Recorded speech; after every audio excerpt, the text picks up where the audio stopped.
All right, let me test my audio real quick, just as usual, when we get started. And that sounds good on my end. Hopefully it's good on everyone's end out there watching. And we're going to get right into it because we have storms that are ongoing. It's been just maybe slightly quieter than the model showed over the last 24 hours. I don't think we've had a tornado warning yet. Let me just double check that. I had a prior engagement, otherwise it would have been on earlier, but I had scheduled months in advance. I think I posted on social media earlier. Did not expect severe thunderstorms or tornadoes in the Ohio Valley when I was scheduling for the middle of February. So this is a little ahead of schedule, especially once we get down into the southern Ohio Valley, extreme southern Illinois, even far southern Indiana, and then into Kentucky. A little more normal time of the year to start getting severe weather. Really starting to kind of get into an early spring pattern. A little further north towards the I-70 corridor, maybe a little early, but not anything too crazy abnormal. And just trying to test here. Let me see if I can pull this up. Don't believe we'd had a tornado warning yet. No.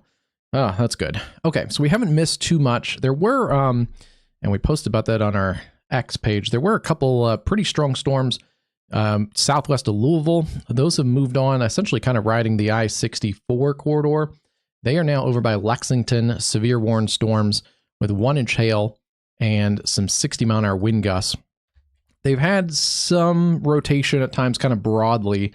Otherwise, there are a few hailstorms kind of going up, it looks like, in this general central Kentucky area, especially Lexington, and then points south and east around Mount Sterling and down towards Stanton. So we'll keep an eye on these. Shouldn't get too much severe weather into eastern Kentucky, but you never know. Could get some hail. The models didn't really pick up on much development there over the last 24 hours, so I'm curious to see how that goes. Yeah, the marginal risk kind of extends to where those storms are now. So we'll see if it kind of pushes past this little boundary here of the marginal risk. Again, the human created boundaries don't really mean much for storms. So if the conditions are right, they could easily push past this. But the expectation was we wouldn't get too many storms severe warned down in eastern Kentucky. This is a look, just the overall look here, kind of a heart-shaped look of marginal risk kind of extends from the Mississippi River all the way now. They pushed it a little bit further north and east to the Cleveland metro, west of Pittsburgh, and then all the way down into the mid-Mississippi Valley towards Jackson, Tennessee, even Nashville. May get a few storms, it looks like, that fire down along the cold front later this evening. So a marginal risk extends down there. We have a level 2 out of 5 slight risk, and that includes much of southern and central Illinois, central Indiana, and then western and southwestern parts of Ohio. And then, as kind of the models were hinting at over the last 24 hours, uptrending in those models, we did get this morning an enhanced risk. This is for parts of eastern Illinois and then southern Indiana, and basically right along the Kentucky-Indiana border along the Ohio River. Not much has happened right now in the enhanced risk. Actually, most of those storms that kind of went severe earlier have really kind of rode along the southern edge of this. So very interested to see how this kind of continues to develop.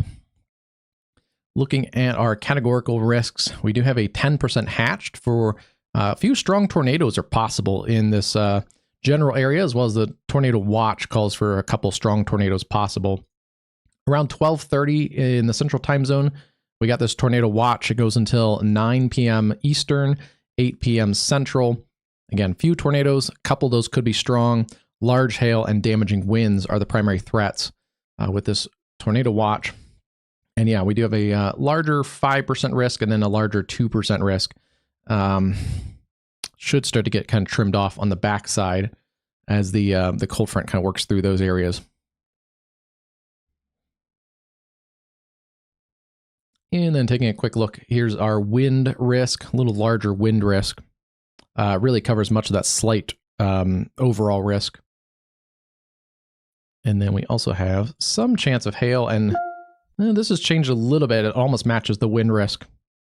earlier was a little bit different. I think it favored the western side of this. So they have pushed a little bit more of the hail risk a little bit further east, which is interesting development. And yeah, some of this is pushed into a 5% hail risk. So we may still get some hailstorms down in the areas south and east of Lexington in Kentucky. All right, let's get out of this and we'll take a tour of the radar here. I do want to show you, it's a very busy weather day. So we'll keep an eye on a few things, especially if we don't have a lot of storms that are severe. But there is another critical fire risk for much of Oklahoma, into southwest parts of Missouri, and then across into southeast Colorado, eastern New Mexico, northern Texas, and the Texas Panhandle. Another critical fire risk. The winds are pretty strong out here. It's very low humidity, 15 to 20% humidity after that cold front kind of swings through. It's a cold front kind of mingled with a dry line, so there's definitely a big difference. Yeah, let's go there. There's a good look at it. There's a big difference in the humidity in the air. Back here, dew points are in the teens for the most part, 20s in Missouri, and then right down into the upper 20s around the Dallas-Fort Worth area. But quickly it gets into the teens and this critical fire risk.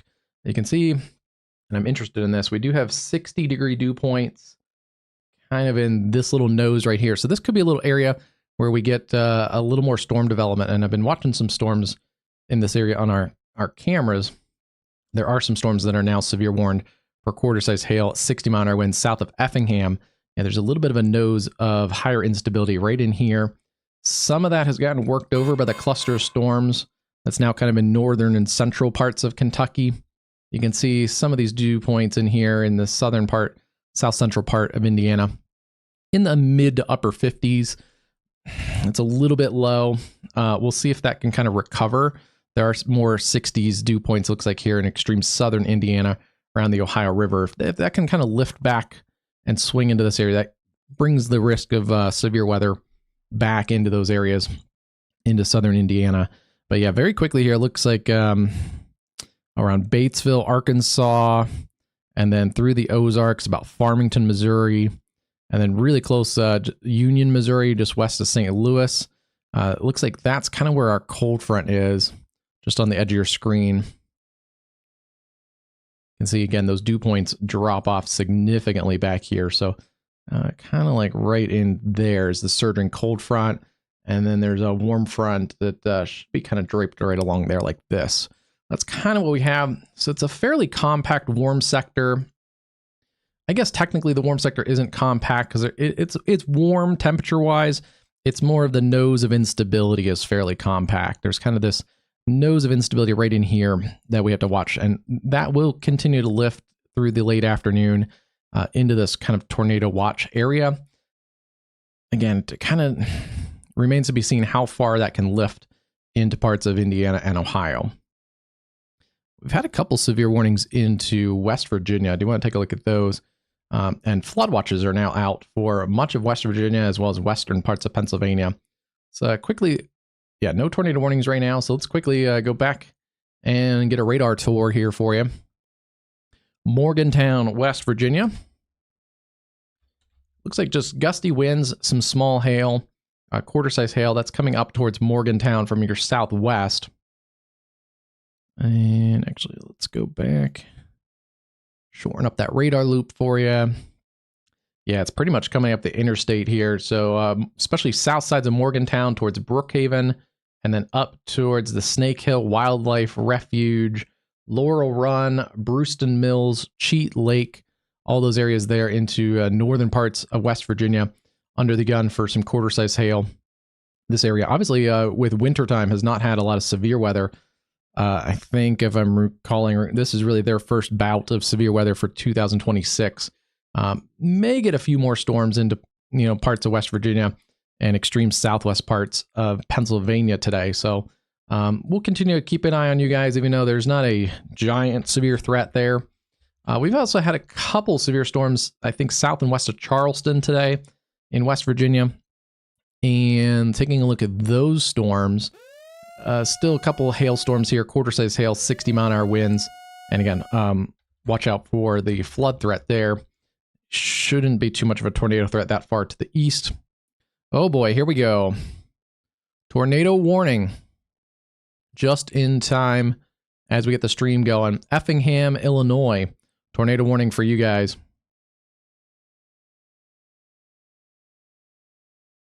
It's going to be a severe thunderstorm capable of producing a tornado near Edgewood, or 18 miles southwest of Effingham in Illinois, moving northeast at 40 miles an hour.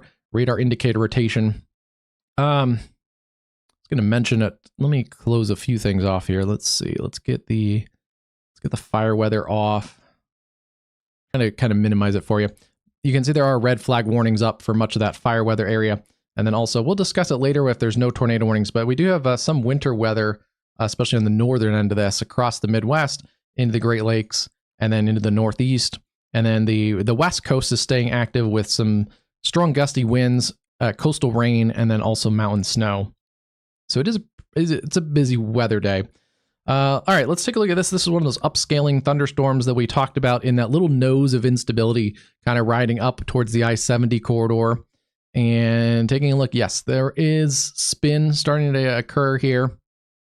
I want to see where we're getting radar out of. Okay, yeah, we're getting radar out of Johnson, Indiana, a little far away, a little bit of a radar hole out here towards Effingham. I feel like Effingham, though, every time I kind of go through that area on I-70, it always seems to be stormy and raining. So maybe just a little bad luck there, but years of going through Effingham on I-70, I just always feel like you hit some rain or storms in this area. It's kind of broad rotation at the moment. There seems to be more, that would be inflow. So the inflow is strengthening here as we're looking at it from this radar perspective. The winds are going away from the radar. That is away from the radar, but into the storm. So this is likely an organizing supercell with at least broad rotation right now around Mason. Let's see if we see anything. That's a little suspicious looking, but I think it's clear air right now. Again, we are kind of far from the storm. Yeah, it is radar indicated. I think there's enough chasers out here, and Effingham is actually in a pretty good chase area, especially in this part of Illinois. Once we get down into southern Indiana, the chase territory gets really rough. It's wooded, hilly, even mountainous a little bit. Like if you're traveling on I-64 between St. Louis and Louisville, there's some pretty good hills and curves and things down in southern Indiana. So this is kind of rougher chasing territory. Once we get kind of like I-70 and especially 57, those kind of areas in Illinois, it gets to be a lot nicer chaser territory. It's flat, a lot of farm fields, not as many trees. Unfortunately, where the warm nose is kind of set up, it looks like most of this activity is going to be towards that less favorable chasing territory. So this is one of those storms that are kind of riding along the boundary here, and this gives a little bit extra spin to things. There's even a little, I think that's radar contamination. There's a little kind of anticyclonic spin there, but I think that's just radar contamination on the backside. That may be kind of a hint at the rear flank downdraft kind of setting up there. So the main area rotation is right around Mason in Illinois. And there is some hail showing up in this storm now, just north of Mason around the Watson area. This is going to continue riding up just south of Effingham. So especially if you're Effingham downtown at the Amtrak station and then points to the south, that's where your tornado warning is. It's really for the south side of town. Just to be safe, basically, if you're kind of south of Fayette Avenue, that's where kind of splits the town in half. And south of like the Amtrak station and the railroad tracks that go out this way, I would just kind of stay in your safe space, even if you're not directly in this tornado warning. You know, if you're, and that's what I always say, like this guy right here is in the tornado warning. If you're like the street over, I'm going to my safe place, because as we said earlier, Mother Nature doesn't respect a man-made boundary. So, you know, if it's close, go to your safe place. We've been watching storms in this area for, while I was kind of getting the stream finished up. You can see some of the bases are a little more exposed in this area. This is out of Vincennes, Indiana, which is just kind of east of that area. This camera, as we were kind of getting set up, I believe is looking towards the north. So we were looking at this cluster of storms and showers that kind of rode up over the Vincennes area. See if that camera reloads and we can get another look at those. But, okay, yeah, they're starting to move away, so they're in the very corner of that screen. But some pretty decent bases, not a lot of lightning or even rotation was showing with those, but just kind of getting a look at the atmosphere. We may get another look at some of those other storms come through this area. And this does seem to be a little bit more favorable environment over here into Illinois right now. So you can see our tornado warned storm near Mason. We do have another organizing supercell, actually a couple of them, basically riding that same boundary into the warm front. Right along here, a little added vorticity in the atmosphere right along the warm front. So we do have a tornado possible tag. That's for Coles, Moultrie, Shelby, and Cumberland counties. And that is a storm near Windsor, moving northeast at 30, 60 mile an hour wind, quarter size hail, tornado possible tag with that one. Moving a little closer here, that's coming towards Strasburg and then over towards Paradise and Mattoon, Illinois. I may get also towards the Charleston, Illinois area, so keep an eye on that one. And then, yeah, we do have a couple storms showing some broad rotation back here near Cowden and Herrick. We'll kind of see about those. They're kind of jammed together, a little multi-cell cluster. If one of them can kind of take over, they may be able to localize a little better rotation. There's the rotation near the Strasburg area. The shot here that I'm showing you, they're all fairly broad rotations, so nothing super imminently tornadic at the moment. But ones we got to keep our eye on. And again, that is moving this one towards Mattoon and Charleston, Illinois down the road. We do have more tornado warnings, again, around the Effingham area and points south. Good news is right now, this is staying fairly broad around Mason, Illinois. There's a bigger hail threat, I think, with this storm at the moment. It's being warned for quarters. Could be in the $50 size range. And what was the speed on this one? This was at 40 as well. Okay, so they're all mostly moving at about 30 to 40 miles an hour in this little area here. Just want to kind of double check that as we look at these storms. Yeah, there's that area of rotation right in here near Mason. Still some, I don't know what that is on the back. That it should be contaminated radar data on the backside. This is your main area of rotation right in here. So let me let's get this a look and get this out at 40. A little bit slower than our QLCS tornado outbreak over the weekend that happened in the south. We got about 30 tornadoes, I think, from that. And still may get a couple more even confirmed. Most of them were fairly short-lived and basically EF1 kind of tornadoes, EF0. There's a few bases showing up on that. Oh, this is just needs refreshed again. Okay, Dietrich, Illinois, about 18 minutes. Wheeler, 22. And then if that holds together, Rose Hill, that's going to be about 37 minutes. You're outside of the warning out here. But yeah, keep an eye on this if you're along and south of I-70 from Effingham over towards Greenup and then down towards Rose Hill. Again, south side's Effingham. There's a better shot live, looking at some of those storm clouds there on the Indiana-Illinois border. Yeah, that's a pretty nasty cell. That may be one of our stronger cells for the moment. And then back up here towards the Paradise storm. And wouldn't be surprised if these get some tornado possible severe thunderstorm warnings too here in the near future. Looking out towards the kind of the area of rotation. That's going to be at 35. Paradise, about 5 to 8 minutes. Mattoon, about 15 minutes. And then if this holds together or strengthens, Charleston, Illinois, about 30 minutes. And that is where the Eastern Illinois University is located there. So a fairly larger community. Mattoon as well, kind of a larger community out there. We are getting a new tornado warning.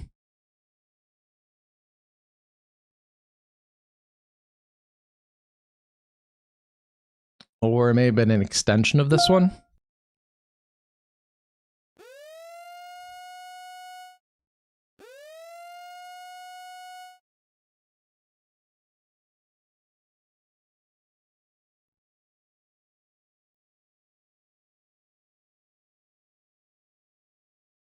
Well, while we're waiting for a new tornado warning, I do want to look. There is a new severe thunderstorm warning. Campton in Kentucky, eastern Kentucky. One of those storms that we flagged earlier for some hail in this area south and east of Lexington. Looks like Lexington earlier reported a 1-inch hailstorm or hail report by a National Weather Service employee. So, and these storms here, there's a couple of them that are severe.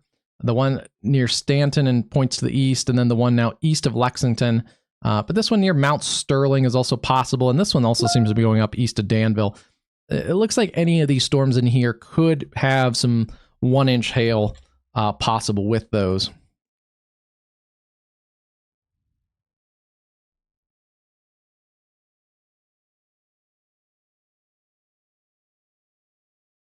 Go back to our tornado warning. I think they just extended it, and that's why we got a new warning tag, but let me just double check and make sure things are all hunky-dory here. Time. Alarm. Yeah, okay. Just wanted to double check, just making sure all of our warnings are good. There's the Effingham.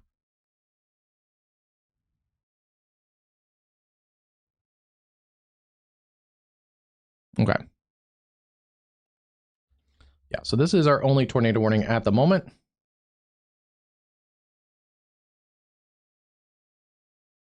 Okay, that was an extension, it looks like. Tornado warning extended through 3:30 Central Time. That is for Watson and Mason, Illinois.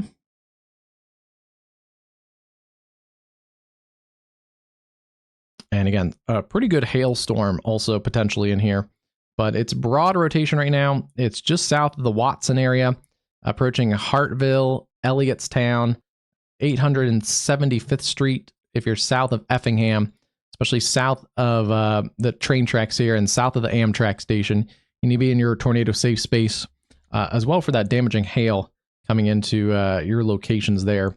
Looks like we'll keep an eye on it. Could start to pull towards the north, but it looks like if it stays on its current track, the hail and the tornado threat should stay south and east of Effingham, although it's too close to fully call you out of it. So stay in your safe place. That's your lowest level into your room, away from the doors and windows. Put as many walls between you and the outside as possible. Basement, storm shelter are the best option. If you don't have a basement or storm shelter, you can go to that low level into your room. It's usually like a bathroom or a hall closet. Take some blankets and a pillow with you and cover up and protect your head especially. Let's take a look and zoom in a little bit more at this storm and take a look at it on our quad radar setup. It looks a little messy, but this can help me kind of identify what's going on in the storm here. We have reflectivity up top and then velocity scan on the top right left. This is correlation coefficient, which I use quite frequently on the bottom left. And then we have ZDR, which is kind of another way of looking at seeing if there's non-meteorological targets in the atmosphere. And some of that is showing up with the hail core in this storm. So the hail core in this one, yes, they have upgraded that to ping pong ball sized hail, which I think is why we also got the new warning polygon. It's kind of a messy correlation coefficient because of the hail storm and the hailstones right in here. But right in there, that's where I would kind of look for the tornadic circulation. I don't see anything on the correlation coefficient. This is all hail contaminated in here. So right where we would see a CC drop for a tornadic circulation, I'm not seeing it. So that's a good sign that we still have a radar indicated tornado. There are also likely some chasers out in this part of Illinois. So if a tornado does drop, we should be able to get a pretty quick confirmation of it. And then still watching in this cell near Paradise with some broad rotation, as well as the cells near Cowden and Shelbyville, also with broad rotation, kind of a multi-cell cluster there. And not severe warn, but keeping an eye on those, maybe some small hail. This one likely also has at least quarters, maybe up to that not quite ping pong ball size. You can kind of compare it to the one that is tornado warned. Not quite ping pong ball size, but maybe about $half size, coming up towards Mattoon, Illinois. So we'll keep an eye on those cells there. And let's go back, taking a look. This is Eastern Kentucky. near Highlands, and kind of getting an idea of the environment there. Looking west from Highlands, you can see those clouds kind of streaming in, some filtered sun. So we'll keep an eye on that as these storms get a little closer in Kentucky. That one also near Campton is also showing a pretty good surge of wind as well as hail. Wind-driven hail can do a lot of damage. So definitely stay away from windows, stay in a sturdy structure. Hazel Green, Wheel Run, Trent, Kentucky. Keep an eye on that storm. That one means business. The next storm up probably has some small hail in it too, but maybe a quarter size hail. Most of these are all quarters in here. And then let's go back to our area around Lexington. This storm had a pretty long history of hail, still has some broad rotation. It seems to be on a downtrend as that's working east of Lexington. But you can kind of see that storm's path. It rode south of the Louisville Metro and then basically just kind of followed straight into Lexington. And that storm has dropped at least some 1-inch hail quite frequently along its path. That was one of the first really structured looking supercells earlier this afternoon. It had a V-notch for a while when it was back near Brandenburg, Kentucky. But that one is slowly starting to weaken as it works into the eastern areas of Kentucky. Let's continue to... okay, that storm near Morgantown is weakened, so no longer a severe threat there for Morgantown. And then still watching some storms back here in extreme southwest parts of Illinois. We'll see if those ride into a little more favorable environment. That's probably closer to being along the cold front. We can see, let's go to our other camera, flipping a couple different cameras. Let's go to our camera here on the state line at Vincennes. There's a look at some of these storms, and should even get a better look at these as they kind of just slightly work away from our camera position at Vincennes. I think we're looking at this storm right here. You can also see the gusty winds. This camera is shaking from time to time, and that does indicate there are some gusty non-thunderstorm winds outside of the thunderstorms, and not seeing anything in the way of severe weather there. They are going to add a new tornado warning. This is going to be an extension of that tornado warning near Effingham, and it is showing continued rotation here near Effingham. Between Watson and Dietrich is where our strongest area of rotation is, and that is coming towards Dietrich.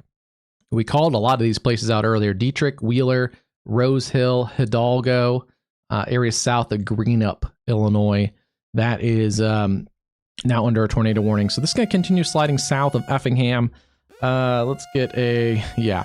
Okay, so I can confidently say that Effingham, it's not going to be a direct impact to you, but I wouldn't advise driving south of Effingham at the moment. Let the storm get by and then continue your journey. Effingham has a decent amount of restaurants, some shopping and things like that. I would just kind of hang out there for a little bit. If you're going to make a trip south of Effingham, just wait till this one gets by, especially with the larger hail. It does seem to be trying to localize in this area of rotation, so we'll keep an eye on that. It's a fairly compact little supercell, and it's moving towards Dietrich, Wheeler, and Rose Hill. And I want to see if they've updated the warning. They've actually slowed it down to about 30 miles an hour. Earlier, it was at 40. And what I'm going to do is I'm going to take it from this leading edge of the hail. So just know this is going to give you a little bit extra warning time. The tornado would be tucked back a few miles behind that. The tornado, if it occurs, would be right in this little notch feature. But I wanted to, because this storm has some larger hail, take it from the leading edge of the forward flank downdraft where the hail is in the body of the storm. So Dietrich, about 5 minutes or less. I'd say 7 minutes or so towards Wheeler, and then out towards Rose Hill and Hidalgo in Illinois, about 25 to 30 minutes. So if you're out there, you have a little bit of time to get to your tornado safe space. Dietrich and Wheeler, it's time to go now if you haven't already. Again, lowest level into your room, away from those doors and windows. Island Grove, Gila or Gila. Don't know how to pronounce that. Very small community. It looks like it's just a crossroads. There may be some communities that show up officially that aren't even there anymore. But Wheeler, Dietrich, Island Grove, Rose Hill, and Hidalgo are definitely communities out here, as that storm continues to work through areas of Jasper and Effingham counties in south central Illinois. Tornado and ping pong ball sized hail. Let's go up to our other storms. Still showing some broad rotation, tornado possible tag with this cell near Paradise. It's actually, I think, weakened a little bit, at least the rotation side of it. The one that has actually grown in strength is the one behind it. Let's slide our radar just a little bit. Watching a few of these cells in here, and they are going to warn that just now. So tornado possible, severe thunderstorm warning for Moultrie and Shelby counties. Again, it's going to be an overlap with the warning that of the storm that just went through. But yeah, small hail and also tornado possible with that storm. There's kind of two areas of rotation in here. It's a little bit of a multi-cell cluster. So there's two storms that are kind of sandwiched together. We'll see if one of those kind of takes hold. If one of those can localize a little better, it would have a better chance of producing a tornado. So far, it looks like that northern cell has been a little bit stronger. That's going towards Strasburg, Illinois, and then south and east of Shelbyville, Illinois, towards Paradise, Windsor, and then Mattoon. I would just kind of hunker down for a couple rounds of storms. It looks like in the Mattoon area, because once the first storm with the tornado possible tag works through, you're going to have the second one down on the backside there. So, it's a bit busy afternoon there in Mattoon, Illinois. Two tornado warnings, but they're really just the one cell. That's Effingham County and then Jasper County in southern Illinois or south central Illinois. And again, going back to this area of rotation, it would be near Elliotsville. Yeah, it's strengthened a little bit. It's right near Elliotsville, and then again approaching Dietrich. It's a messy CC, but it's a very compact storm. It's hard to fully tell what's going on in this storm on the correlation coefficient. Still just listed as radar indicated. I wouldn't be surprised if we're close to a tornado though, because this area has localized a little more just to the east of Elliottstown. So really Dietrich, Illinois, and then Wheeler, Illinois. You guys really need to be in your safe space here. There's Dietrich, there's Wheeler, and here is the possible developing tornado. It's just down the street. 1, 2, 3, about 4.5 miles. A lot of the plains are really nice because these are all farmland, and they're all divided in the Jeffersonian grid. So they're all mile blocks of farmland. So it's actually really easy to count.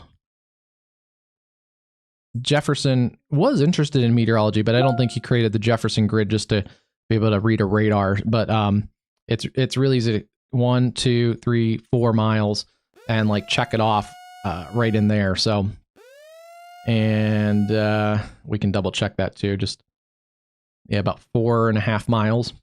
So you can get a really quick estimate in areas that have the Jeffersonian grid of how far circulations and things are away from populated areas. But this is getting a little more suspicious looking. It may be trying to localize and put down a tornado. So Dietrich, you need to be in your tornado safe space. And I want to take a look at these storms. Update our image here. Looking at some of these storms around Vincennes. Just gets us at least an idea of the environment here.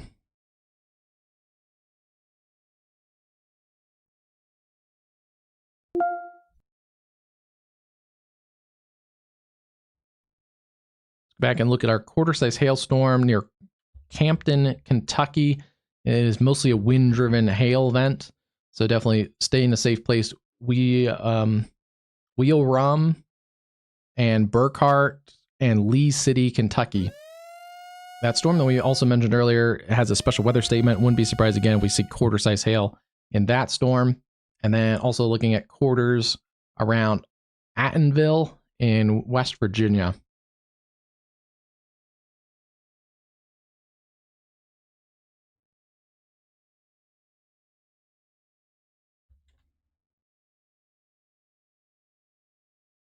So once again, there is our area of circulation near Wheeler and Dietrich. It's approaching you guys right now. Ping pong ball size hail, also potential with that storm. And then I do want to take a look. Our storm that's up near Mattoon is not looking as healthy as it was earlier, but the two back here, they may be just south of the warm front and in a little bit more humid environment that they're able to rotate a little stronger, because it seems like this was where that first storm kind of picked up in an intensity, and then as it came north of Paradise, it's lost a little bit as it's kind of just on the edge of your screen. So we'll see if this kind of takes a similar path. Yeah, you can kind of see it here. There's still some very broad rotation around this area, around Paradise and Mattoon, but it's very low. You can see a lot of gray, and it's not very bright rotation, so it has definitely backed off, as well as just the overall wind speed in that severe thunderstorm. This one has had a broad area of rotation, but it at least is showing it, and still this one on the southern flank of this kind of multi-cell cluster. These are both kind of just maintaining themselves. They haven't really gotten that much stronger since we first kind of noted them. But yeah, we'll see how they work as they lift off towards Mattoon and Charleston, Illinois. Taking a look at the cell here, some wind and hail potentially with that cell to the north of our tornado warned cell over near Toledo and Greenup in Illinois.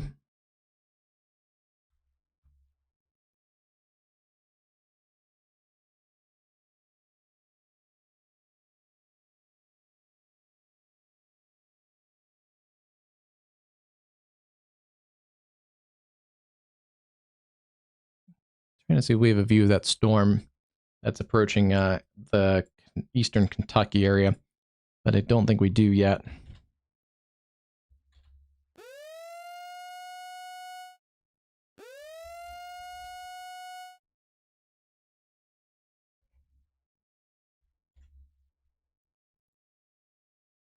Nope, that's the wrong one.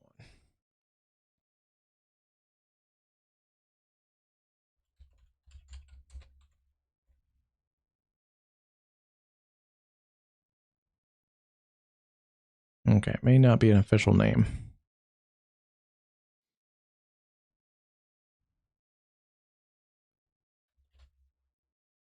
So once again, Dietrich and Wheeler in eastern Effingham County. You guys need to be in your tornado safe space there. Lowest level into your room. That's going to continue towards Rose Hill. Seems to be kind of maybe made a little bit more of a right turn. Yes, it has. That's often a sign of a strengthening circulation as well. Yeah, it was lifting up towards the north and east pretty good. But as that has strengthened, it came through Edgewood, Mason, and approached Watson. Basically kind of riding up 57, and then it's taken a little bit more of an eastward jog, which has helped keep it away from Effingham. So that's a good thing there, but it is putting Wheeler into more of the line of fire, as well as areas around Dietrich for some large hail, and then closing in on Rose Hill down the road in about 15-20 minutes.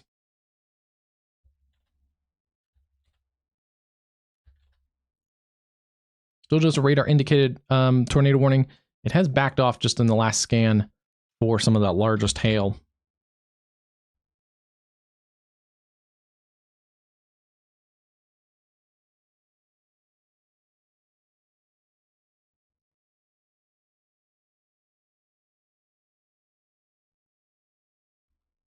This storm has, yeah, it's kind of just maintained. It looks like the stronger of the pair of storms seems to be winning out. We see the rotation is decreasing in the southern storm. So we'll see if this helps this storm strengthen and localize a little bit around Strasburg, Illinois. And then also just watching our other storm. Looks to be more of a wind event at the moment. And not even a ton of wind. That storm is significantly decreased in intensity, yeah. And actually the storm to its south is starting to come up. And see, this one came across Mattoon and has significantly weakened. We see the drop in the purples and the deeper colors on the reflectivity, while this storm has started to organize a little more So keep an eye on this storm. This may be a new severe storm that's going up closer to Charleston, Illinois.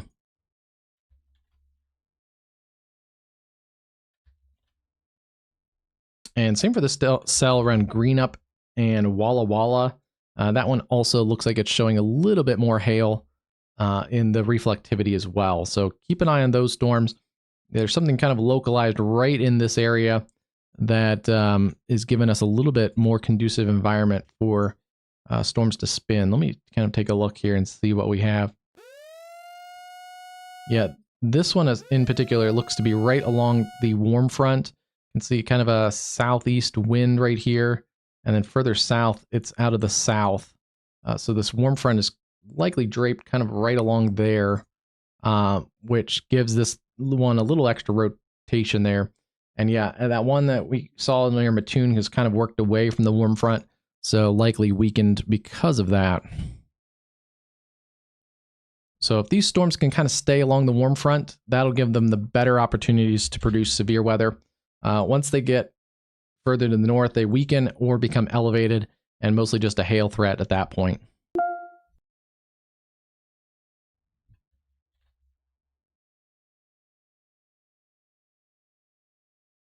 So far, we have 1 tornado warning at the moment, and then 3 severe thunderstorm warnings. 2 of those are in Illinois, and then the other severe thunderstorm warning is in Kentucky, far eastern Kentucky.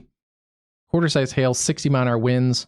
It's around Hazel Green, Kentucky, and they are going to warn, it looks like, the southern part of that storm too, just to continue it on. It is more of a wind threat at the moment, not seeing much in the way of tornadic circulation there.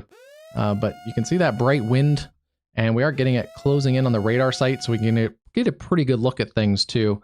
But yeah, that would be areas like Bethany, Mary, Vortex, Kentucky, and then down towards Van Cleve, Mountain Valley, Stevenson, Roseau, Gage, Foraker, Hendricks, and then up towards Burkhart, Kentucky. A little bit of a downburst or something here. This is wind going away from the radar, like this, and then this is wind going towards the radar here. So that's non-tornadic rotation, but that is maybe some pretty heavy rain and likely some hail in that. Yeah, that's on the back side. So that can be a localized downburst that enhances some of that local wind reports. We'll have to see about that one. That could also dump some pretty big hail real quick too. If that storm is decreasing, yeah, we have a looks like a downburst or a microburst as the colors away from the radar have gotten brighter, and then towards the radar are in here. So that is likely a pretty big push of wind, water, and hail around Sellers, Lee City, Adel, Channel City. Keep an eye on that one.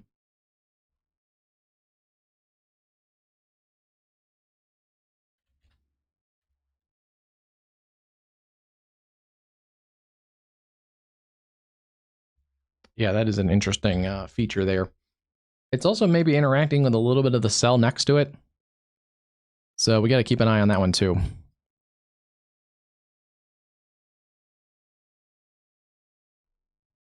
New severe thunderstorm warning for quarter-size hail around Bloomfield, Worthington, Linton, and Jasonville in Indiana. Those are one of those cells that we were following on our Vincennes camera a while back that kind of went through this area. The ones I think I early on mentioned had decent base to it. It didn't look particularly strong, but it has intensified a some since we saw it on our camera.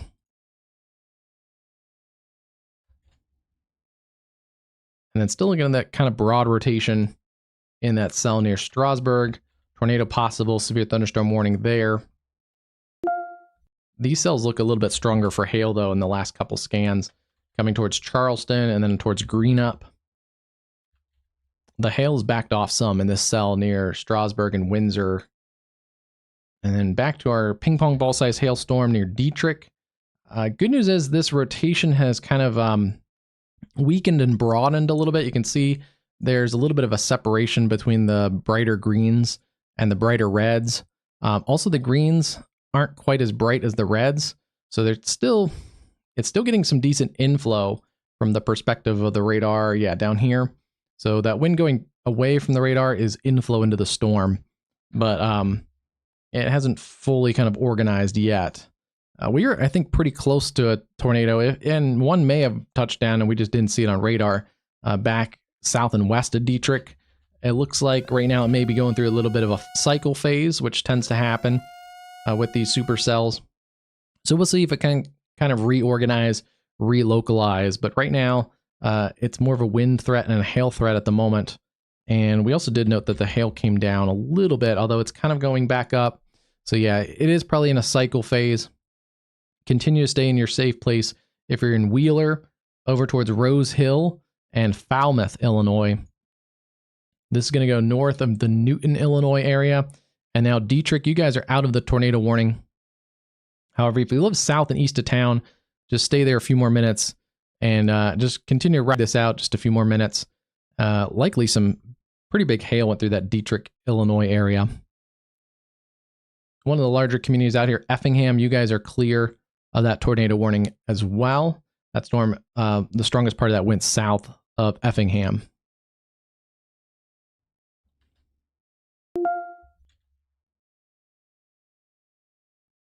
This cell is definitely coming up, the one near Greenup, also showing some rotation. And as we noted earlier, some hail signatures in there. So keep an eye on this cell. It kind of does have that sickle cell shape. So it is showing that there's shear in that cell. It's getting some decent ventilation off on the forward flank. Has a little bit of inflow. It may get contaminated by the storm to its south, but it's trying to kind of organize into a nice supercell. So we'll keep an eye on that one. That's around Jewett and Greenup and Vive Park.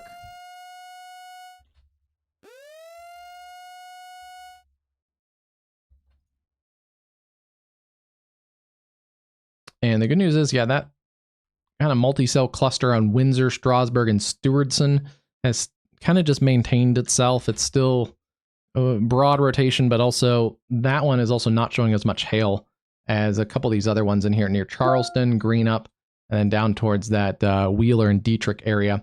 In fact, the storm near Charleston continues to also uptrend.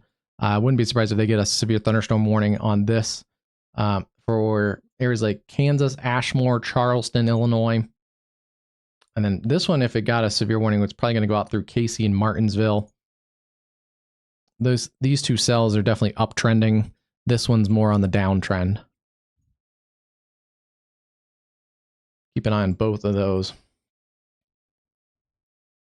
Back in here, Duggar, Linton, Vicksburg, Worthington, severe thunderstorm, quarter-size hail, 60-mile-an-hour winds. Maybe. Not seeing a whole ton out of that cell. Was that a radar, or was this a spotter report? No, radar indicated. Not seeing a ton out of that cell. We saw it kind of track across this camera. Didn't look that impressive, so I don't know what they're seeing there, but we'll go with it. We did get a new warning for that cell near Saylorsville, Kentucky, and eastern Kentucky. And yeah, seeing some pretty gusty winds here, as well as a downburst, it looks like, as on the north side of the storm, some pretty good rain, wind, and likely some hail with that. And then a new severe thunderstorm warning also for this area around Van Leer, Butcher Hollow, up to areas around Tripp and Inez and Warfield in extreme eastern Kentucky. This is north of Pikeville. And it's kind of one of these areas, any of these storms in their cores could pose, a quarter-size hail risk. Even that one near Mount Sterling. This whole kind of general area, that one on the far end of the screen too, also in West Virginia. These could all pose maybe a quarter-size hail risk, some locally gusty to damaging winds, 60 miles an hour. So if you're in or around these storms, if thunder roars, go indoors. I would just kind of tuck away for a little bit if one of these storms are passing your location. With the main ones, I think being this one, this cluster here has a little bit of a bowing feature to it at times. It's coming also towards the radar site. So we're getting a decent look at the wind profile in this one as it's surging from areas like Van Cleve and Wolverine towards Rosal and Foraker. And let's see, further out, that may head towards areas like Prestonburg, Martin, Kentucky. So we will kind of watch that one as well.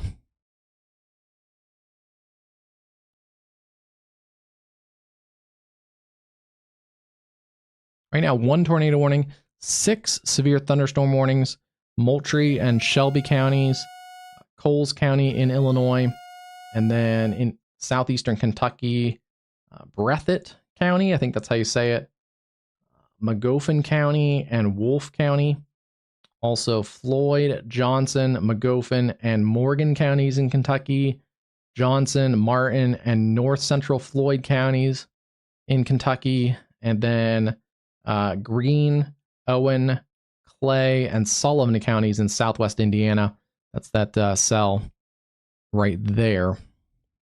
1 tornado warning. We'll go back to that one and see if it's kind of cycling like we thought it was. And yes, it does seem to be cycling. It looks a little bit tighter on the velocity scan, although there's some interesting artifacts, I think, going on in here. But the area of rotation looks to be right in there. Yep. Ignore like this area right there. That's some weird, maybe just inflow winds or something. We're also far from the radar, so it's a little weird looking. But yes, it does seem to have tightened back up a little bit as it's crossed through Wheeler and then approaching Falmouth and Rose Hill in Illinois. So continue to take your tornado safety precautions there. And I just want to check here. Still moving at 30.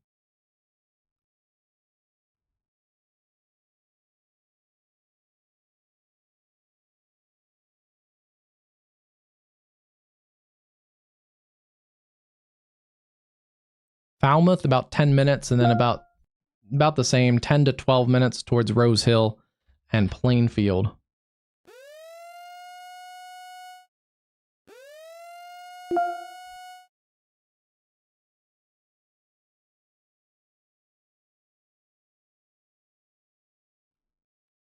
They are going to warn that storm that I mentioned earlier with the hail near Chapmansville. This one also has a little bit of broad rotation on it, but that's some pretty nasty hail coming towards Farrellsburg, Harts, Attenville, Big Creek, areas in southwest parts of West Virginia.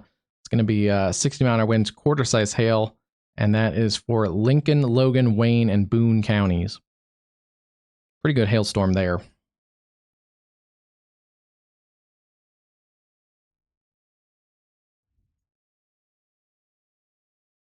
And then that cell that we've been tracking also for a while near Greenup is also going to get a tornado possible severe thunderstorm warning. It's right near Greenup, and it definitely has increased in intensity a little bit. So Greenup, Vevey Park, Cumberland, Casey, Oak Point, and Hoagtown all need to be keeping an eye on this storm. $50 size hail, so hail damage is certainly a possibility there. They've also warned that cell that I also was looking at near Charleston, Illinois. Quarter-size hail, 60-mile-an-hour winds. It seems like right now that the tornado chance is along and south of I-70. These cells, as they've gotten further up, have kind of reduced in intensity. So we'll keep an eye on those, especially say like the southern flank, like this one right here, is showing some rotation still.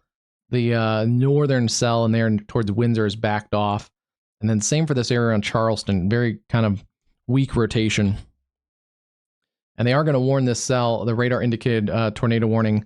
I thought we were getting a new tornado warning because the siren went off on my side. So I figured it was going to be a new one or an extension. But yes, it's that cell over Greenup, radar indicated rotation, and still potentially some $50 size hail in there as well.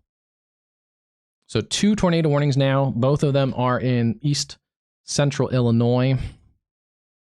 Dietrich coming in at 1.25 inches. That's the $50 size hail. I figured we'd get some type of hail report out of the Dietrich area. And this is going to be just south of Greenup. Just on or south of Greenup. Yeah, the hail has come up in that cell too. It's slightly out ahead of the other cell. So if it can kind of stay in that area, it may be able to continue to have a tornado threat. If this cell can kind of catch it and get underneath it, then it's going to probably cut that northern cell off a little bit of the warm and moist inflow. But there's a good look at both of these Still broad rotation coming towards Rose Hill. And then the tightening area of rotation just south of Greenup near Walla Walla, Hazeldale, Vive Park, Casey. And I would also take my safe place if I was in Martinsville, as well as Timothy, Toledo, and Jewett, Illinois. Did they update the timing on this? I want to say moving east at 25.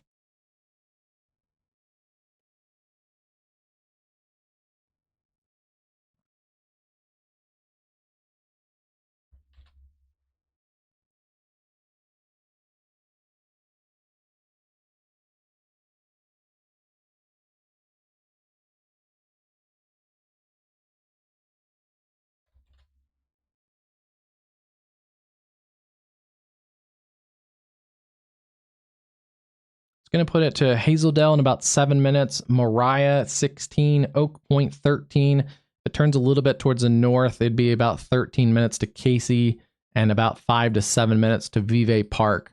So keep an eye on if you're in that tornado warning, you need to take your tornado safety measures.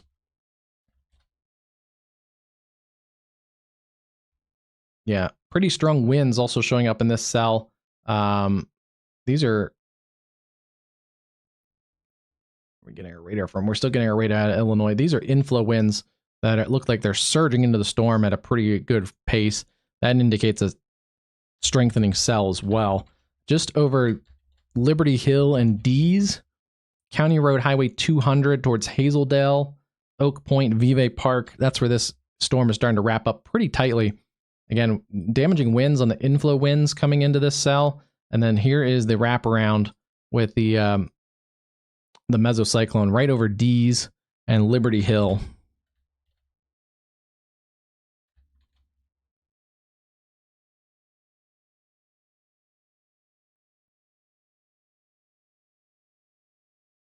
Still looking at ping pong ball size hail coming towards Rose Hill. Again, that circulation sitting south of there towards Falmouth and Rose Hill. Radar indicated rotation there. Let's take a look and kind of scope both of these while I have the quad radar set up on my side screen.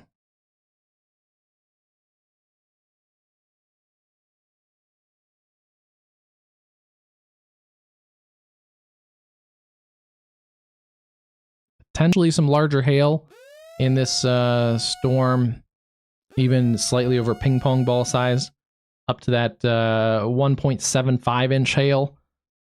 Could see 2-inch hail in a part of that storm. That'd be coming right towards Rose Hill. And then taking a look at the storm to the north, Vive Park, Casey, areas along I-70 are really in line for a lot of that hail, but also some damaging wind and still a tornado possible between Dees and Vive Park. That storm has definitely strengthened in the last few minutes. One of our more rapidly strengthening storms. Taking a look at this cell also has some rotation on it now. The severe warning cell near Vicksburg, very broad at the moment, but coming up towards Coal City, Denmark, Worthington in Indiana. We'll definitely keep an eye on those cells too.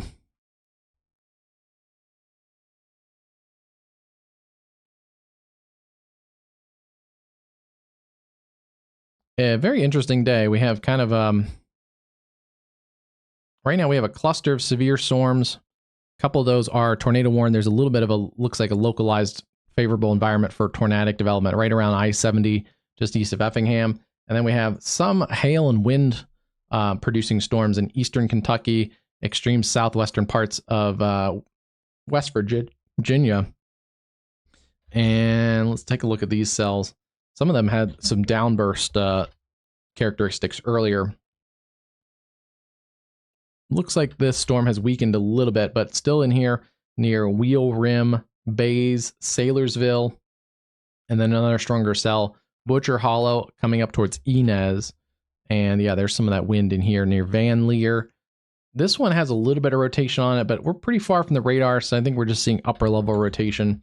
But this cell does have a pretty good hail core just south of Farrellsburg, Barber, Big Creek, coming towards Chapmanville in West Virginia. So keep an eye on that cell.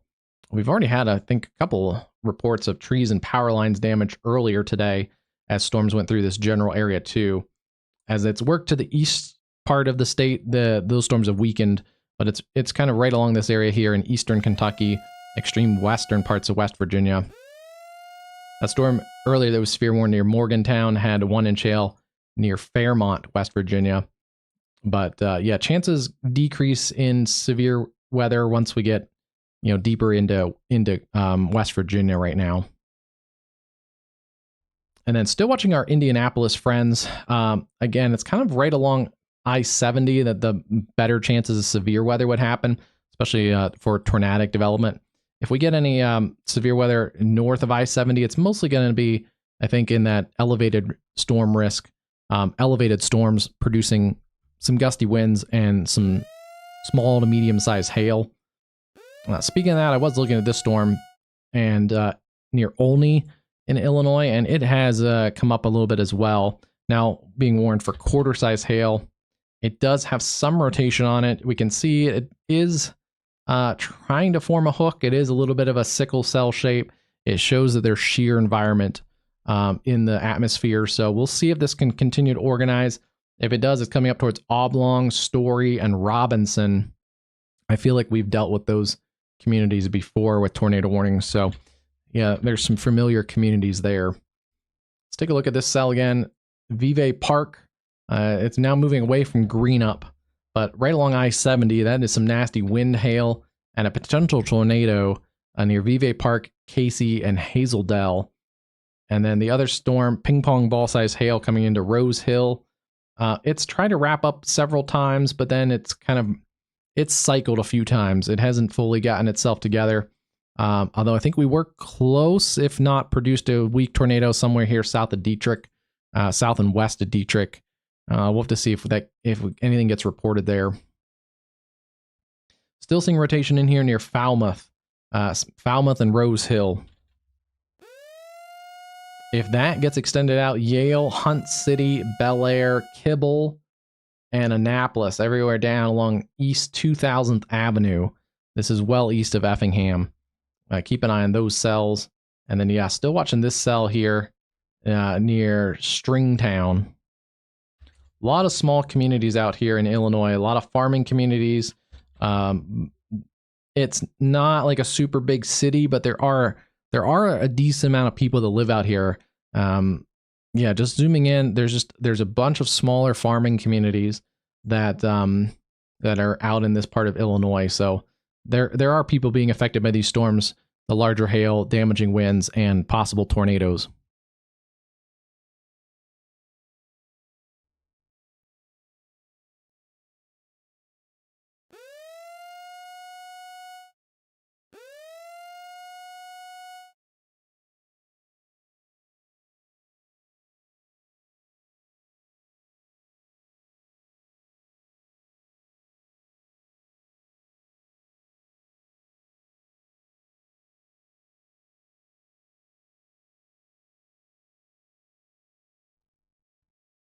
We are going to get an extension of that tornado warning for the storm around Rose Hill. I figured we would. It's kind of at the end of its warning polygon, and it's still showing enough rotation where it deserves a warning. Again, we're also a little farther from the radar. Looks like more hail reports coming out of Dietrich, 1-inch hail in Effingham County, and 1.25 inch hail around Dietrich. So this storm means business, whether you got a tornado or not. Wind-driven hail can do some decent damage too. And that is going to be coming from Rose Hill over towards Yale. Let's take a look at this storm in a little bit more detail. And what I want to do is, I'll do what I did earlier. I kind of scope out the rear or the forward flank downdraft. We'll take this out at 30 still.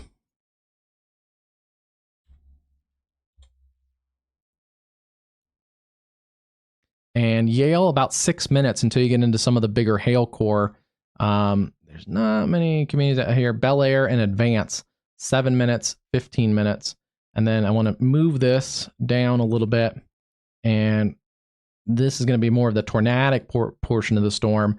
Yale, about 11 minutes. Bel Air, about 20 to that area of rotation. So you're going to get the hail, wind, severe thunderstorm elements first. And then the tornadoes, if there is one, would be on this southwest side of the storm. Now just moving just south and east of Rose Hill. Again, that's coming towards Yale, Bel Air, Dogwood, Hoagtown, and Moriah. To the north, we still have another radar-indicated tornado warning for areas around Vive Park over towards Casey. Also, Oak Point, Moriah, you're in that warning polygon. And areas west of Martinsville, I would also continue to stay in my tornado safe space if I was in the Martinsville area, keeping a very close eye on that storm. Quarter-size hail, some gusty winds coming through this storm around Charleston. The storm's back near Windsor and Paradise, downtrending, no longer severe warned. Maybe some small hail in there, but those ones we can say bye for now.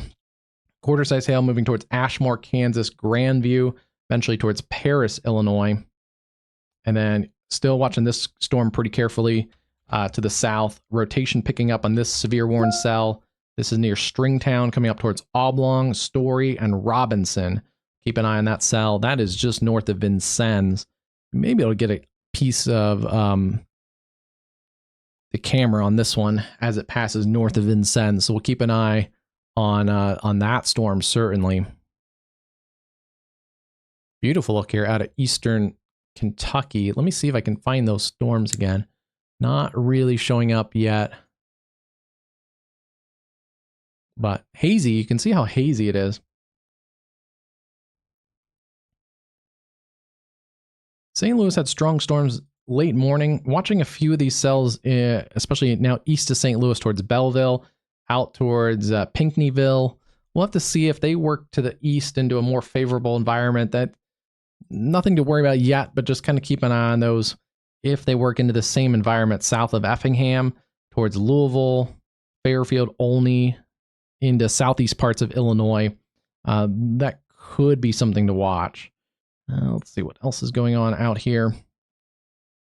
We're kind of waiting to see if there are more storms. The models kind of varied back and forth on it yesterday and today, but they did show kind of a morning batch of storms that may produce some severe weather, and it kind of did.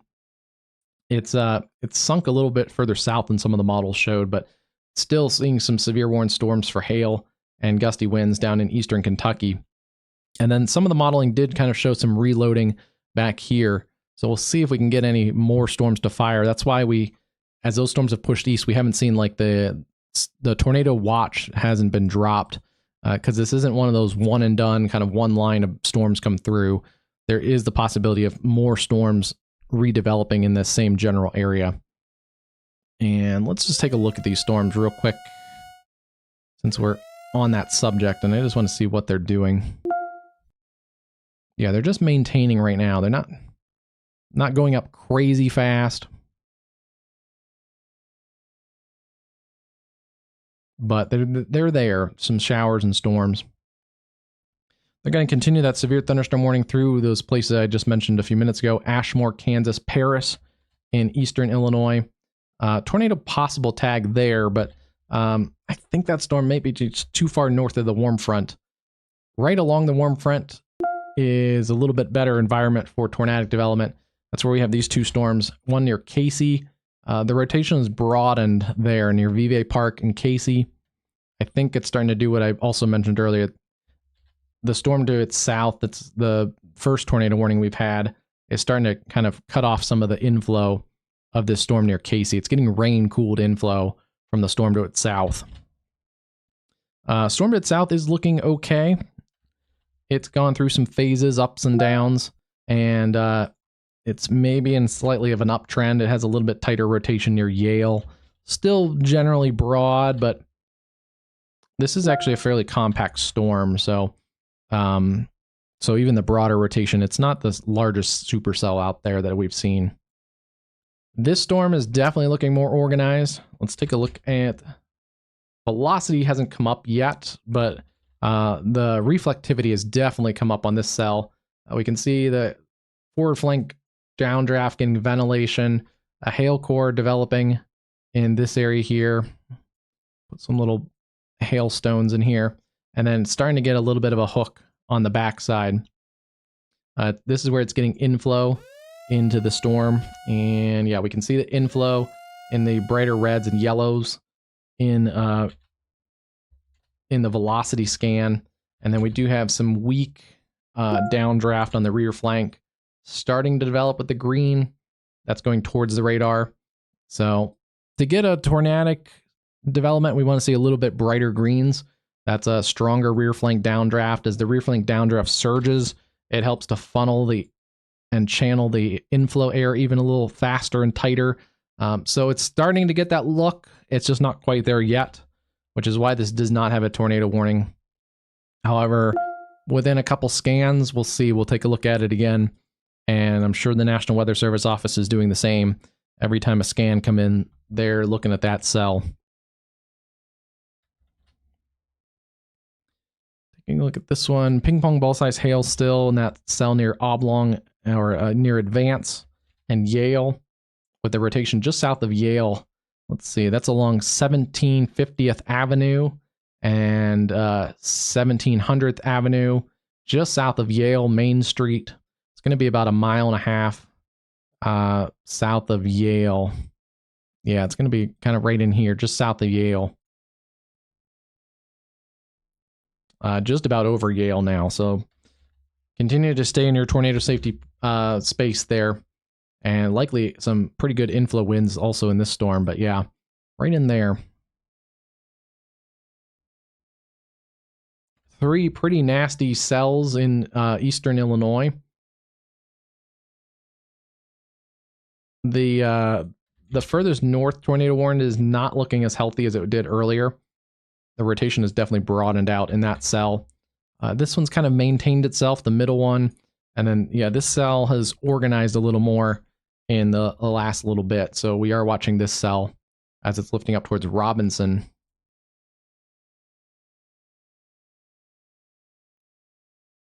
Generally also moving in that 30, 35 kind of mile range.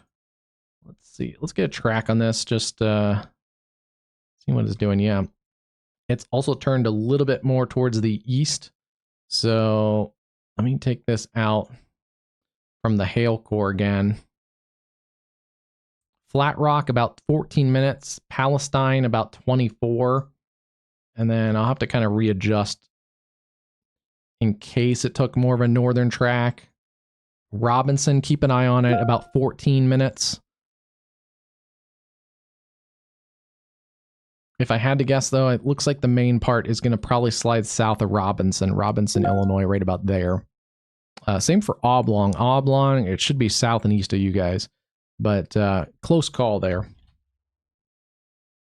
And yeah, there's the look at those storms. Kind of broad rotation picking up. That one's tightened up again near Yale. And then this one has generally stayed broad near Casey. We'll see if that gets extended out towards Martinsville officially, but Martinsville, I would also be in my tornado safe space. And that furthest south cell is going to get a tornado warning. Likely seeing what we were just kind of examining there. Moving northeast at 30, it's 12 miles south of Robinson, and that is for southwestern Crawford County in east central Illinois.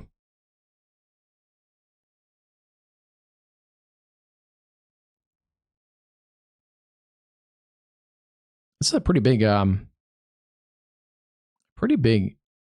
warning forecast area. The warning there is coming out of Lincoln, way far away.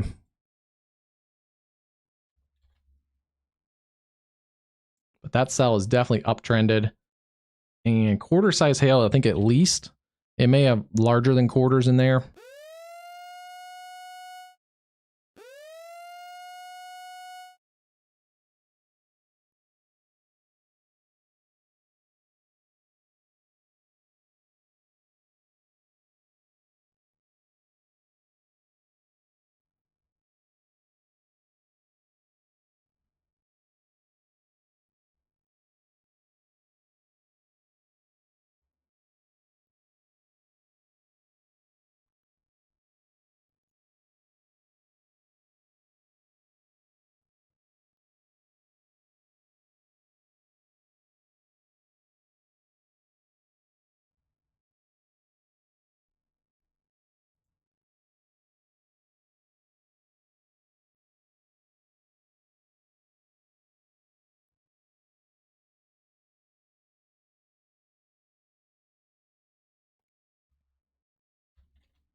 They are going to extend the cell near the Casey area for Martinsville, Marshall, and areas like Darwin.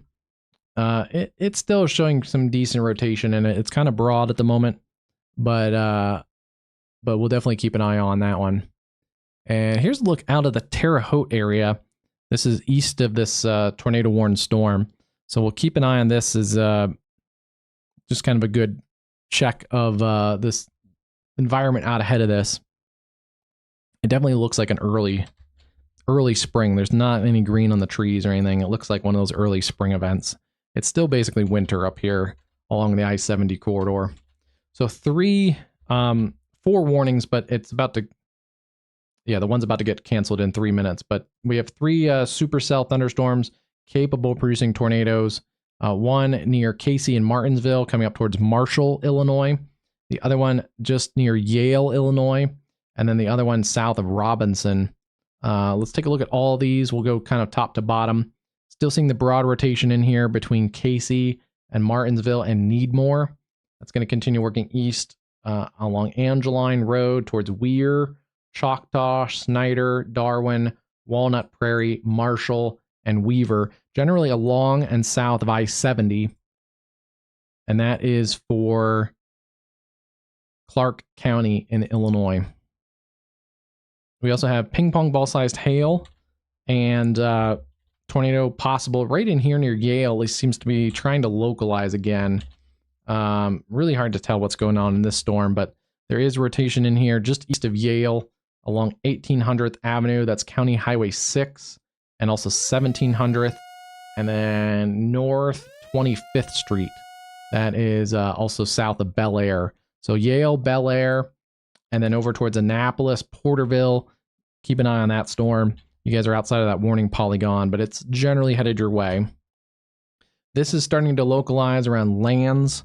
Not seeing a tornado on the ground. Now, we'd be seeing correlation coefficient drop in this area, and we're not seeing that yet. However, this is starting to be one of our better structured supercells of the day, and likely hail coming up around Hardinville, Greenbrier, up towards New Hebron and Duncanville. You guys need to stay in your tornado safe space there. Just south of Robinson. Please continue to stay in your safe place. Check quickly back here at eastern Kentucky, where we've also had some hail and windstorms. Like a social media report of a tree down in Bethany, Kentucky. These storms have, looks like, decreased in intensity. Seeing some pockets of some stronger winds. Tip Top, Gypsy, Ivyton, over towards Prestonburg, especially north of there. And then, yeah, towards Inez, still seeing some wind in here, some hail, but things have backed off quite a bit. It looks like in that cluster of storms. This is a pretty nasty little supercell. We noted that earlier. It does have some slightly better organized rotation on it now. Near Piney Knob, West Virginia. It's now east of Chapmansville, and that's headed towards Washington Heights, Turtle Creek, Greenville, Havana, and Hewitt. Not expecting a lot of severe weather in West Virginia today, so if we got a tornado warning out of this cell, it would be a little bit more rare than some of our other locations in the Ohio Valley for this, especially early in the basically spring season.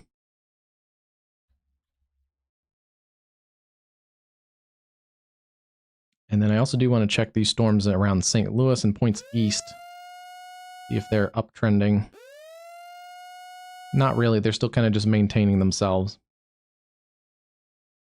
Wow, that's a look right there.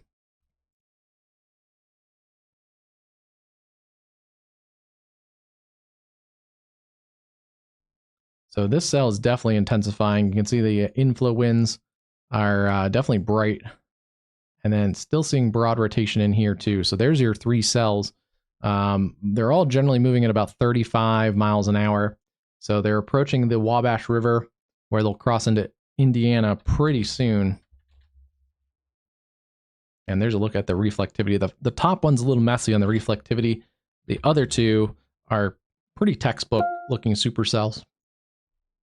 This one's a little more compact, but Yeah, there's its rotation in here near Bel Air. And then this one looks particularly, it's tightened up quite a bit in the last couple scans. Still not seeing any indications that it's on the... Oh, it is observed now.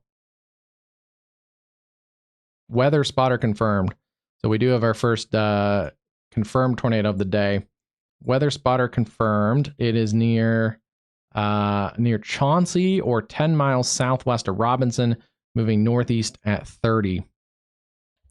And then that gives me a little more concern for a couple of these other storms that are in a similar environment, kind of riding along this warm front. So we'll have to see if we get any other confirmations. But like I said, this is a little bit better chasing territory. Until you get right along the Wabash, then it gets tricky again. This storm is also picking up the one south of Martinsville, starting to intensify its inflow winds. So we may see a response to that, which would be a tightening area of rotation just south of Martinsville, Illinois. But yes, observed, and also they've upgraded it to $half size hail. So $half size hail, and an observed tornado near Hardinville, also New Hebron, Duncanville, and Flat Rock.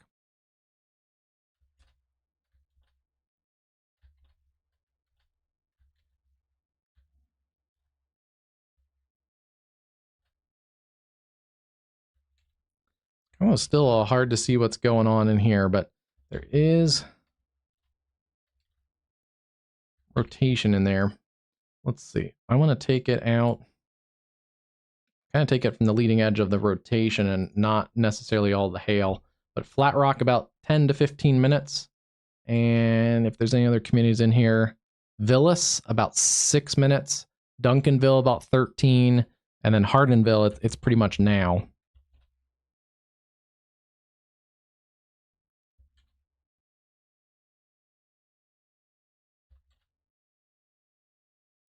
Maybe right in here, there is a little bit of a weaker CC value. We're still kind of far from the radar. Let me see if we have... Yeah, we're decently close to that one. Trying to see if we see it better, but that's our closest radar site. Definitely want to check these other two just to make sure. They're both very messy with the hail cores right on the... They're fairly compact supercells today. But there's your area of rotation. It's just south of Hardinville, coming up towards New Hebron, Duncanville, Flat Rock. And then to the north of there, we have that... It's kind of stayed broad, but it's east of Yale, now south and east of Bel Air. We'll see if they extend that warning. That one's kind of cycled a few times. We've seen it broaden and then strengthen and then tighten back up.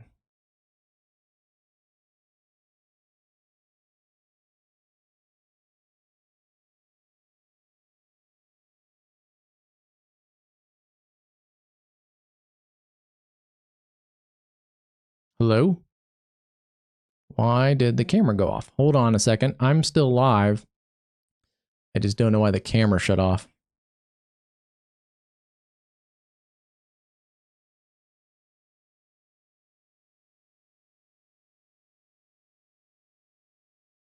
That's frustrating. There it comes. It's coming back.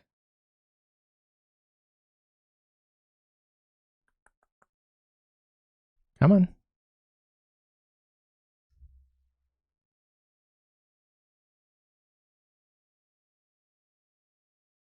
That was weird. I think it was going through an update.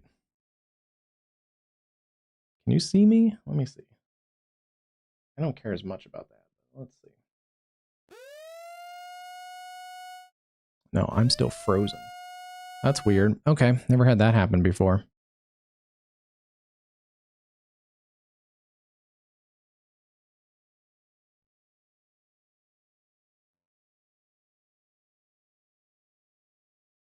Okay. Can you see me? Yeah, there it goes. Okay. Really weird. Okay, I think it was going through an update on the camera, but that seems to fix the issue. Still seeing an observed tag on this supercell south of Story and Oblong Robinson. It has turned more right, so it's more of an issue for Flat Rock. And yeah, you know what? It is starting to show up now. Right in here on 300th Avenue, 400th near Villas. This is definitely an intensifying area. Right in here, we're seeing the reflectivity and now seeing a little bit more correlation coefficient drop. So this is showing us meteorological targets versus non-meteorological targets. There's now some non-meteorological targets getting picked up to the level of the radar site. Flat Rock out here on the edge of your radar. It needs to definitely be in your safe place. That's your lowest level into your room, away from those doors and windows. Put as many walls between you and the outside as possible. Storm shelter, basement are your better options. If you don't have a basement or storm shelter, you got to go to that low level into your room, or like a hall closet, a bathroom. And those tend to be the preferred spots without any windows, without any skylights on your lowest level. If you have a mobile home or a trailer, you need to go to a permanent structure. So camping trailers, mobile homes are not suitable for even weak tornadoes. Yeah, that's turned a little more towards the right. So New Hebron, Duncanville, Flat Rock, that's a dangerous storm coming your direction there. And yeah, there are chasers out here, so I feel fairly confident that if there's more tornadoes that touch down, we'd probably get confirmations pretty quickly like we did for that one. This one's still kind of messy at times on the CC, but I'm pretty sure with all the hail around it, that's what's given us a little bit of a contaminated CC. They are going to continue that warning as it stretches out for West York and areas like Hudsonville, West Union, Walnut Prairie.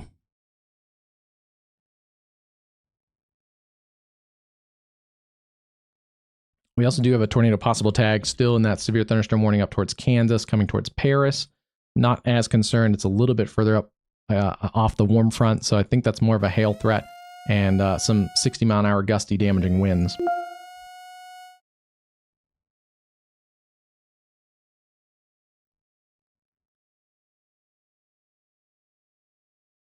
This cell also shows rotation south of Martinsville. It's coming up towards Marshall, Ernst, Snyder, Darwin, and just north of Walnut Prairie, also out towards Weaver. Goes out to the Wabash and the state line with Illinois and Indiana. This one has definitely come up in the hail core again, so that's a sign of a strengthening storm with the updraft still growing. And yeah, you can still see even in this cell, there is a bit of a supercellular structure to it. It's just a little bit messier than the other two are pretty classic looking supercells. Go back to this one. This is our ongoing tornado. Yeah, still showing debris in this one. Observed tornado continues. Confirmed tornado near Flat Rock or near Robinson, moving east at 35. Emergency management now confirmed it. So we've had spotter report. We now have emergency management report. And then we're also seeing it now on the signature for the correlation coefficient. Yeah, we had a trained spotter report it at 412. It's now 4. So it's been going for a little bit. It's been going for at least 5-10 minutes now. And it does seem to have tightened. There's your correlation coefficient drop. That's an area that we wouldn't see the hail. The hail is actually just to the north of there towards New Hebron, east 700th Avenue, and then also out towards Duncanville. So this is likely picking up some debris near the community of Villas and then over towards Flat Rock. Anywhere in this area, you need to take your tornado safety precautions from Hardinville over to New Hebron to Duncanville and then down to Flat Rock. And this is moving generally east-northeast. We're going to get an extension, which I was hoping we'd do soon because it's starting to get to the area where we're only a couple miles from the warning polygon. Like Duncanville wasn't technically in the warning, but I was letting anyone that's there know that they need to go to their safe place. But now Duncanville, you guys are in the warning, as well as Palestine, Illinois, a larger community there on the Wabash. Once again, observed tornado confirmed, extremely dangerous tornado now. They've updated the warning as well for emergency management confirmed. And yeah, we are seeing it on the reflectivity. Pretty good there. as well as we're seeing the velocity scans, and that is a pretty intense debris signature showing up right in here with the correlation coefficient drop. That's not an area that we would see hail. We're starting to see those storms on our camera coming towards the Terre Haute area, so that's looking southwest towards those tornado-warned storms coming up along the Wabash River there. Nothing I can see really on that camera yet, but we'll keep an eye on that one. Pretty heavy winds in here outside of the tornado, some damaging winds, and then also large hail. $half size at least. It could be more towards the ping pong ball size that the storm to the north is. This one's gone through phases and cycles, and it's still struggling a little bit. It's tightened up once or twice where I thought we might get a tornado imminent, but knowing that there's chasers out here, I'm pretty confident that one has mostly remained at least off the ground. We would probably get our tornado report pretty quickly if one does drop. This one is a serious one. Pretty good wind profile in there. And it's right where our correlation coefficient drops, showing us there's non-meteorological targets in the column. And I do want to see how far away from the radar site we are. I wish that was a feature I had on this particular one for you, but I have to go to my other phone radar, and I can pull up how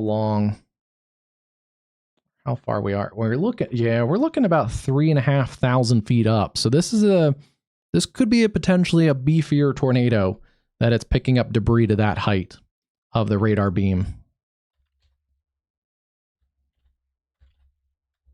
Just on the last scan, it has weakened a little bit.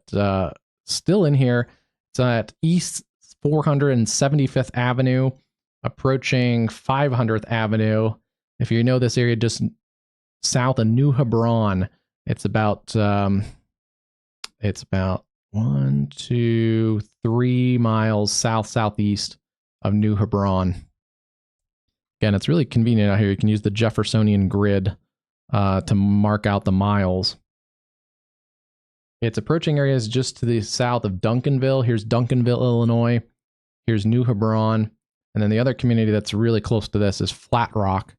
If you're in any of these communities, you need to take your tornado safety precautions if you haven't already. And still showing debris getting kicked up with the correlation coefficient drop. So I'm fairly confident this still is on the ground. It does seem to be slightly on a weakening trend, but still being a confirmed damaging tornado.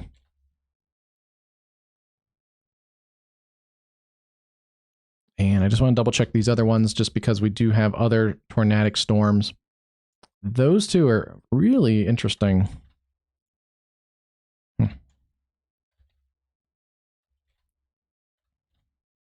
They almost look almost the same, but they're very broad at the moment. They both have seemed to broaden it out. Had to double check and make sure the radar wasn't glitching because they almost look very similar. But yeah, they both, you can kind of see the greens and reds aren't really touching as much like they were a few minutes ago. So I'm going to continue concentrating on this one for now, since this is a confirmed tornado. There are communities out here. It's approaching a larger community of Palestine, Illinois as well. Still fairly south of there, but it's continuing to work to the east, northeast. And I do want to get a track on this again. It's also increased in speed, 40 miles an hour. If you know anyone in these communities, Robinson down to Flat Rock, over towards Palestine, Riverton, give them a call. Let them know there's a tornadic cell coming up towards their location. And I do want to update this with 40. About 10 minutes especially if it hooks a little bit towards the north, that would put more Palestine, Illinois into this path. About 9 or 10 minutes. Duncanville, it's about now. And then Morea, Illinois, about 4 to 5 minutes. Richwoods, also about 10 minutes away on the Wabash. New observed tornado warning. This is going to get a extension by the Indianapolis Weather Service office for those areas in their coverage area. That's for Carlisle, New Lebanon, areas just south and west of Sullivan, Indiana. Good job by the National Weather Service there. They're giving these people as much warning as they can give, being that that storm is still in Illinois.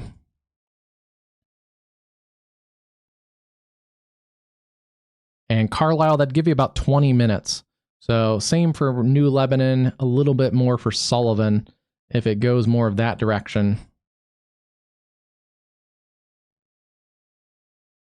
Let's take a look. Just kind of readjusting where I fan this. That way you get more accurate readings. Yeah, New Lebanon about 20 and about 25 to 30 to Sullivan. That's on the Indiana side.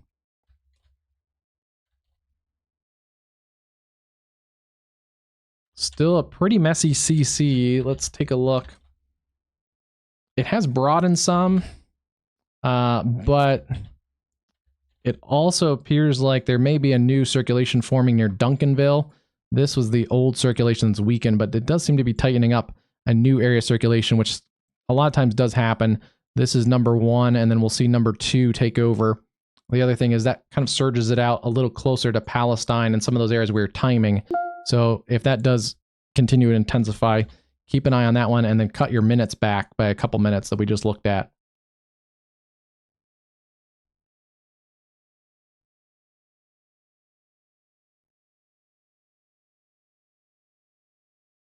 Really hazy sky to that look in Kentucky.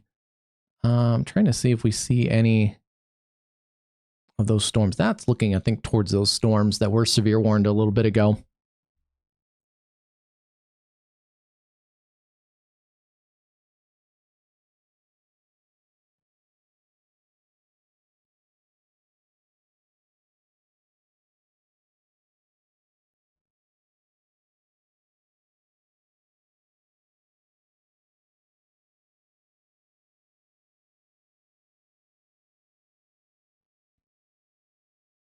Okay, we'll see if it works. It may get kind of contaminated with the storms around, but this is a camera out of Sullivan.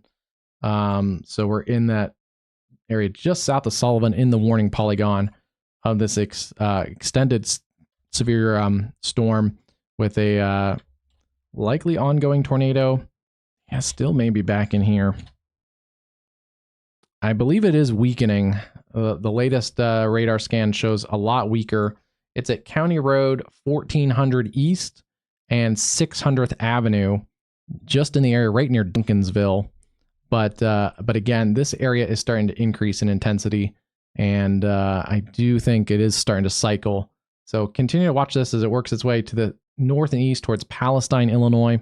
See if we can get a feedback for that camera. But this is working generally towards that camera position over here in Sullivan, New Lebanon, Riverton, and Carlisle, also on this warning on the Indiana side. Let's go back and look at our other storms. I'm not covering your storm. It's just because we do have a few different tornadic storms, so I do want to pay attention to those ones the most. And good news right now, those storms both are radar indicated, and they both show broad rotation, with a little bit tighter of the rotation near Annapolis along 2000th Avenue. That's coming up towards West York on the Illinois side of things. And then this rotation has broadened near Alright, coming towards Marshall. Probably stay south of Marshall, but you want to stay in your tornado safe space if you're already there. And Marshall, you're going to get in on some of that larger hail. So continue to stay in your tornado safe space anywhere in these warning polygons. And we'll keep an eye on Terre Haute as those come generally towards, especially the south side is a Terre Haute. We'll continue to keep our eye on that one. Hi, Capri Adams. Thanks a lot. Definitely give us a like and subscribe and click that bell icon. You get notifications when we go live.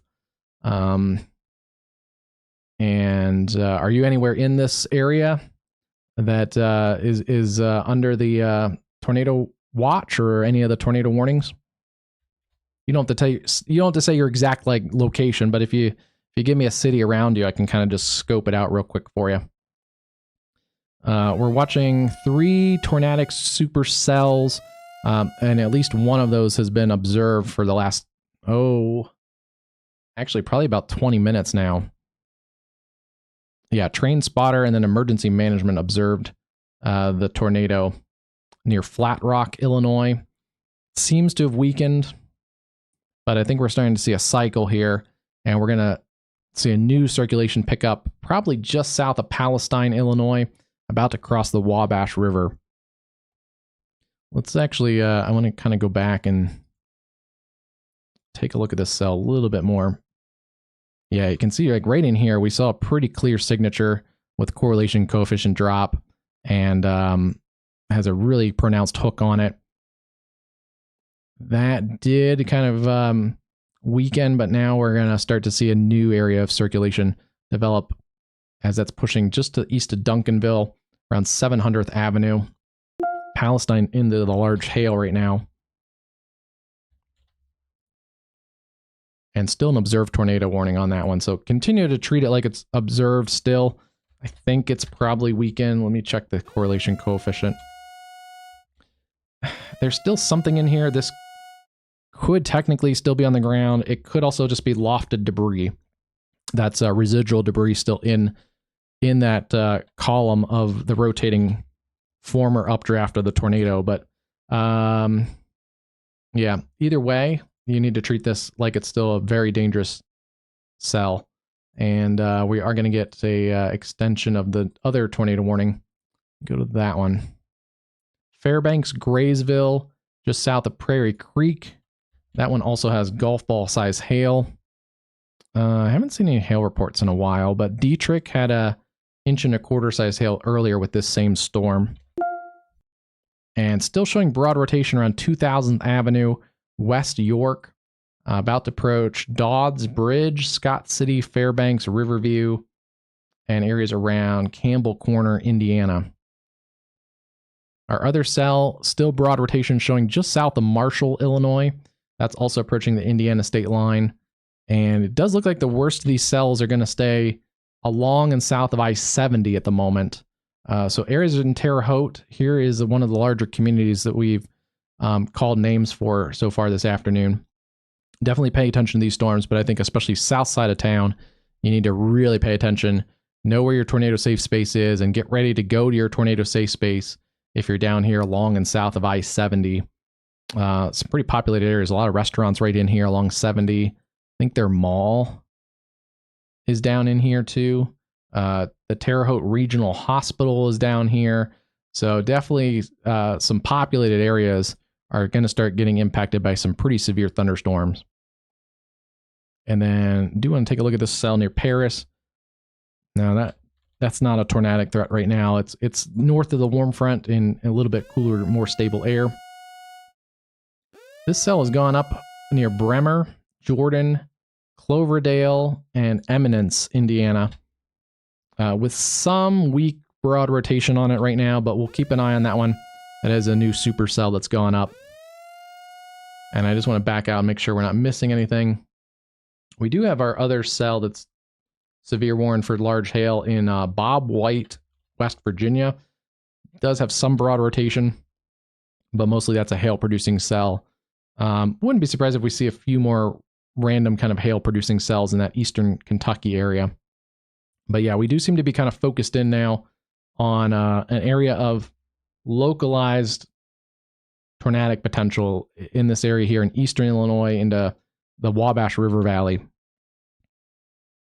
That's where our first tornado warning went off earlier around Watson, Illinois, south of Effingham on the edge of your screen. And then that's tracked all the way to where it is now around York.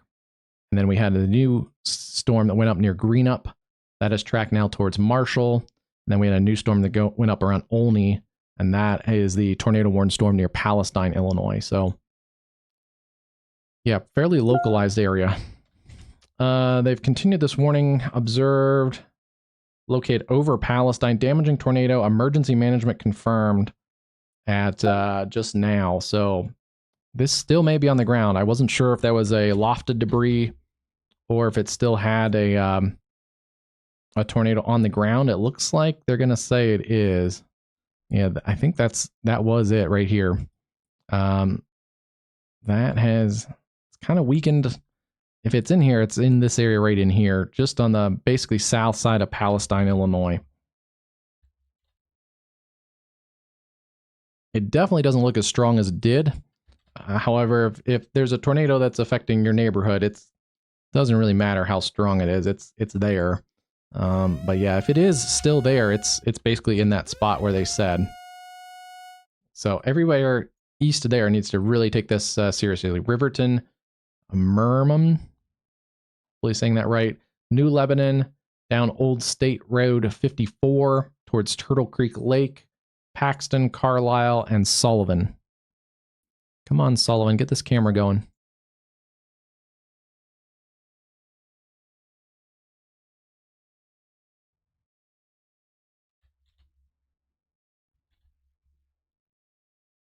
Yeah, that storm has a pretty good structure on it still, too, with the hail core just north of that circulation. These two aren't looking as great right now, but continue to, take your tornado safety measures around Marshall, Ernst, and Snyder. And then down here towards West Union and also West York. That one has decreased in intensity. Both of those cells have decreased in intensity in the last few minutes. $half size hail around Cloverdale, and also some gusty winds with that cell. Jordan, Cloverdale, Bell, Union, and we'll keep an eye on that one. That's kind of riding along I-70 towards some of those southern and western suburbs of Indianapolis. No imminent threat there yet, but just keep an eye on it. And I just want to broaden out. These storms in Illinois, east of St. Louis, have intensified. They're very slowly intensifying. I wouldn't be surprised if we get a couple small hail reports in this cell near Sandoval, and then also the cell east of Collinsville. Zoom in and get a community there, near Highland, Illinois. Nothing severe yet, but just watching trends and watching those uptrend a little bit. Oh, we are getting a new observed tornado warning. In the cell that wasn't looking as healthy, but confirmed tornado located northwest of Hudsonville or 10 miles north of Robinson. Damaging tornado. Weather spotter confirmed a tornado. Trained weather spotter reported a tornado near Annapolis. A somewhat confusing warning, but that's Annapolis there. Maybe a delayed report. Or it could still be in here north of Hudsonville, kind of east of Annapolis. Let's take a look. That'd be a really weird position for a tornado. And I believe that's clear air just on the back side of this, but yeah. That one's hard to kind of confirm. See, it was tighter over here towards Annapolis. I wonder if that was a delayed report. Either way, may still have a tornado in here. If it is, it's closing in on West York. I'm going to wait another radar scan and we'll see if that... Right now, that kind of correlates with the area of clear air, but if it starts to move, it could be. We're shooting pretty far up in the storm, so we could see a rotation here, but especially if it's a noodle, it could be out on the clear air on the backside. So it is possible that where we're seeing an area of rotation is off a little bit from where the actual tornado is. Either way, stay in your safe place there. That's around York, West Union, another dangerous storm. And then still the observe tag. This is that cell near Palestine, Illinois. It's now crossing the Wabash, and areas like Riverton, Mermam, New Lebanon, and Paxton need to stay in your tornado safe space. It does seem to be organizing a new area of rotation to the southeast of that original area. And we can start to see the new hook starting to develop. It's going to get some access to this warm, moist inflow, start to tighten up with the rear flank downdraft, and we'll likely get a new tornadic storm developing. This one is probably going to cycle, and if it does, it'd be coming up towards Paxton, New Lebanon, those areas. Definitely stay in your tornado safe space if you're in that warning. And then I do want to go, we did get new warnings for Terre Haute. So we were talking about you guys just a few minutes ago, and they did extend it through West Terre Haute and through really all the downtown, especially Wabash Avenue South. If you're south of Wabash Avenue, you want to take your tornado safety precautions in Terre Haute. That includes the community Spring Hill, Allendale, Youngstown, Prairieton, down towards Hutton, Virgo, Prairie Creek. That's for that cell near Marshall that is showing still some broad rotation. It has backed off slightly, but still a pretty dangerous storm. Also potentially still damaging winds and some larger hail in that storm. Generally, it's coming towards Prairieton, Youngstown, areas south sides of Terre Haute. So once again, we have 2 observed tags, one near York, West York, the other one down to the east of Palestine near Riverton, and then approaching New Lebanon.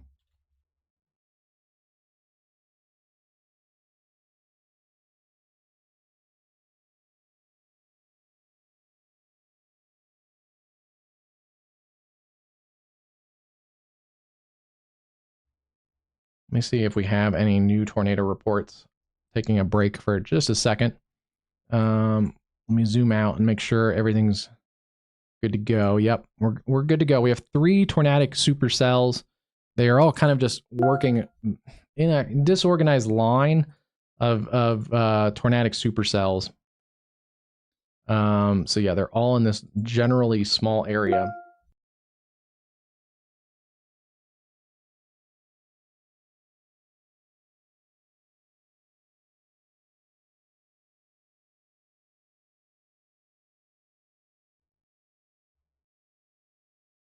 Let me see if we have any spotter reports of the of those tornadoes. Let me see if there's any.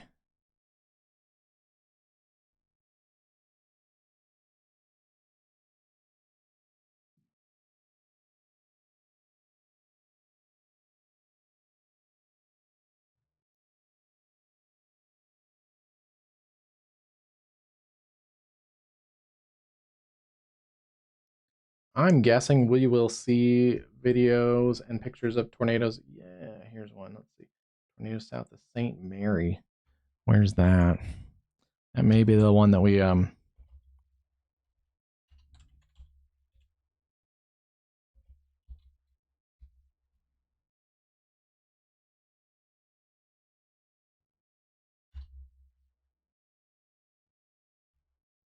Okay, yeah.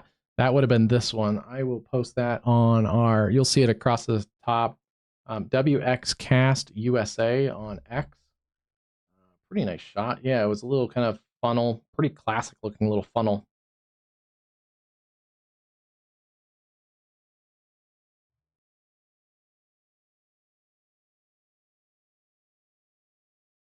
That's the one that put down at least one tornado. If not, I think it may have put down another one.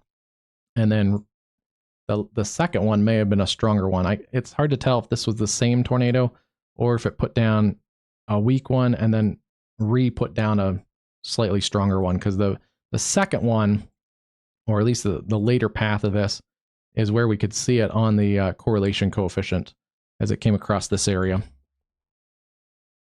That storm has continued to show reorganization around New Lebanon, also Sullivan, Carlisle. They have decreased the observed tag on that one.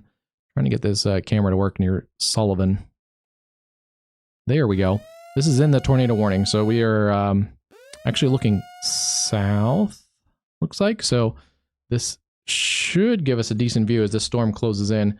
We're already getting rain on the camera, but we're not quite into the core of this storm. So we'll pay attention to that one in just a few minutes. Let's go to the north towards Terre Haute. Still seeing circulation in here east of Marshall now, west of Prairieton. Nothing showing on the correlation coefficient there. And then this was our other observed tag, although I have some questions on that one. I think it was a delayed report. Not seeing anything on correlation coefficient. And this has significantly backed off its rotation. It's broad right now.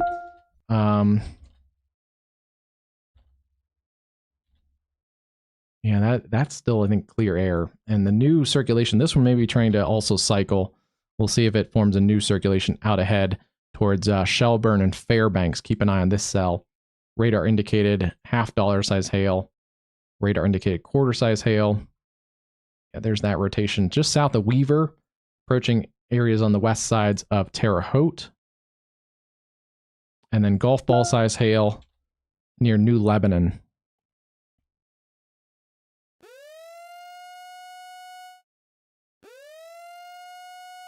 I want to take a look. Also, half-dollar size hail near Cloverdale. And rotation has picked up a little bit on this cell. It's definitely trying to hook and organize a area of rotation, but also the hail is coming up a little bit towards Quincy, Alaska, and Eminence and Cloverdale. Keep an eye on that one. I wouldn't be surprised if they add a tornado possible tag for that one.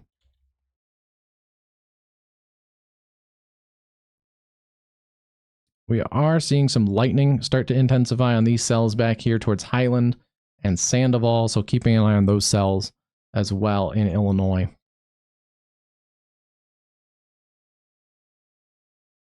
So far, I think it's been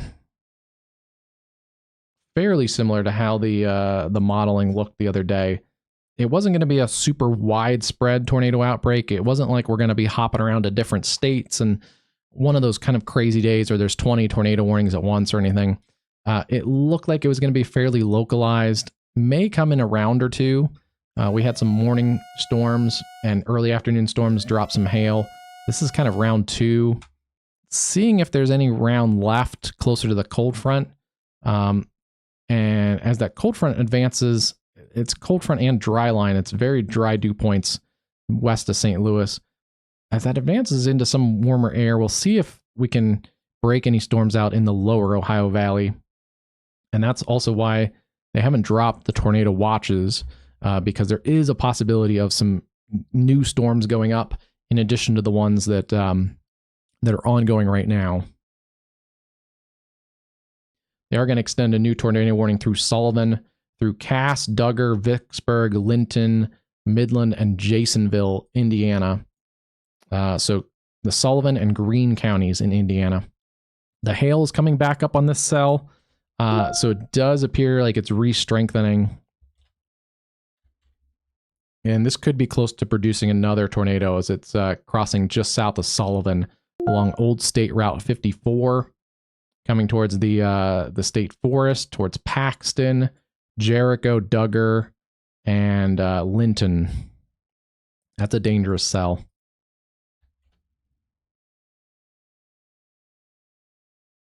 Yeah, there's that area rotation here. This storm has slowed down a little bit too. It's still kind of hanging out just along the Wabash between Marshall and Prairieton, southwest sides of Terre Haute. This storm has weakened and broadened an area of rotation still in there, though, near Fairbanks. And may start to organize a new area of rotation south of Prairie Creek. And then, yeah, we just detailed that storm. This storm is one I'm watching near Cataract. We'll keep an eye on that one, too.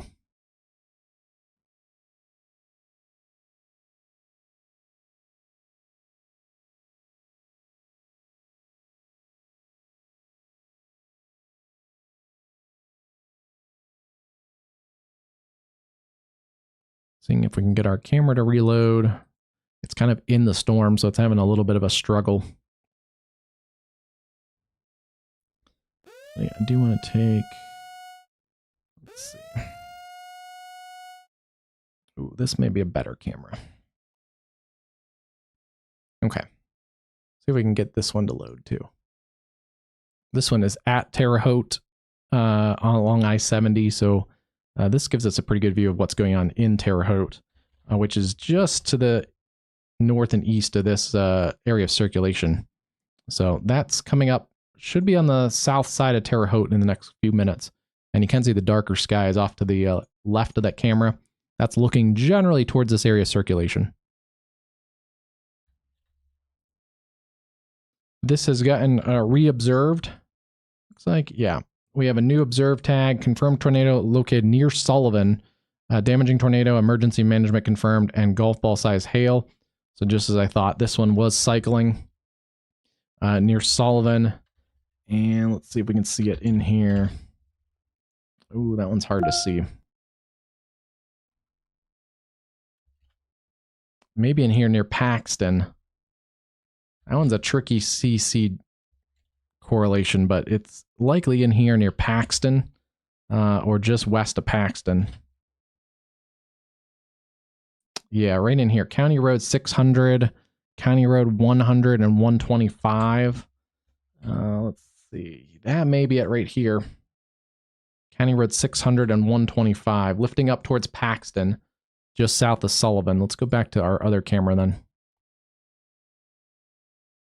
This one's probably going to have a hard time feeding that stream. That camera may be in the hail core, which is why it's kind of rough right now to get that one to connect. But yeah, it does seem to be organizing right in this area. Let's take a look and step this back. Just to not seeing it there. So this is likely your tornado right in here. County Road 600 south and 100 west. And again, that's lifting up towards Paxton and County Road 500. This is all hail, I believe, in here. Yeah, that should all be hail on the correlation coefficient. And it looks a little stronger now. Yeah, that's it right there. It's back on the ground. This is not showing as deep of a correlation coefficient drop as we've seen before, but this is lifting across Paxton at the moment. And I think we're a little lower.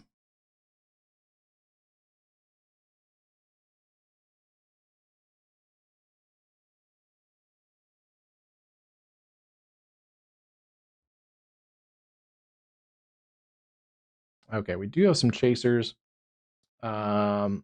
near Flat Rock earlier that I thought was a beefier tornado.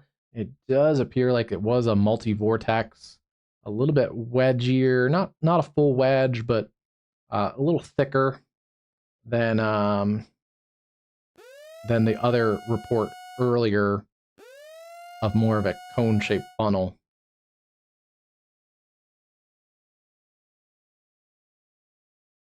Yeah, there are quite a bit of chasers out here. So there are pictures of some of these tornadoes, which is nice to see.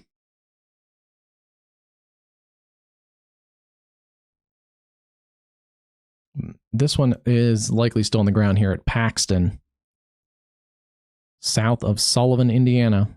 Wow, that changed really quick there. Trying to get this camera to load. It is in the hail core of this supercell. It is getting trashed right now. That camera, I believe, is like right here, just south of Sullivan, looking south. Probably wouldn't see the tornado because of all the hail and wind. Yeah, we're just on the north side of that circulation, so likely wouldn't see that one, but still, that camera is just getting tossed around right now. Still looks like it's in here. It's crossing the highway and near Paxton. It's going to continue up across County Road 500 and then over towards Bear Run Coal Mine and over towards Linton. You guys need to keep your eye on this cell. Let me let's redraw this path. This one has done pretty typical of stronger circulations. As this one has had observed tornadoes, it's made more of a right turn. And then when it's weakened, it's made, more of a northeast turn. So yeah, this one has been a pretty standard kind of textbook supercell. Linton about 17 minutes. Yeah, 17 minutes to Linton, 24 to Lyons, and Switz City about 25 minutes. That's a dangerous cell. Yeah, I think the first tornado may have been like this. I think we've had at least 2 tornadoes, and that one didn't quite go like that. This one, I think, kind of pulled like this. And then, yeah, and then the storm itself was going northeast and then kind of pulled towards the east as the tornado was going on. And then that tornado weakened, it's gone more this way, and now it's pulling more towards the east again with a tornado back on the ground. So that one has done a pretty textbook eastward jog when it's had the stronger rotation. Rotations are backing off some in these cells. coming into Terre Haute now near Prairieton. That's where there's still some broad rotation just on the Wabash. And then the other one is here also on the Wabash, now east of West Union, approaching Fairbanks. Both of those are pretty strong cells still, though, but not looking as impressive for rotation. Ooh, here we go. Here is the base of one of these cells. That's going to be your hail core back in this area here that we where it's hazy and white. And then this, let's see, let's find this. The rotation would be back kind of behind that. So, man, it's going to be hard to see if that's... But let's keep an eye on this cell. They're also going to continue severe thunderstorm warning for the cells north of Terre Haute, up towards Clinton, Highland, and then approaching areas like Rockville, Judson, and Mansfield. That's going to be north of I-70. Again, in an area that has a little less favorable tornadic environment. Kind of watching this cell. That's a good look at that. Yeah, rotation would be tucked back behind that. Basically behind that hotel is where we'd be looking at.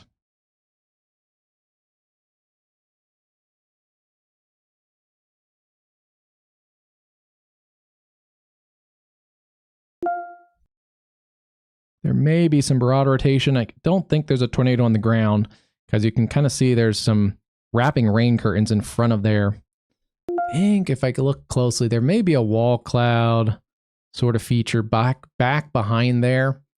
There's some wrapping rain curtains out ahead of this that are definitely moving from the left to the right. So that checks out where that area of rotation is.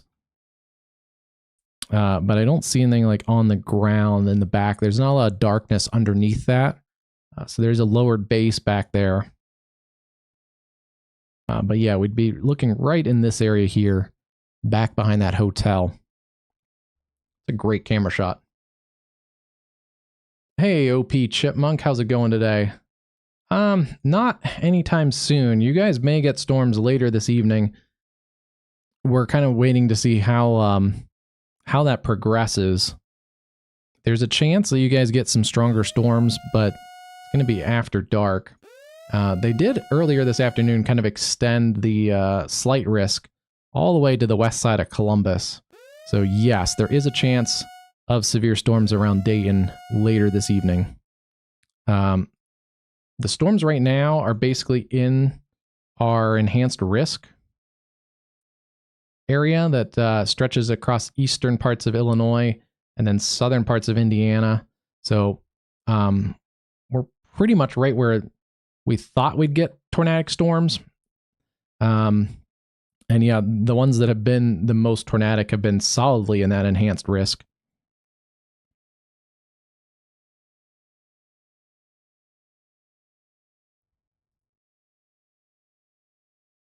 And watching a tornadic storm with some rotation near Terre Haute, but this is going to be south of Terre Haute, south of downtown Terre Haute. Let's go back and look at this real quick again.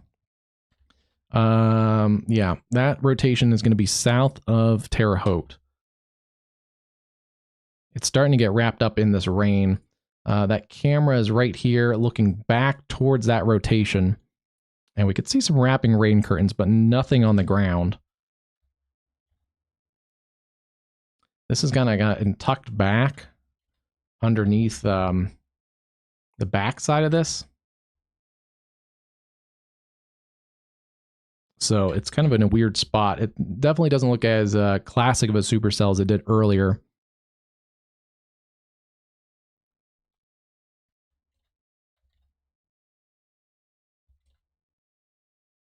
And rotation is staying broad. There's actually some pretty good outflow damaging winds on the southern flank of this in those brighter green colors. I wonder, can this thing like move? Can we keep rotating it to follow that? Let's see. I might just try and find a different camera that repositions us out in front of this storm. Let's take a look here. This storm has weakened too near Fairbanks, still seeing some rotation. And then we have our observed tag. This storm has been our most prolific tornado producing storm. And yeah, it is still likely producing a tornado in here. County Road 500 and County Road 425N. Unfortunately, that's your correlation coefficient. This camera hasn't come back online, it looks like. This camera was in the hail core, just north of the area of rotation. That has moved on. Yeah, they've trimmed the box from Paxton to Sullivan. But still observed tornado, damaging tornado, emergency management confirmed, near Sullivan or 22 miles east of Robinson, moving east at 35. And yeah, unfortunately, it still looks like it's in here. Coming up to a Bear Creek coal mine. What else? Pleasant Maple Street. Duggar. City of Duggar. Hoosier, Vicksburg, Ellis, Bucktown, and Linton in Indiana all need to be in your tornado safe space if you haven't gone already. That's a damaging tornado there. And then I do want to look. We've been watching this supercell out in front near Cloverdale, Indiana. Rotations kind of stayed broad and weak with that one, but it looks like it's a nice structure. And let's see. Okay, yeah, the camera, yep, see, now it works because we're not in the hail core anymore. But that's looking towards that tornadic storm, but on the back side of it. And then this camera is getting blasted by the severe storm, but the tornadic part was going to be south of this camera position. Actually, we're getting closer to that. That's some pretty good wind. This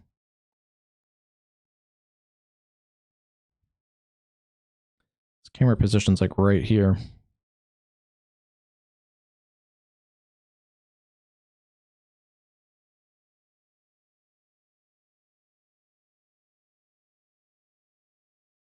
That's interesting. The wind looks like it's coming from this way, so we may be kind of on the edge of that circulation as the main part of it crosses just to our south.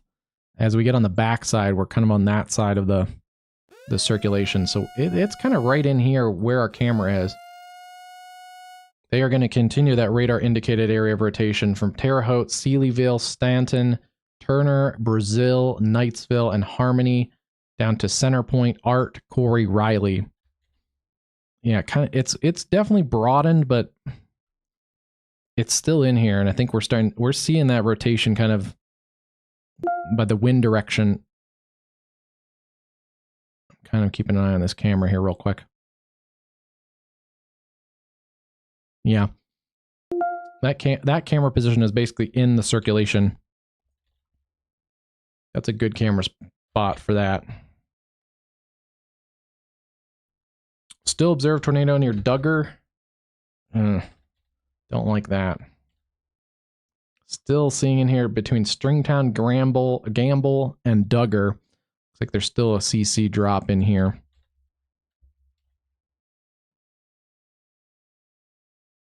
The camera is taking some pretty good wind there at our Terre Haute camera. Now it is elevated a little bit too, so that's going to get a little bit higher winds up there too. Then we had a new tornado warning in those cells that we've been tracking for quite a while, south and east of St. Louis. They are continuing to show a little bit more intensity. All three of those probably have quarter-size hail. The one near Pleasant Mound, one north of Sandoval and north of Salem, and then now the tornado warned storm near Mount Vernon and just to the north. You can see that area of rotation. Irving Road and near Boyd and Dix and Texaco. That's a dangerous cell. That's going to be lifting up towards Kell and eventually towards Luca. Should stay south of Salem. Yeah, the wind is maybe backing off a little bit. We're getting on the backside of that circulation, but that is a dangerous cell. We're going to probably switch the camera to a different camera. I like that camera, so I'll have to mark that. But I want to get out in front of that storm and see it more. There's your still showing correlation coefficient drop near Duggar, approaching Hoosier and Linton. That is a dangerous cell. Large hail on the north side of that. Cass, Vicksburg, and Midland. Let's see. We're still up to 5 tornado warnings. And just wanted to check all of them there. Yeah, they're going to let the tornado warning for that southern cell that's weakened significantly decrease. I don't see a lot of circulation in this one anymore. Looks like this one still does have that circulation. Kind of on that backwards comma shape. That's going to continue riding generally along I-70.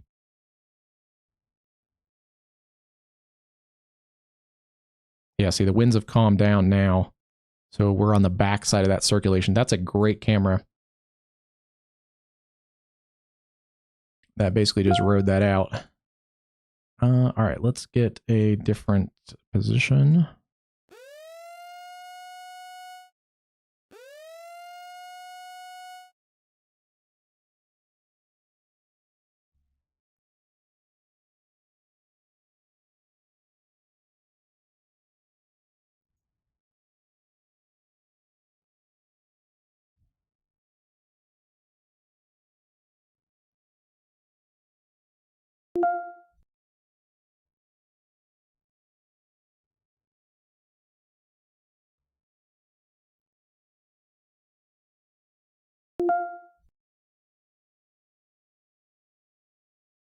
Okay, this one's probably good too.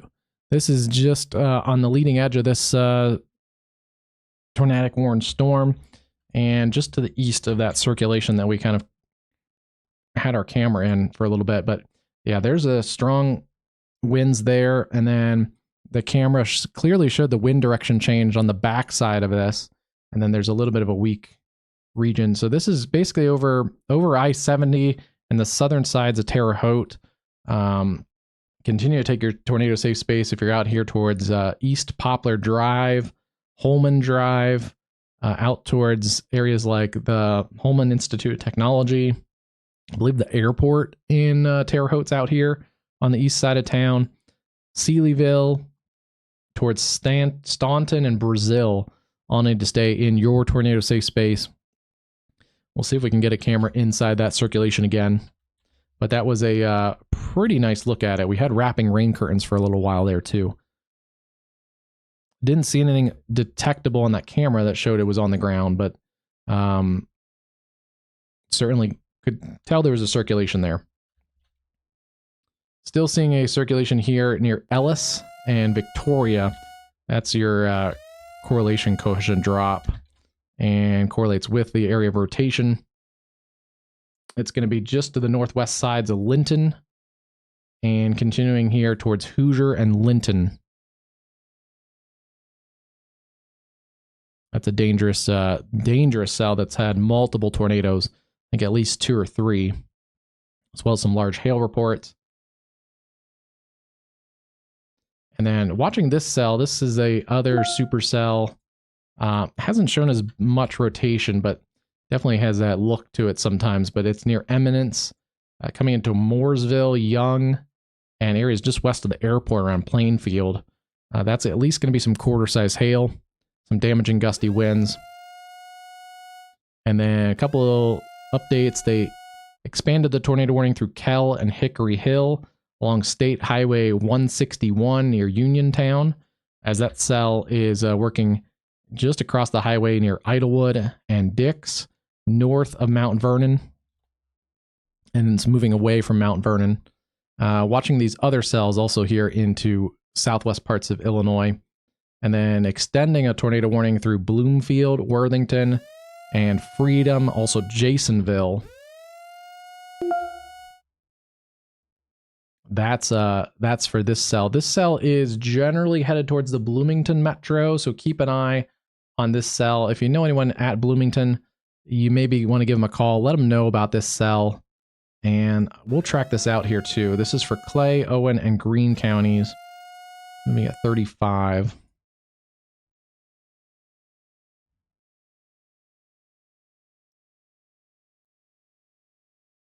I'm going to kind of track it from the hail and the area of circulation.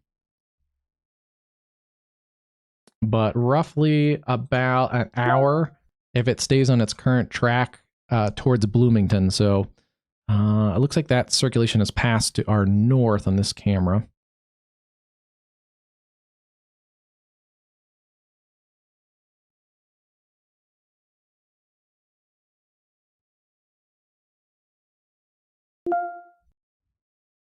Let's see what else in here.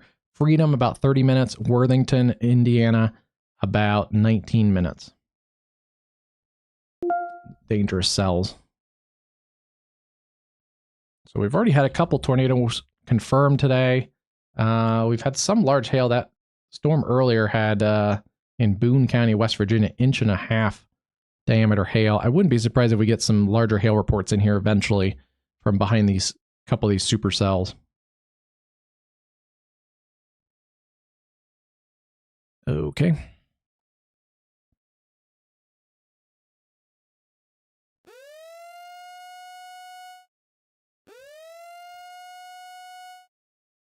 This camera network's good, but it seems to be a little sketchy sometimes in the heavier precip. Some of the states work a little better, even in the heavy rain. Those Arkansas cameras seem to be just like some of the best. They seem to work in anything.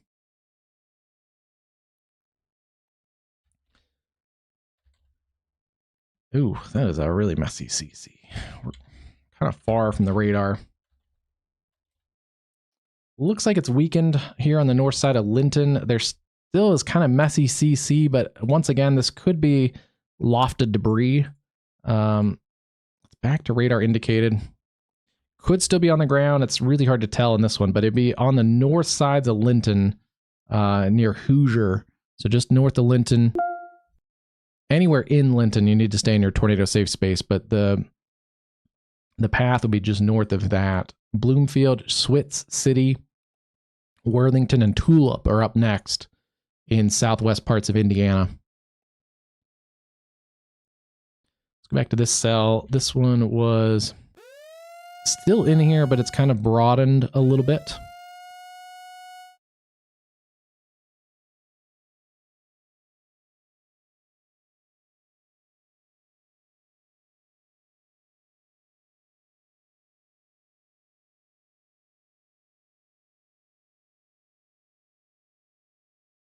Trying to get it to play. This is a look at that cell as it continues to work basically along I-70 there. Yeah, this area of rotation would be near Deming Woods on the east side of Terre Haute, coming up towards the airport, the Institute of Technology, and then up towards Sealyville, Tabortown, the Wabash Family Sports Center, and then over towards Staunton, Cloverland, Purdy Hill, Billtown. Area is basically along and just north of I-70, and then eventually towards Brazil and Knightsville. Continue to take your tornado safety precautions there. And then seeing some rotation in that cell near Rockville.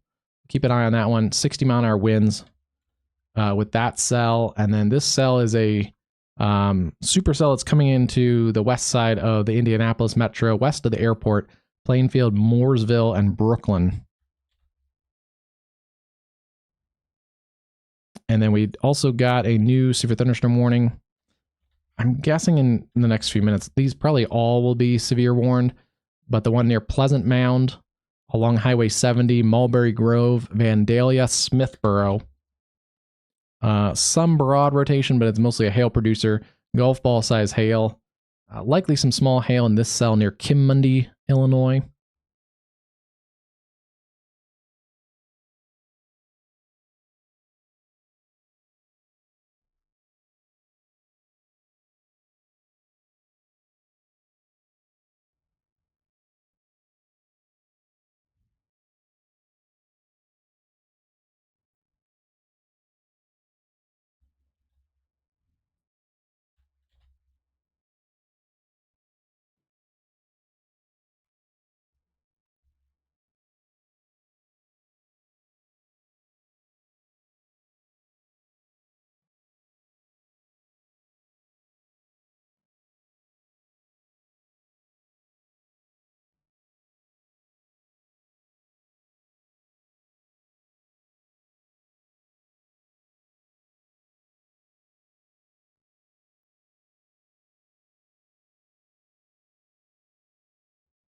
Yeah, we've definitely had at least a handful of tornadoes so far.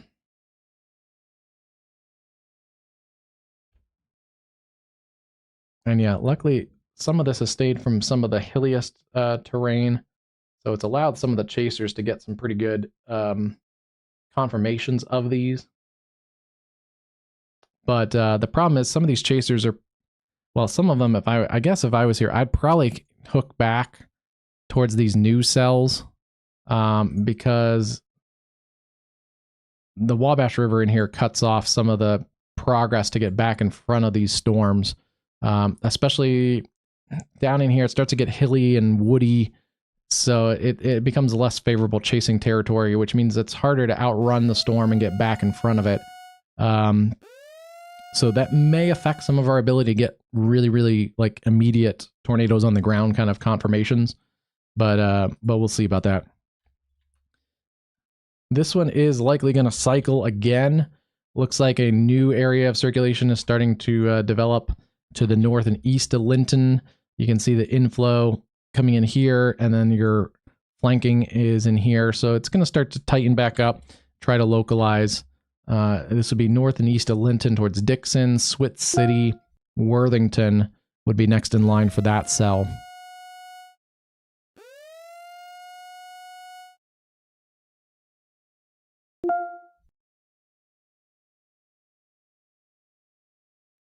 Back to our storm here near Terre Haute and see if we can get a camera working. That would be really nice, but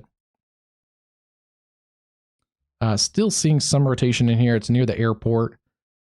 Continuing on towards Brazil, basically paralleling the Interstate 70 at the moment.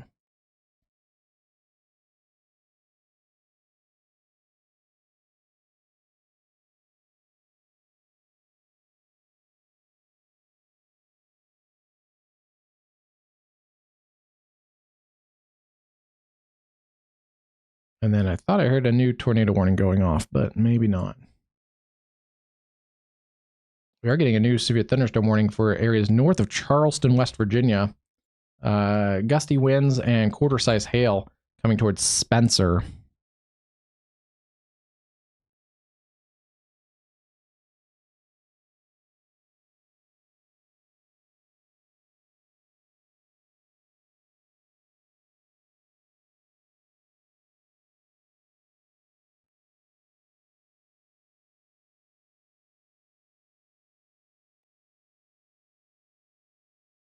And just double checking my warnings. Okay. Yeah, there's been, I think, a couple strong tornadoes. The one in particular, oh, there's a new hail report out of Dudleyville, almost 2-inch hail. This one, the second one, decently far from the radar in Lawrence County, and we had a pretty sizable debris signature with it. So in particular, yeah, this tornado here, somewhere around, I think just north of Flat Rock, Illinois, may have lifted like towards Palestine, Illinois. This one was, I think, a pretty strong tornado. Wouldn't be surprised if that gets probably, I don't like to pre-rate much, but maybe an EF2 kind of tornado range, just based on how high we were from the radar site.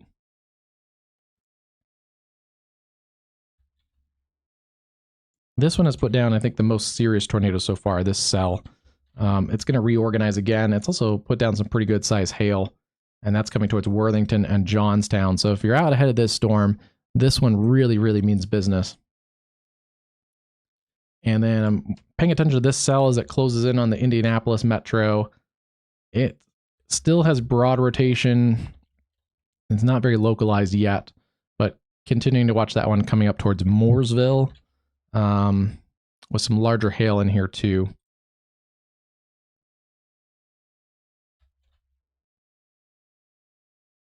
See what the tower radar shows. Base. Okay, that's a little concerning.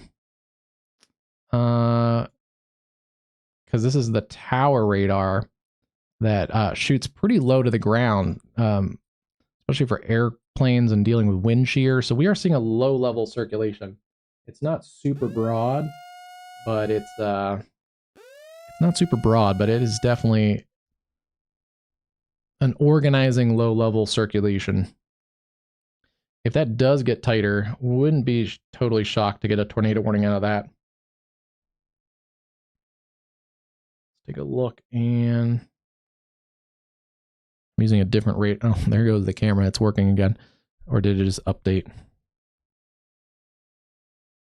it just kind of closed out. It's definitely an organizing area of rotation. It has not, in the last radar scans, hasn't gotten much tighter or much stronger in the velocity. The wind speeds haven't picked up, but the area of rotation has definitely organized. And yes, only from the tower radar for the airport to this area of circulation, we're only looking up about 300 feet. So that's not good at all. This is a low-level circulation that is organizing. This would be coming towards Briarwood, Brooklyn, Mooresville, 5 Points, Waverly. Let's get a path on this at 30.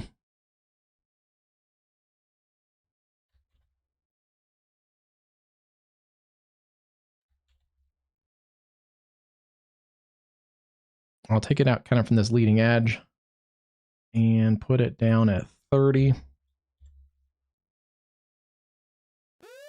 About 20 minutes to Mooresville. That's going to be along the southern side of the Indianapolis Metro. So we will definitely keep an eye on that cell. Continuing to watch this cell near Sealyville. Ooh, it's backed off quite significantly. Not much rotation in there anymore. We'll see if they want to continue that. The cell to the south, mostly a wind threat at the moment. That one was a supercell earlier. Significantly backed off. This is our big player right now. Worthington and Swit City, Bloomfield, and areas like Tulip, Newark, New Hope, Pottersville, and Freedom. Continue to stay in your safe place there. And then also watching the other radar indicated tornado warning for areas around Kell, with some broad circulation coming up towards Hickory Hill.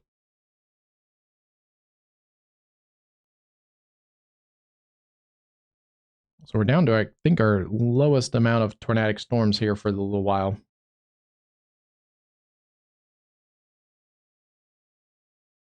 Scotchtown, Indiana. Hold on, let me see this. Scotchtown.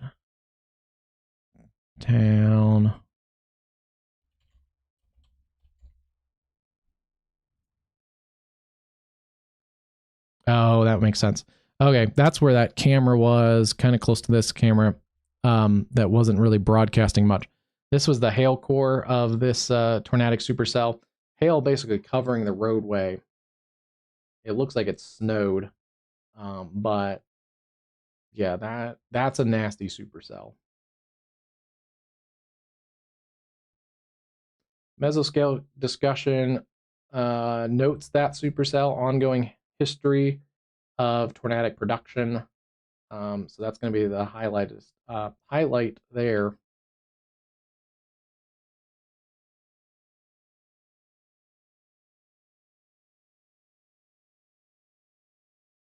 Yeah, that is a nasty cell. Take a look at our other storms. These are the upscaling thunderstorms. We have had almost 2-inch diameter hail in Bond County. I do want to take a look and see if there's any rotations picked up on these. A little bit north of Vernon, and then the hail core sits back there. This one near Kinmundy.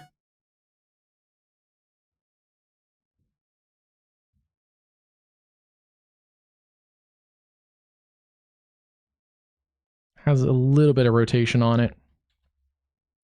And then we do have our other storm. This is the one that is tornado warned. They've extended that out another 29 minutes. Still showing rotation in here to the east of Dix and southeast of Cal. A couple of different cells there that have some interesting rotation too. So we'll keep an eye on all those. They all likely do have hail. I'm surprised this one isn't severe warned. They all likely have at least 1-inch hail. That one has more in that ping pong ball range. This one has a little less in the 1-inch range, maybe up to $half size. And they are just starting to get into some of the more favorable tornadic environments.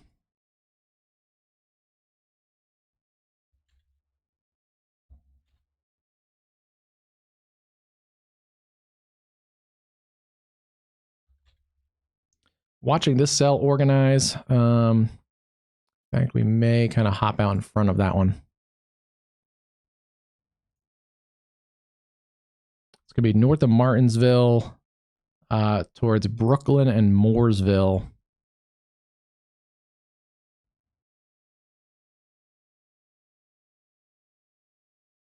Ooh, that's starting to get a little hooky there.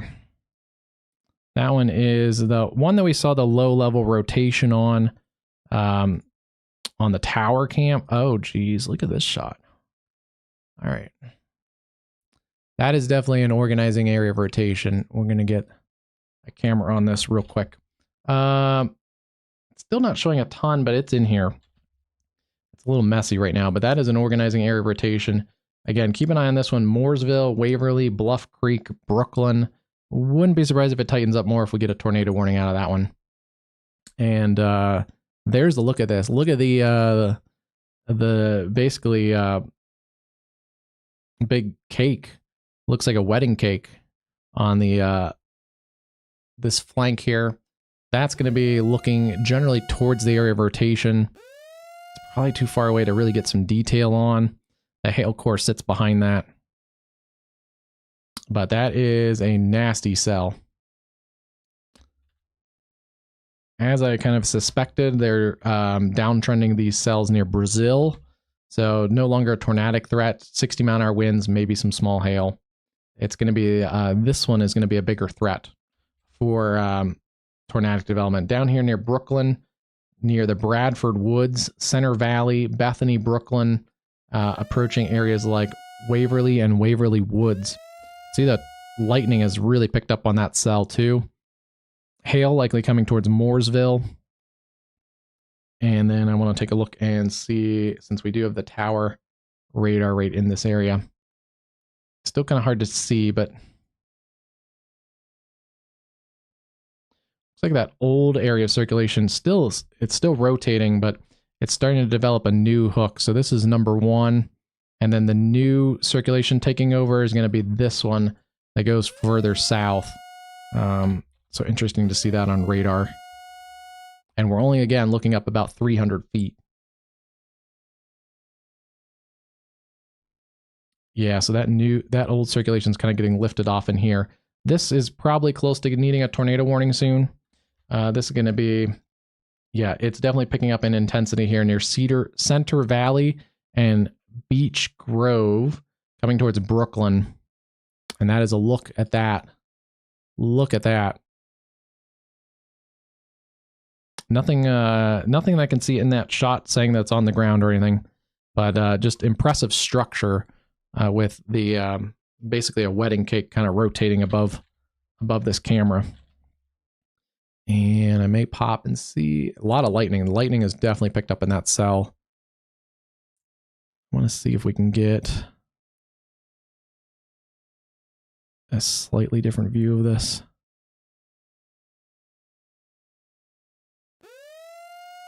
There goes the tornado warning. So just as we kind of suspected.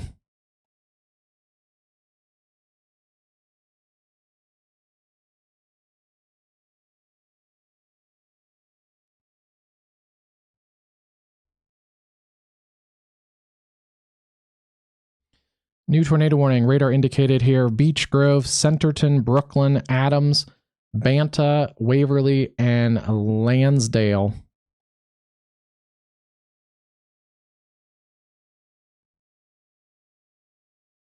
Yeah, here's just a slightly different perspective. This is, I think, a little closer to that circulation, which would be right back in here. So we're taking a look. That camera is basically right here, kind of looking towards that area.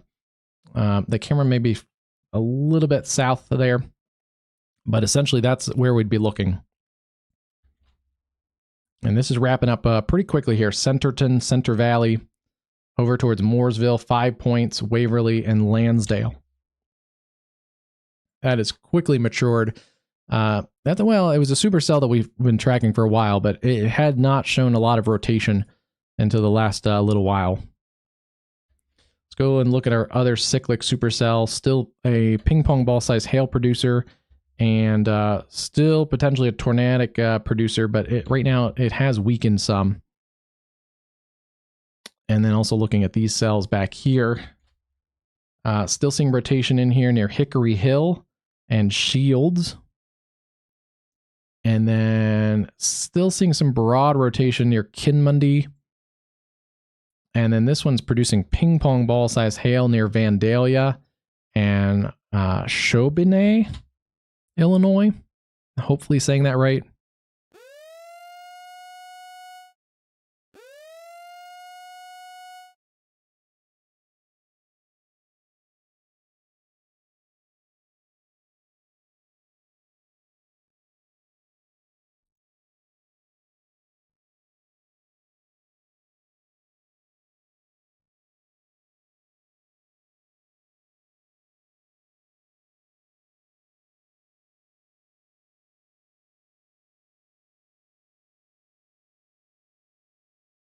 Yeah, that rotation would be just off the screen on the right side of that camera. If it crosses to the north, I should be able to switch it around. Wow, we just had a big dump of tornadic reports. Oh, that's not good. House destroyed, occupants trapped by an emergency management report in New Hebron. That's that area I was saying earlier, I think had a decently significant tornado. Mobile home rolled over, occupants trapped, 3 houses with roofs off. And then the initial report was the relayed report to emergency management.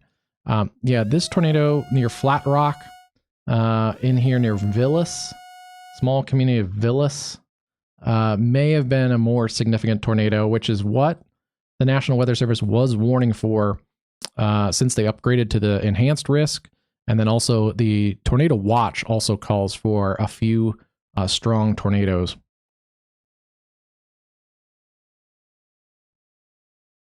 So that area may not be fully done yet. You still have some areas that haven't gotten worked over, especially further south towards I-64.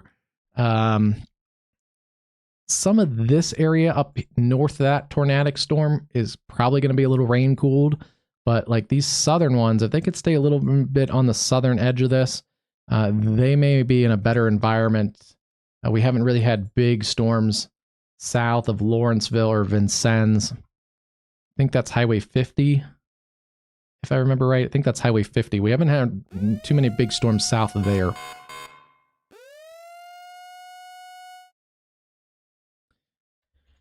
Tornado warning for Bloomington. Let's see.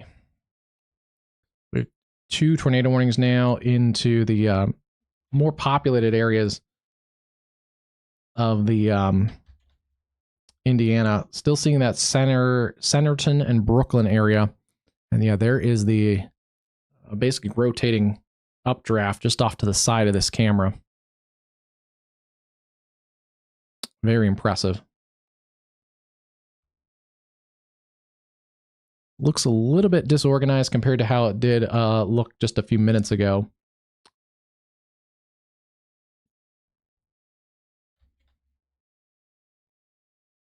And yeah, this is headed towards Bloomington, so we'll get a camera that way too. Let's see. Let's pop over there. Let me do my background work here and get a camera over there.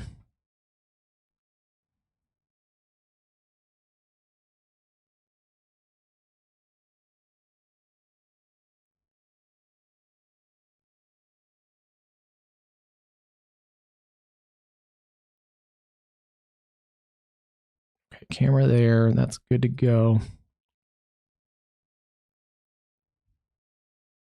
That one's also picking up in intensity again. Look at this. This is one of the things we do capture sometimes is some pretty beautiful shots. This is that circulation, that camera that was in the circulation near Terre Haute earlier. Beautiful shot of the setting sun, looking at some storms off to the south of Terre Haute. No longer tornadic storms, but those are looking towards Hickory Land, that kind of area.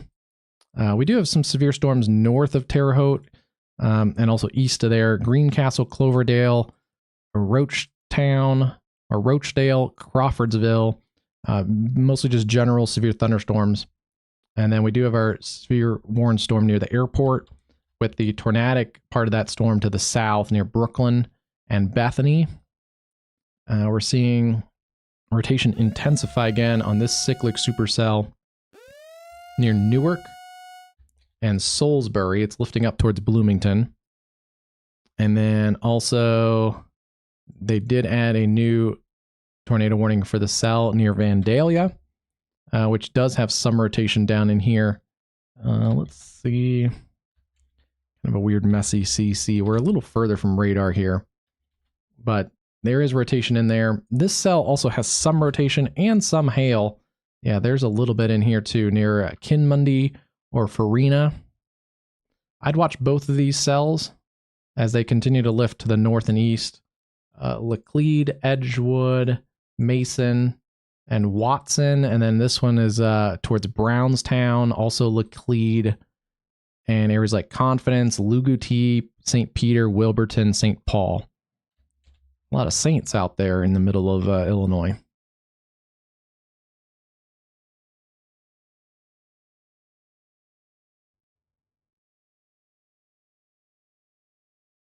Here's Bloomington right now. Storms are definitely closing in on Bloomington.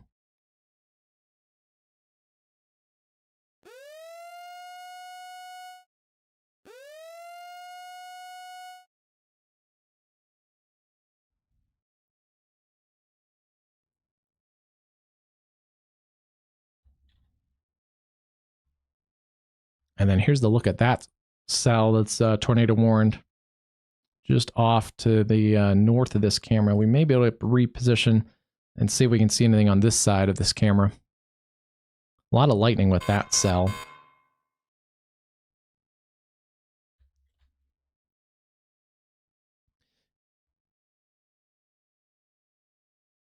Rotation is kind of backed off again. A little disorganized at the moment, but it's still in this area generally near Brooklyn. They've extended a severe thunderstorm warning through Indianapolis for quarter-size hail, 60-mile-an-hour winds. So right now, not a tornadic threat coming through Indianapolis, but it's that southwest side of town. It's looking a little bit messier compared to how it was. This is north of Bloomington, but looking towards that severe storm. So keeping an eye on that. And then this is in Bloomington. Again, Bloomington, you guys are under a tornado warning, so there's a lot of traffic out here right now. I'm kind of bummed about, but this is the area of circulation just north of Salisbury. It's kind of broadened out a little bit. The hail's come down slightly too, so that's a good sign.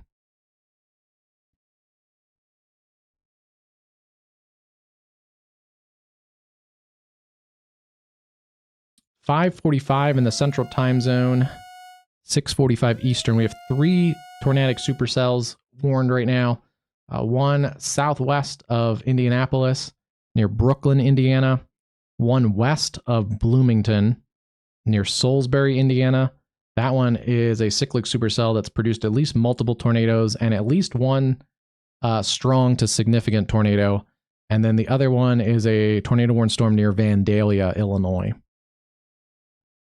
So that's what we have right now ongoing. We also have a couple warnings still elsewhere. Some hail near Spencer, West Virginia. And it looks like the hail storms have calmed down some into eastern Kentucky near Pikeville. And areas actually got 1.5 inches in diameter hail a while back. But yeah, things are calming down, it looks like, in Kentucky. That's good to see.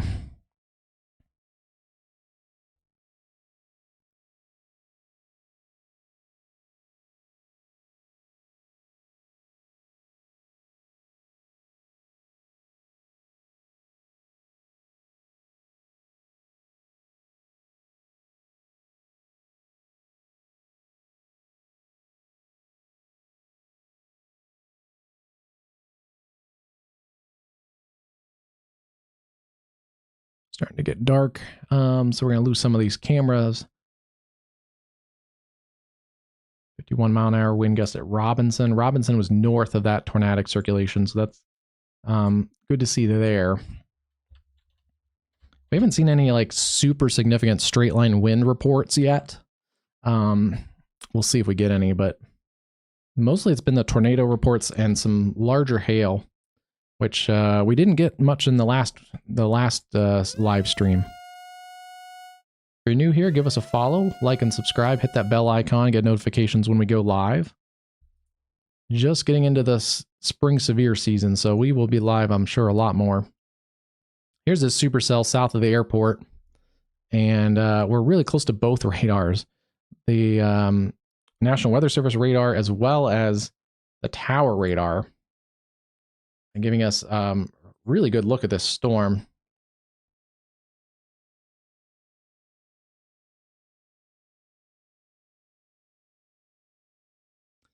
It's still kind of disorganized based on the tower radar and the National Weather Service radar. So it's trying, but it's not quite there yet. It looks like it tried for a little while when we first kind of switched the camera over there, and you could see kind of the wedding cake pattern of the sky and basically the mesocyclone. And then since then, it's kind of broadened back out and weakened. Still tornado warning, though. Brooklyn over towards Waverly, 5 points. Still need to, and up towards Landersdale. Still need to stay in your tornado safe space. But at the moment, it doesn't look like it's producing a tornado, which is good because this is into some more populated areas along Old State Road 144, approaching Spring Lake Road and Centenary Road, and then also coming up to Smoky Row Road. That's where that area of circulation is, in this area around 5 points.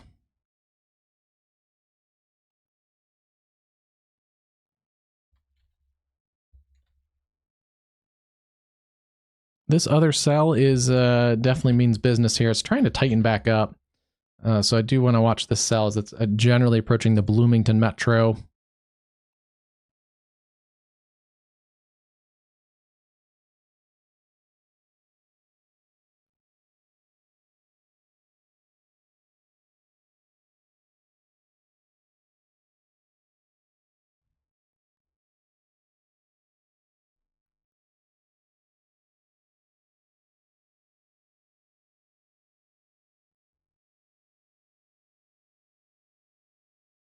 This camera is a little bit back from Bloomington. It gives you a little bit more of a perspective from the clouds.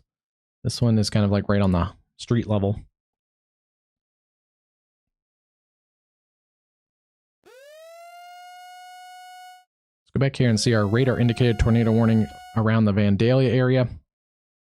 Still in here near Wilburton. A little bit tighter than it was earlier. Wilburton over towards St. Peter and Lugety in Illinois. Definitely stay in your safe place there. And then the other tornado warning in Illinois went down to a tornado possible tag.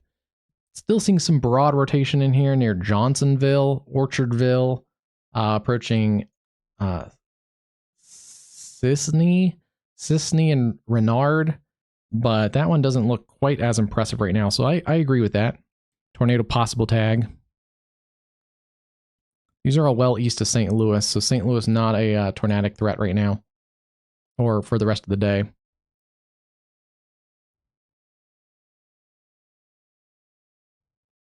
Looks like they've trimmed the tornado watch out of the Louisville metro. I assume that the rain cool air may be a factor down in here.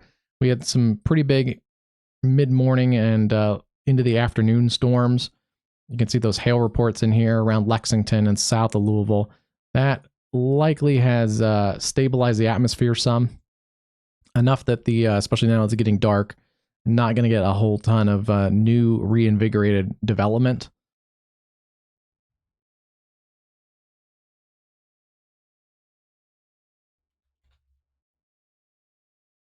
And then still watching this generally broad rotation here around 5 points and Waverly. And let's see if we can maybe get a different camera view.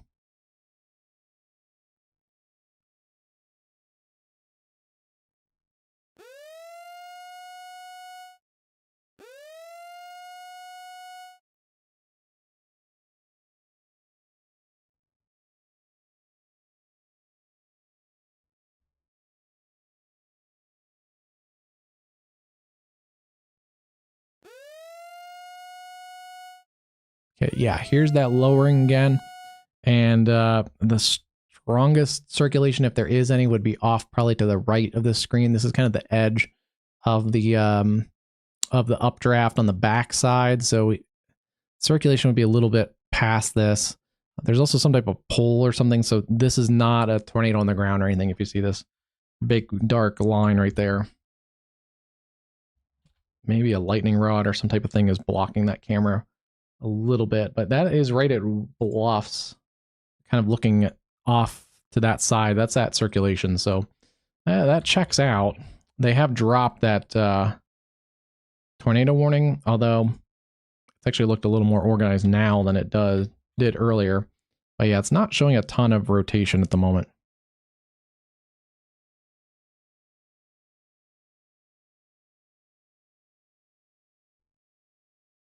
Keep an eye on that one. Still quarter-size hail, 60-mile-an-hour winds coming into the especially southern sides of the Indianapolis metro, and then also the western and southwestern sides.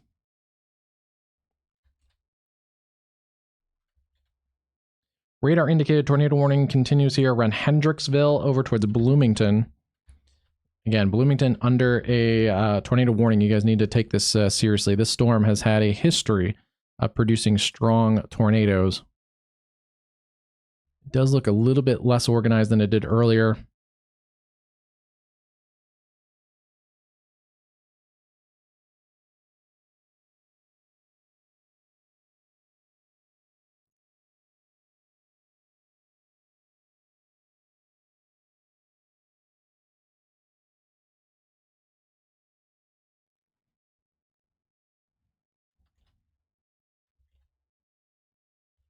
Yeah, that cell is coming into the Bloomington area.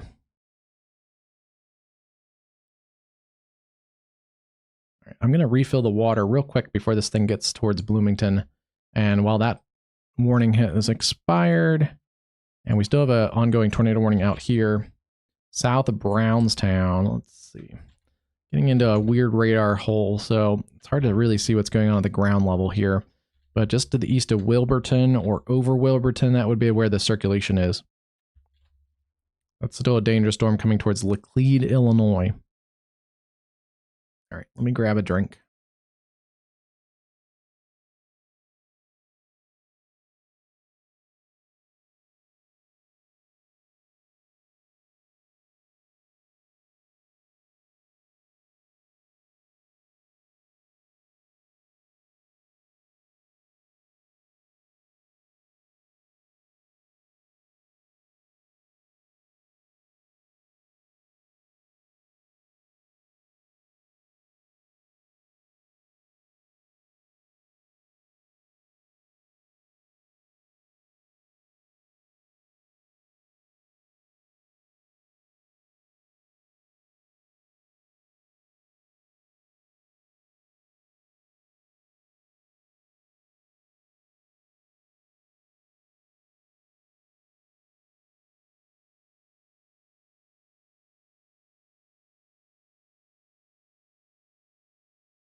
All right. Yeah, everything was looking good, so I just grabbed a quick snack too while I refilled the water.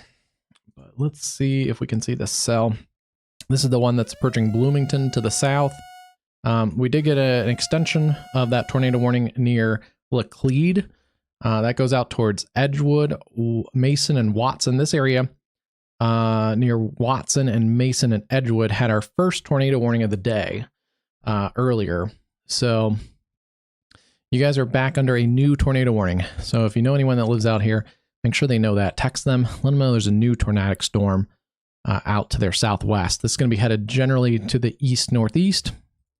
Get a speed check on this. 35. It's been pretty standard today at 35.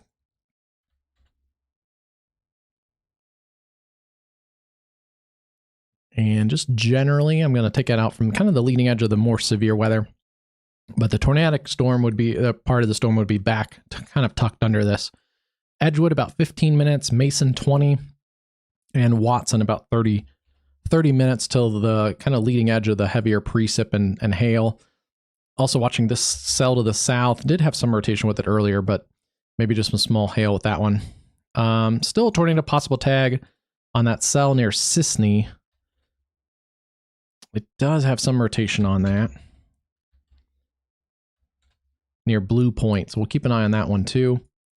They are extending, oh no, this is an observed tornado now. Coming into Bloomington. Everybody in Bloomington needs to take your tornado safety precautions immediately. This is a new observed tornado coming into Bloomington. Let's see if we, oh geez. Yes, that is an observed tornado coming into Bloomington on the west side near State Route 48. Yeah, looks like maybe a scan or two ago. This is it right here. Guilford Road and Kirby Road. That is a debris signature. Pretty nasty debris signature too. Let's see. Observed tornado coming into Bloomington right now. Let's see. 64, 38. Yeah, that's a pretty nasty one. 67 and then 78. Could be in that, I don't want to pre-rate, but could be more than just EF0. This is going to be on the west side of Bloomington near 3rd Street. Right by our camera if it plays.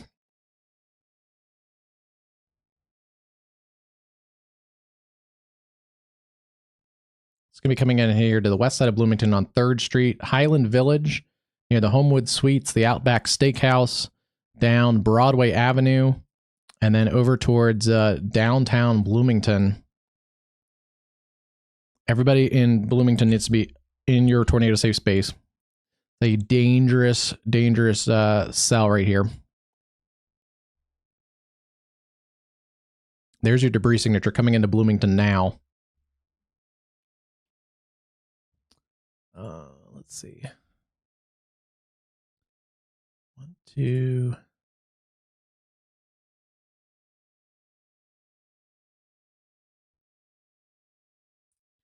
Change my, oh. Okay,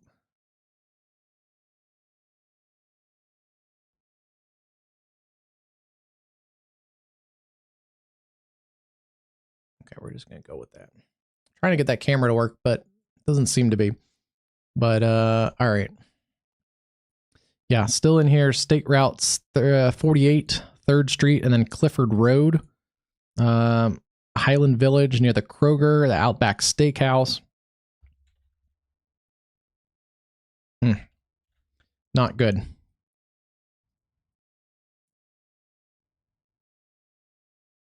Has weakened just a little bit on that last radar scan, but this is a supercell that's produced significant tornadoes before. And just past Bloomington, New Unionville, Yellowwood Forest, Belmont, Woodview Hills, out towards Needmore, and Nashville, Indiana, need to continue to take your tornado safety precautions. This is right here. It's near Highland Village and State Route 48. It's crossing very close to our camera.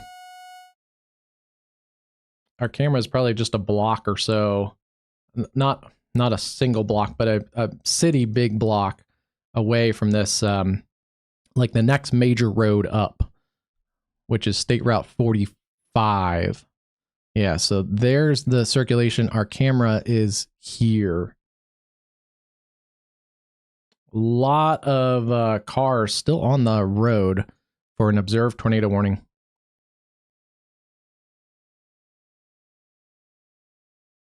And a lot of lightning here.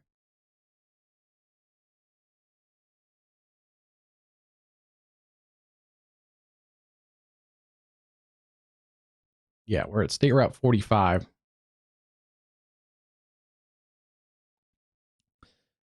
Tornado continues here towards the Muller Park Nature and Hiking Area, Twin Lakes Recreation Center. And yeah, right here at 3rd Street and I-69. There's your debris signature still showing up here. It has weakened some on the west side of Bloomington, but this is still a tornado in progress. West side of Bloomington. Some pretty heavy winds are going to be surging out just ahead of this. This is going to be a rain-wrapped tornado. So we probably wouldn't see it even if the camera was positioned a little bit differently. It's going to be wrapped in the rain.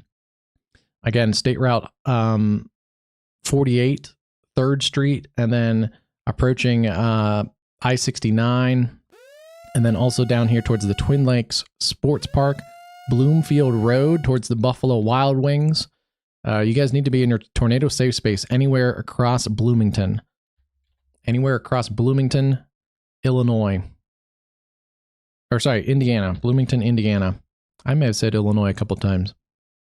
I do want to take a peek, though, real quick at our other cell near Laclede in Illinois.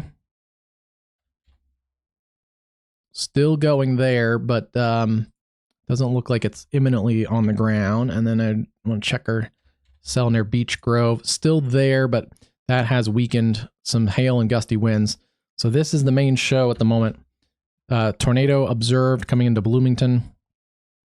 Emergency management confirmed tornado. Extremely dangerous tornado. Then we were able to see the debris signature and the correlation coefficient.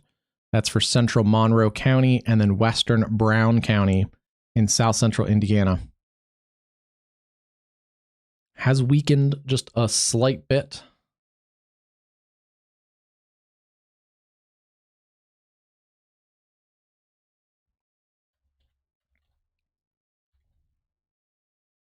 But still seeing a debris signature in here where there would not be normally hail. So the hail's on the north side towards Marlin Hills, Westbrook Downs, up towards Wayport and Dolan. This is an area here. It is rain wrapped, and there may be some hail wrapping around this, but this is generally the tornadic circulation in here. And that's where we see the lower correlation coefficient values. Looking at the winds here, they're from the west where our camera is, and I believe they just kind of switched.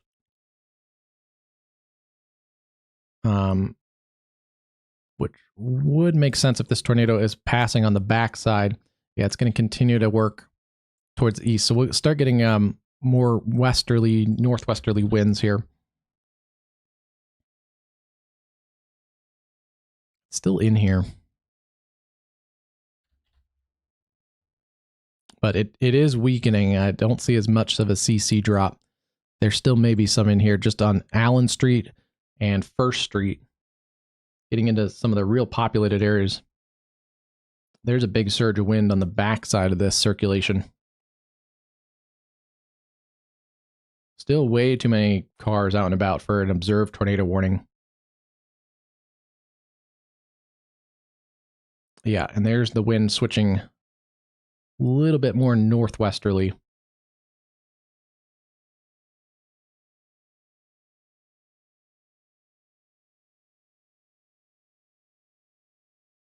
Shows you how powerful this storm is with the really intense blowing wind around this circulation. We're about a mile or so from it, I think. Double check. Yeah, about a little over a mile, closer to a mile and a half from the tornadic part of the circulation. But this whole area is part of the mesocyclone. So this whole area is spinning. outside of just the tornadic part of the circulation, but this whole area is part of the mesocyclone that's spinning. So that makes sense. That checks out.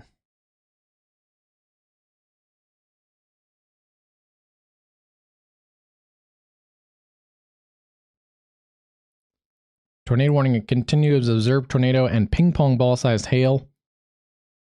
Or that was a radar management or emergency management confirmed tornado, but we were also able to see that on radar.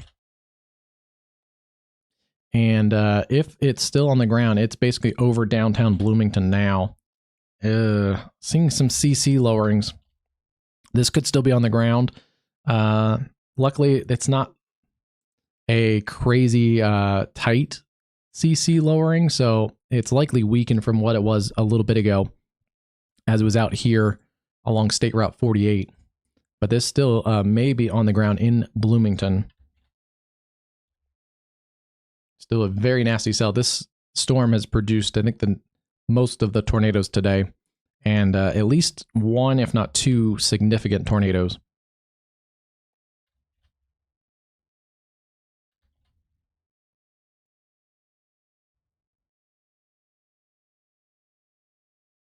Backing this up a few minutes ago, this was at 6:02. See a very clear debris signature on the correlation coefficient showing us non-meteorological targets here at Gifford Road and just south of State Route 48. This proceeded to work east. It weakened a little bit as the next scan came in.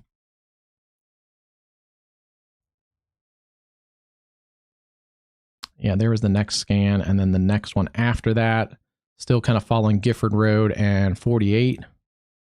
And then still in here, basically at Bloomfield Road and 3rd Street, still showing up. So I don't know if it's fully lifted or not. It's hard to say.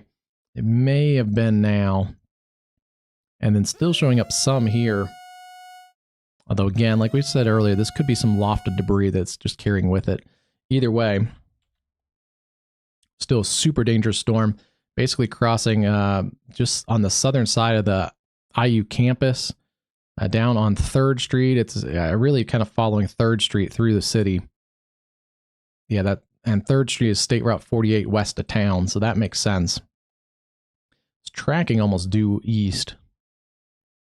Still in here. But has weakened significantly since we saw it earlier.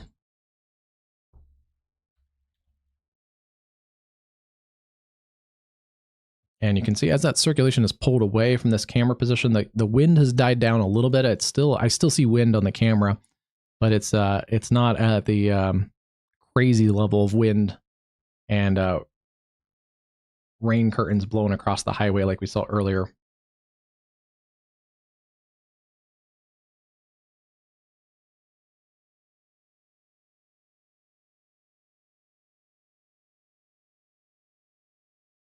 Now that this is working to the east, that was a lightning, but look for power flashes up in maybe this corner of the... Ooh, that may have been one. But look kind of in this area for any power flashes, especially along the tree line. It's going to be hard to tell because there's so much lightning. Looking off to the side at their quad screen setup to see if I have any additional data. Tornado vortex signature still being picked up for that circulation just now on the east side of Bloomington.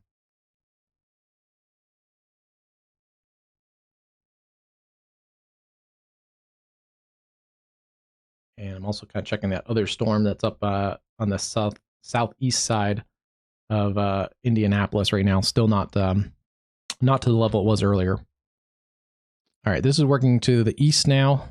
Seeing it in here, it's just kind of scraping along the IU campus, just south of the really heart of campus, it looks like.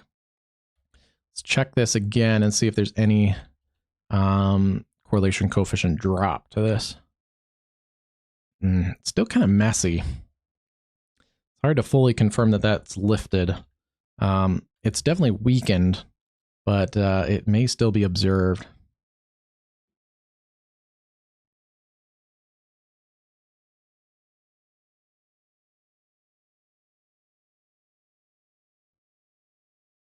Yeah, still moving east at 45, damaging tornado and ping pong ball size hail. Emergency management confirmed tornado. So this still may be on the ground, just on the east side of Bloomington.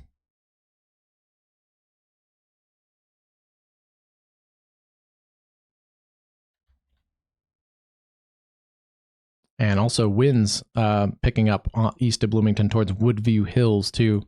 So dangerous storm producing damaging winds, large hail, and a ongoing tornado. Check our other cells real quick. Hail and some rotation, both of those. South of Watson towards Mason Edgewood. This one also finally got a warning. Ping pong ball size hail for Bible Grove over towards Newton. Keep an eye on that one. It's showing some circulation too. And then this cell is weakening down here north of Mount Erie. So again, observed tornado in the Bloomington, Indiana metro. Really, especially the west side of town. Looks like by the airport out here. And then kind of TBD if that's still on the ground. But here's your wind kind of wrapping away from the radar. Here's going towards the radar. That circulation still showing up in here, but it's weakened.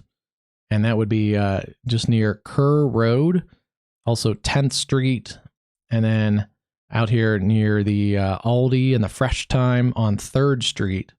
That's approaching Getty's Creek Road out on the east side of town.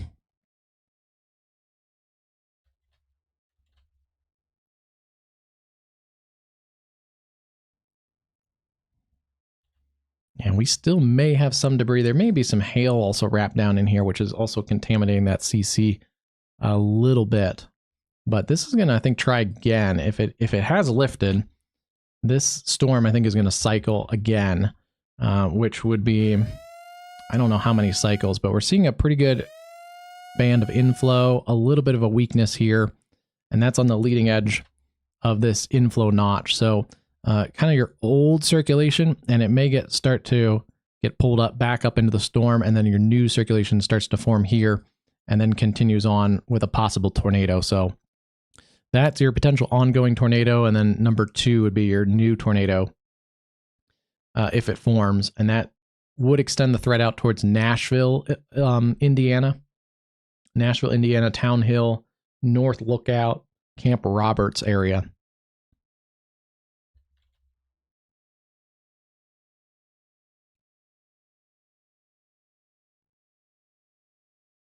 Yeah, they're still confirming this. So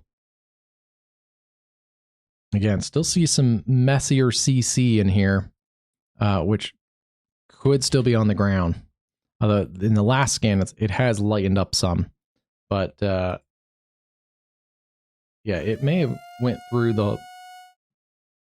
Oh, here's the back side of that. Look at that. That's kind of the back of the wall cloud, getting illuminated by the light. I'm surprised this area has had power the whole time, so that's nice. Let's see, still a tornado vortex signature also picking up on my other radar products. So yeah, it still may be in here, unfortunately. Just on areas here between Kerr Road and Woodville Hills, or Woodview Hills on East 3rd Street. I do want to check this other storm. Still a supercell, but it's had kind of weak rotation near Pleasant View. It's leaving the Indianapolis metro.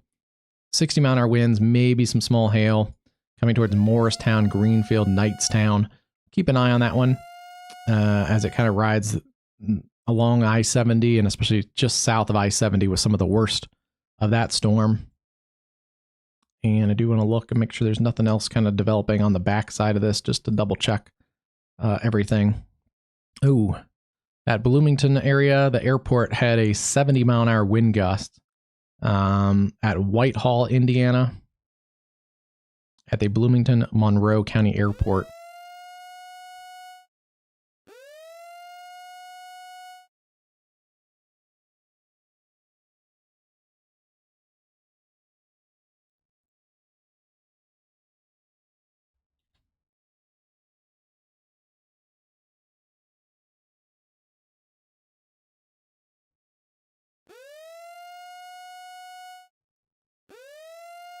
Looks like that's where it really started to tighten up, right near the airport. And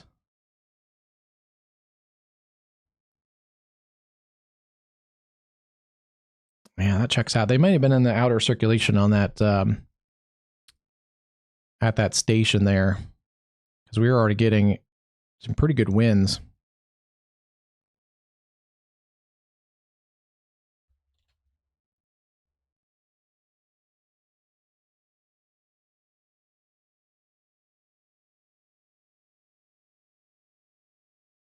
Yeah, it likely started just west of that airport around Rice Road. It looks like this is still the CC drop. And then as it crossed Rice Road, that turns into Guilford Road. Yeah, that weather station may have been on the outside of this circulation. We see the CC lowering right there. And then that continued on. Wow. Almost took a direct hit on that weather station. Radar indicated now. It's gone down to radar indicated. And yeah, we can, yeah, so the debris signature has reduced. So this may have traveled basically along 3rd Street through Bloomington, although not quite as strong as it was just west of town.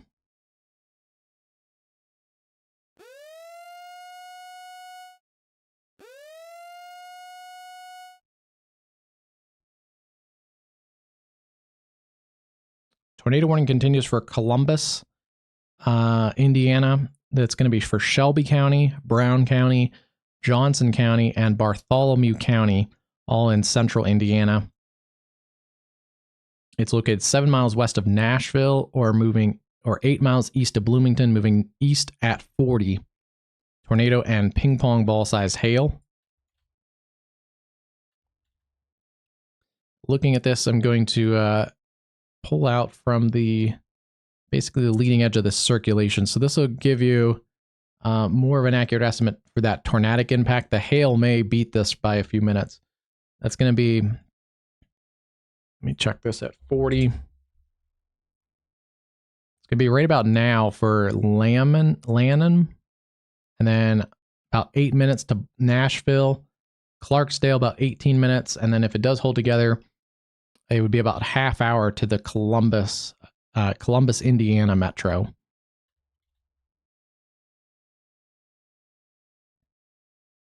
Some more hail reports came in from this storm. This storm has had a long history of not just tornadoes, but also some large hail. 1.25, that's $half size at Linton. $half size at Linton. Earlier near Sullivan, there was hail covering the roadway. It's had hail back when it was producing a pretty significant tornado near Flat Rock. And then I do want to look here. We've had new tornado warnings. Remember that cell that I've been tracking for like an hour or more that was noting rotation? It finally has picked up rotation enough to get a tornado warning. This is near Eberly, Latona, Newton Lake State Park, and areas south of Wheeler also had a tornado warning earlier today. There's 2 tornado warnings with these cells. There's also another one back here, and this is now observed near Mason. So tornado, damaging tornado, weather spotter confirmed near Mason. That was near Laclede a few minutes ago as we were focused in on the Bloomington metro area. Okay, yeah, there it is right there, showing up on the correlation coefficient. County Road 1075 near Laclede. Looks like it tracked just north of Laclede towards Edgewood. Ooh, maybe a little bit through Edgewood there, and just south of Mason. Yeah, it's hard to see. We're a little further from the radar site, but that looks like that's the path of it. And yeah, that tracks where it is right now too.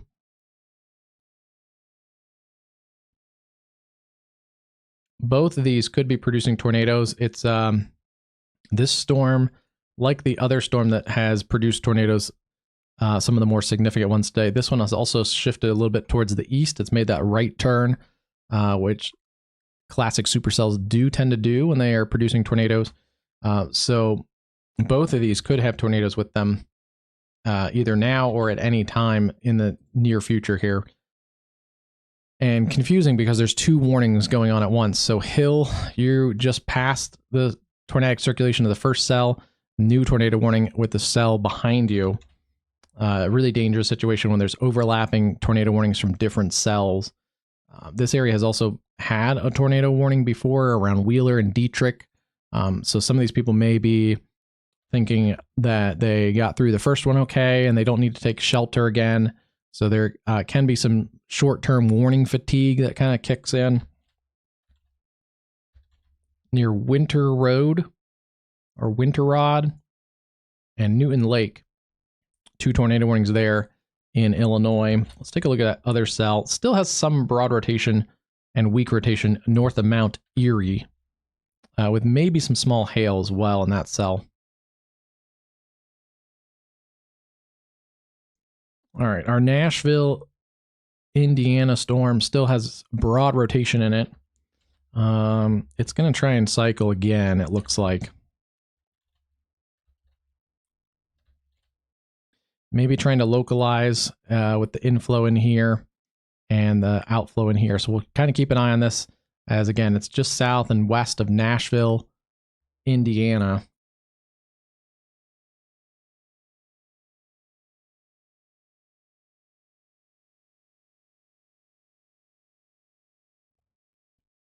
Anxious to get any reports here out of the Bloomington Metro.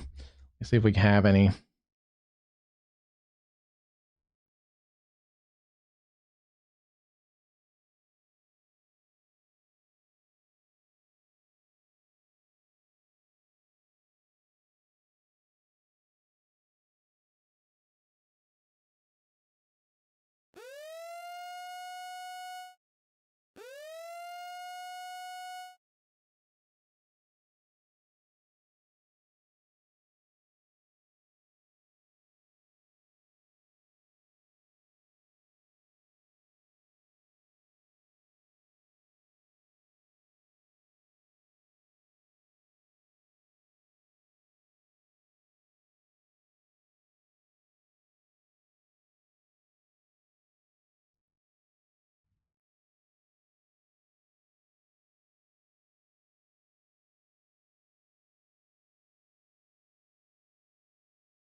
Yeah, we'll see. Not getting any new reports. I don't see also any spotters.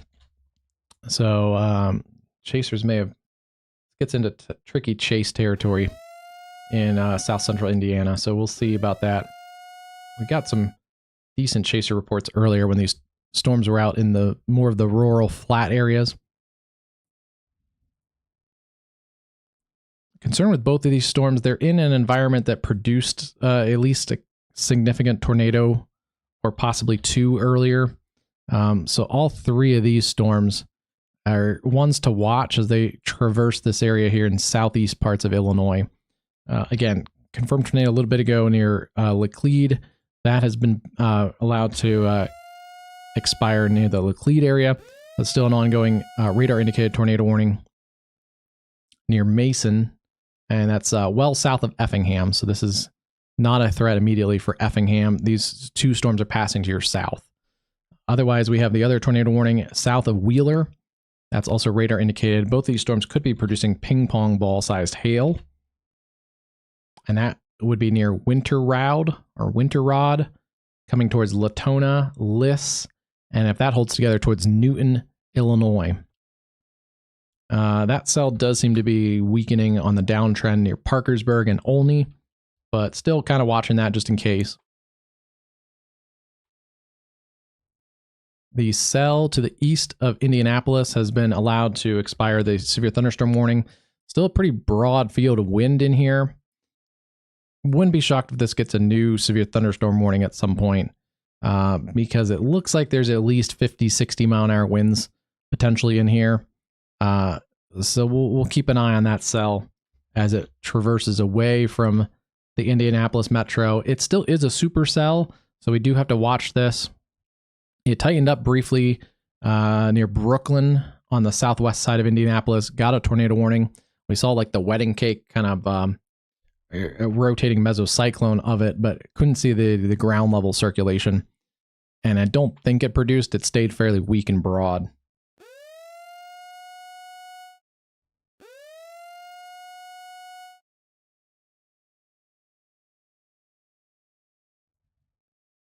This is our main cyclic supercell of the day that's produced several tornadoes, some of those possibly significant.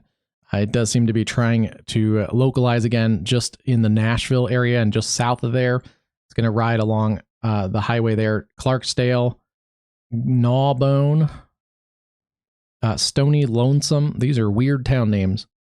Indiana. Gnawbone, Stony Lonesome. And then out here towards Columbus. Let's just go with that one.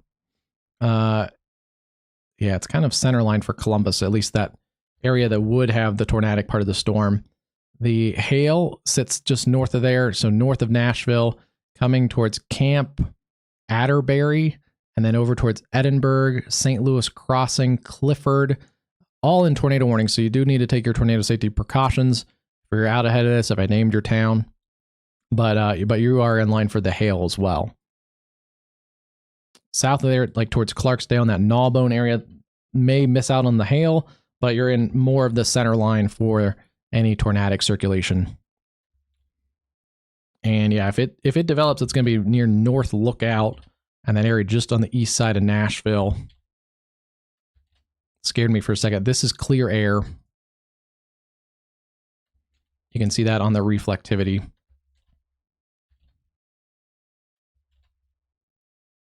Little suspicious looking back here. There is a little bit of a CC lowering again. There could be still some hail or some lofted debris from the Bloomington tornado that's stuck in the mesocyclone. But that we'll watch that. If that starts to deepen again, then we know there's probably a tornado back on the ground. It's kind of a question mark there at the moment.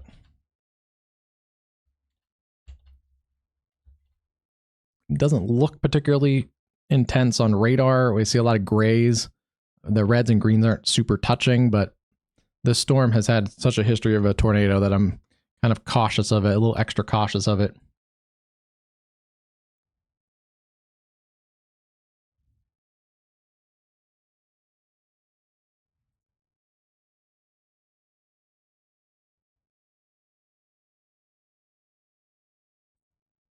It's going to be in Columbus in about 20 minutes.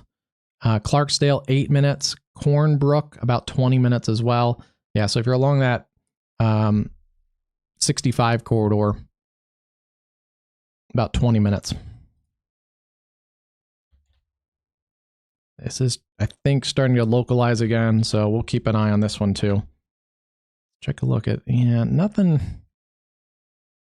Oh, hard to say what was going on in there.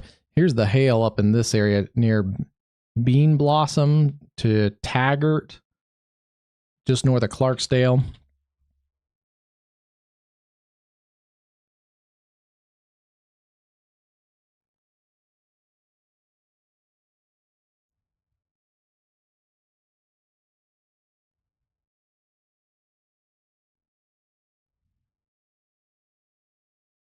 We also have a tornado warning up in really the cold pocket of air, Astoria, Illinois, near Beardstown. That's a weird one. Quarter-size hail, 60-mile-an-hour winds, and a radar-indicated tornado near Astoria. Yeah, there is kind of a supercell. I would think the cell is elevated, being so far back in here, but yeah, there was a little bit of a quick spin up or something in here. It's broadened back out, but still in here, it still does show up near Bader, Sheldon's Grove, and Astoria. Keep an eye on that cell. That should stay fairly isolated, but we'll keep an eye on that one. And then the warning for that cell I mentioned earlier that was still shows some rotation, but that cell has gone back to being severe warned. Nothing on the ground there. Pretty clear CC for that storm. But Knightstown, Charlottesville, Greenfield, out towards Riley, Fairview, Morristown. It's going to be east of Indianapolis into east central parts of Indiana. Let's see. We're going to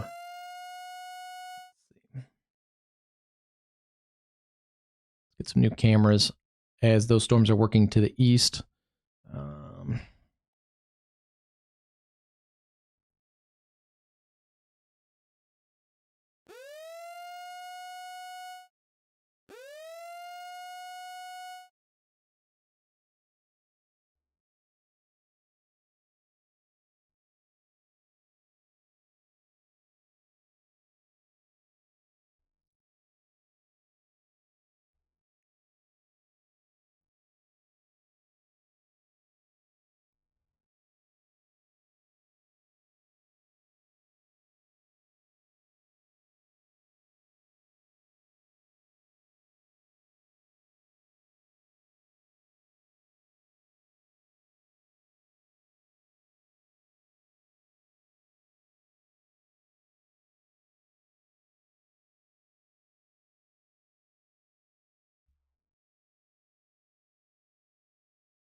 That rotation is picking up on that cell near Greenfield, so we do have to watch that one too.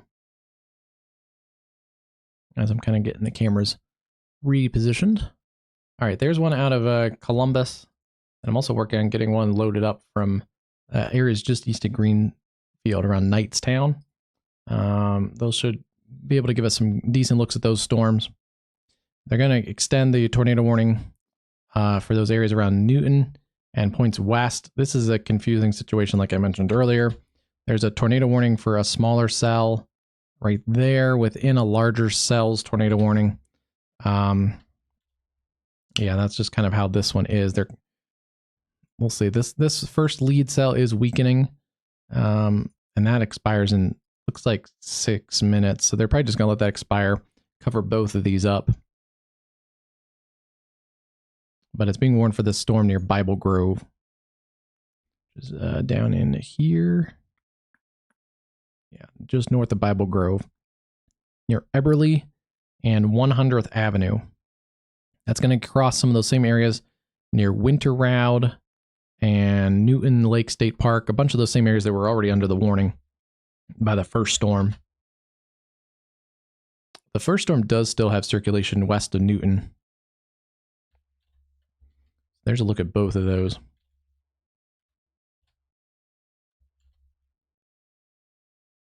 The rear storm has probably the larger hail with it, at least now.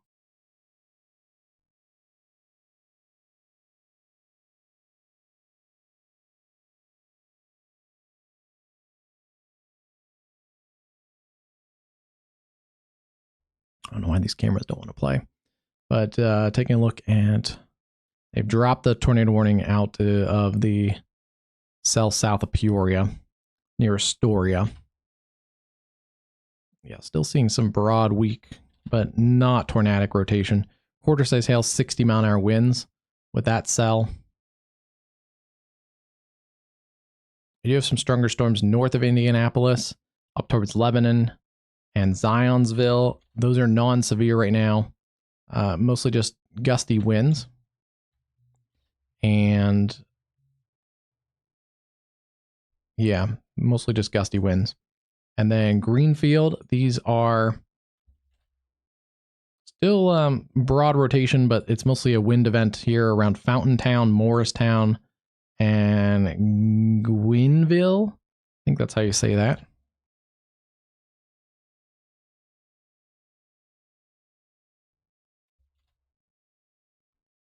And then still watching this cell. Rotation is in here. It has not relocalized or tightened back up, but it's in here between Clarkdale and Taggart. Again, riding along the highway here towards Stony Lonesome. And our camera position is right here in Columbus. So we should start to see more of that storm. Maybe why this isn't working.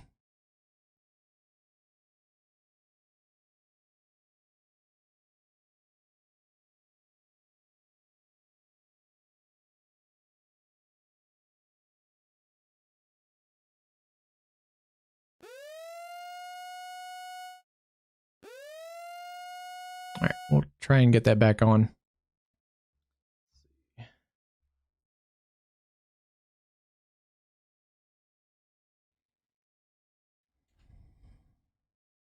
Starting to see some tightening, so we'll keep an eye on this cell. Yeah, starting to get some tornado vortex signature notes in my other radar app. So it is on the uptrend again.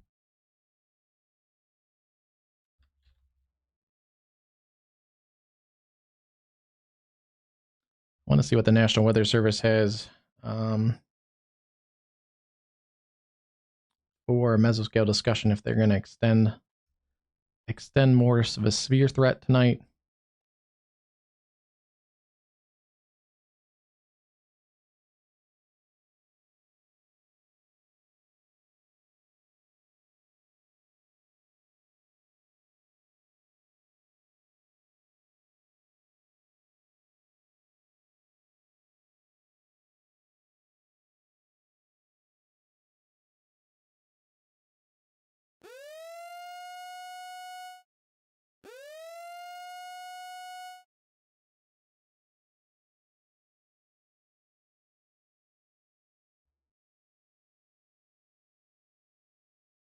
Still have a notes for mesoscale discussion that they're watching this area for a cluster of severe storms capable of all hazards.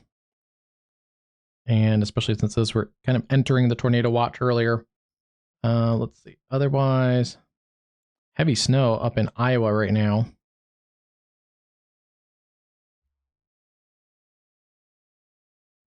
And yeah, still watching that one supercell south of, or now in south central Indiana.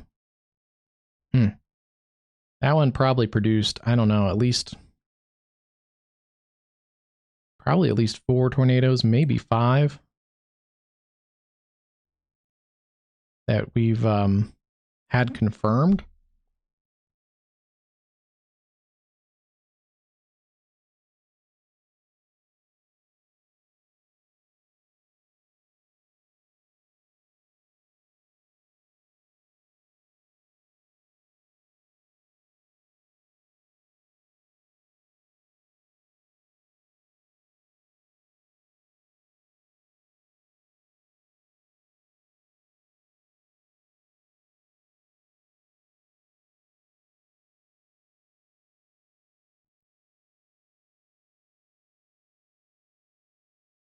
I mean, smartly so, I'm not seeing it as many of the, like the chaser videos and pictures of tornadoes. They may have called it a day.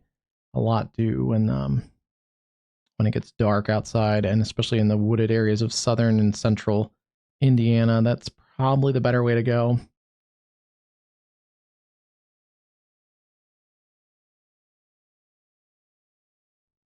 Trying to filter some reports to see if there's any new updates from basically today. Let's see. I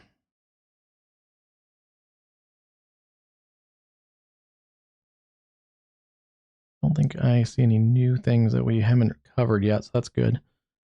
But continuing on, oh, we did get a new tornado report here. Let's see. Bible Grove, 20 minutes ago, that storm spotter report. Still in here near Winter Round, and that other cell near Newton is on the downtrend, but continue to watch both of those cells. Let's go back and take a look at our other camera.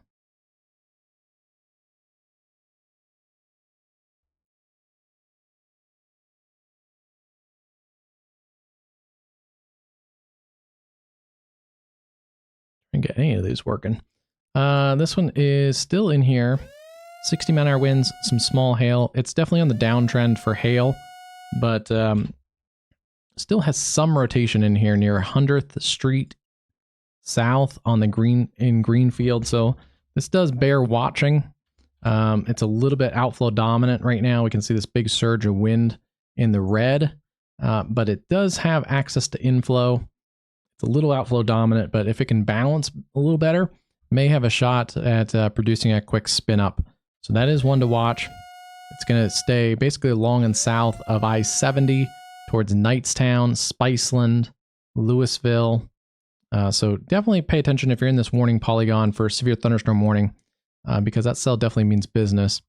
And then this cell, radar indicated tornado warning, continues there for Camp Atterbury, areas around Columbus, now east of Nashville in Indiana, Cornbrook, Garden City, Stony Lonesome, and then all the way up towards Edinburgh. This is the same cell that produced a damaging tornado through Bloomington. Looks like it is trying to reorganize again. We'll see if it starts to really localize a new area of rotation, maybe trying to. This storm has produced a number of tornadoes, so a little worried it's going to try again. Come on.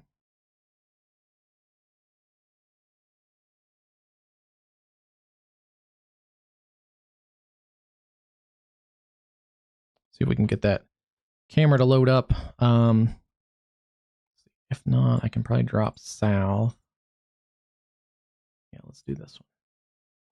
Sometimes if I just get out of the storm, it can have a little better shot at loading up. But this is going to be, looks like the hail has decreased a little bit in here, but still some hail showing up in here. And then your tornadic circulation is back in this hook feature, generally headed towards Columbus, Indiana. And yeah, still seeing rotation in here. So it's approaching the west side of Columbus now. Already north of town, you're getting heavy rain and some small hail up towards County Road 550, Cornbrook, Pleasant View Ridge, Edinburgh, North Cliff. That area is already under the gun.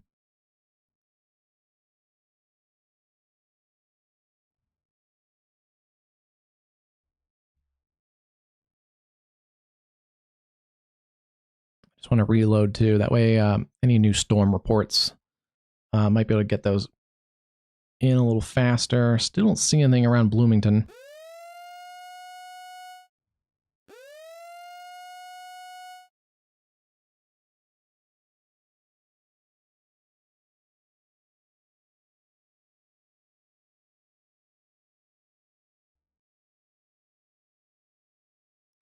The area that had the tornado along 3rd Street does show some slowness, but that's also a busy area. But 3rd Street on the east side also showing some slowness. That could be. It's hard to fully kind of say. Could just be a busy. It is a busy area.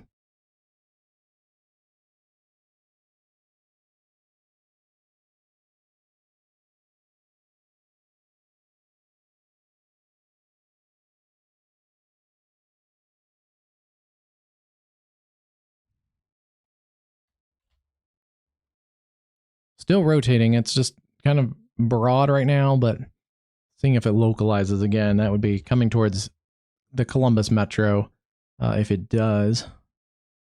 And then I do want to look at some of our other areas. They did expand a new tornado warning for that Newton cell. Still showing broad rotation in here. Falmouth, Hunt City, approaching Kibbe, and just north of Willow Hill, and also Newton in that warning. Continue to take your tornado safety precautions there. That is a radar indicated tornado warning for northeastern Jasper County in southeast Illinois. Just behind there, the other cell is radar indicated tornado warning for Jasper, Clay, and Effingham counties. That is for the cell that's passed through Bible Grove and is now in here towards the Newton Lake State Forest. Still seeing some broad rotation in there near Latona. Oh, Dietrich earlier had 2-inch hail. That is a newer report at 3:30 this afternoon. As the storm's going to get through, we may start to get some more hail and wind reports, and people get those entered into the system and stuff like that.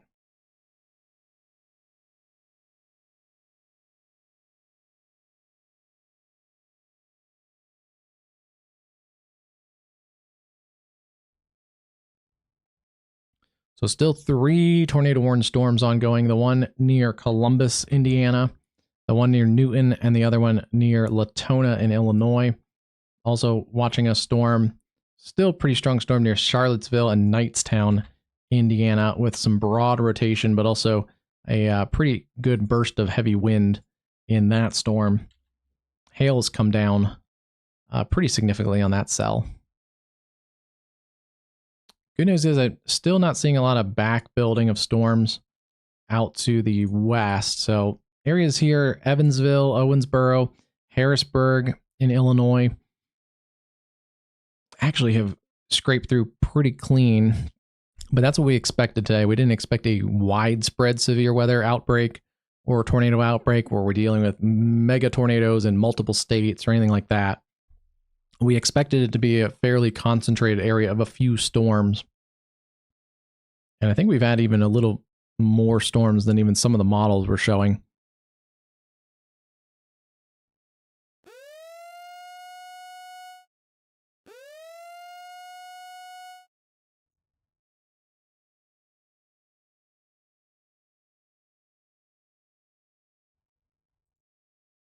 And I believe almost all of our tornadoes have been in this area here where there was the enhanced risk. So that looks like the National Weather Service did a great job with the enhanced risk again. We've had the one tornado warning out here in the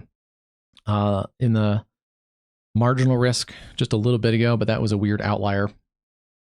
But yeah, pretty much most of the tornado warnings themselves have been in here.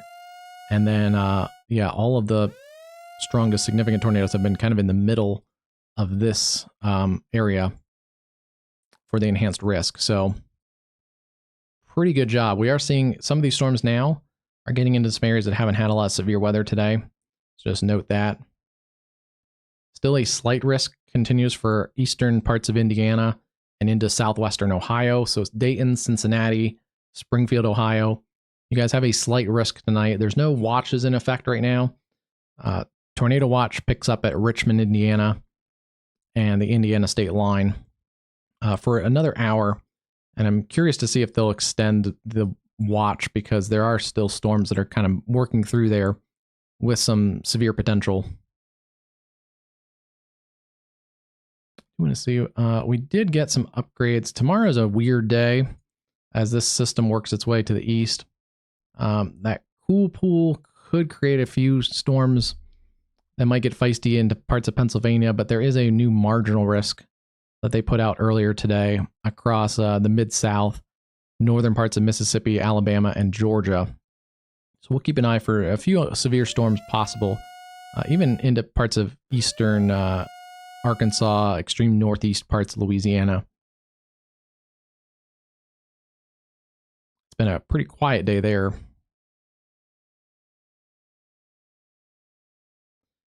A couple of the models did hint at in the evening some of the storms kind of unzipping along the cold front, and there are a couple showers and storms going up north of Memphis.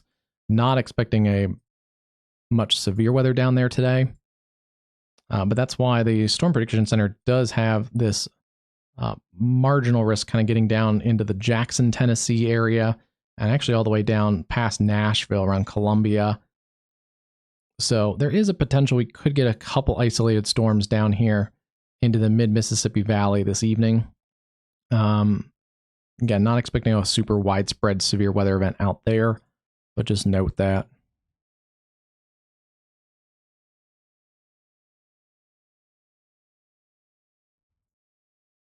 All right, let's zoom back in and take a look at our tornado warned storms. Still have 3 tornado warned storms. Right now, they are all radar indicated. Those are for Jasper County in southeast Illinois, Jasper County again in Illinois, and Bartholomew County. Let's go to the Bartholomew County storm first. This is the one that's had the history of some pretty strong tornadoes. I think if we got our strong tornado, it'd be from this storm. And there's been that doesn't look great. What is this doing?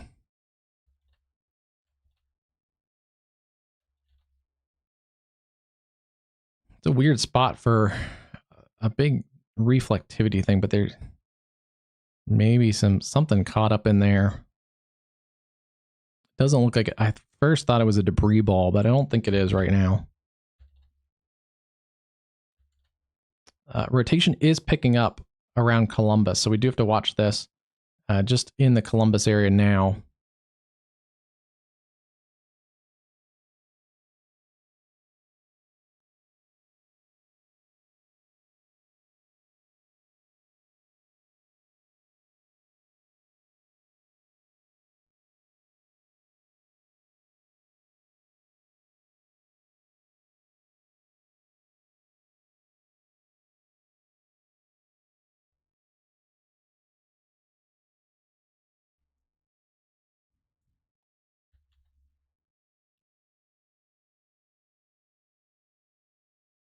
And real quick, check this storm.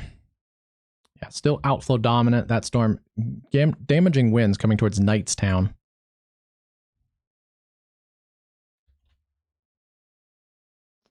See about this. This definitely shows a little tighter rotation than it did earlier.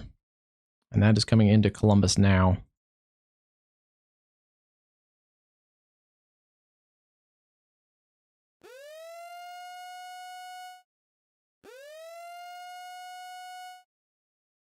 Not getting any of these cameras to load up. Yeah,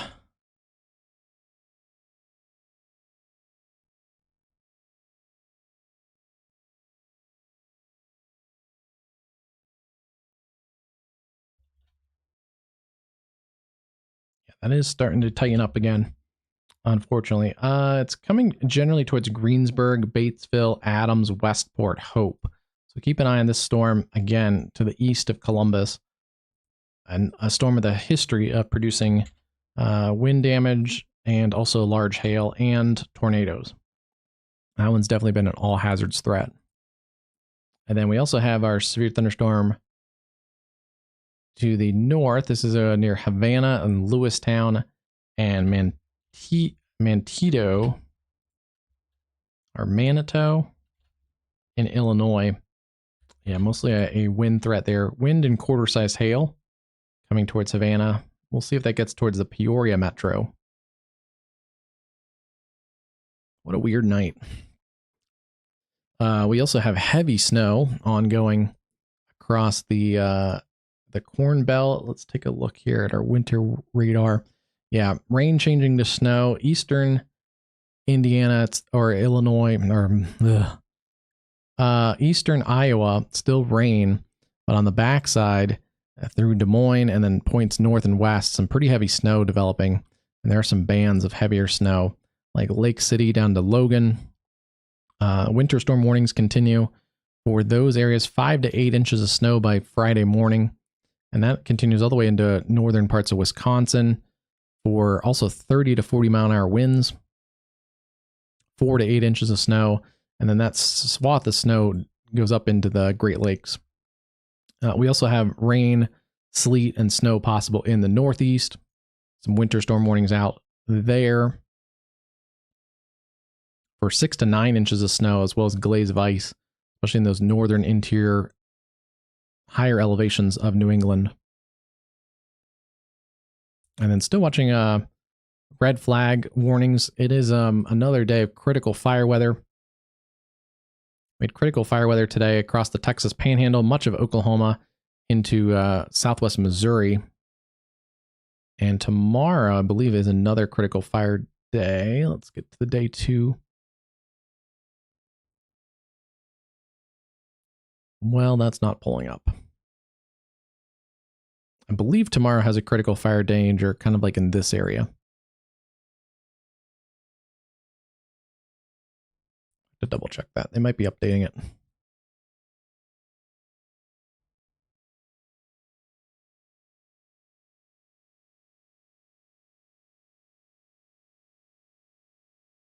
Okay, back to reflectivity. Let's go back into our storm here.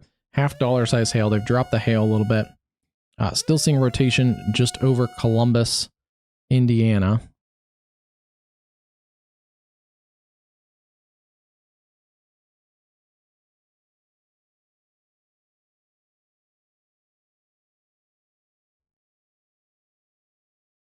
Hey, the camera's working now. You can see the flashes are on for some pretty heavy wind and rain I see blowing across this camera. Especially in the lights of the traffic lights.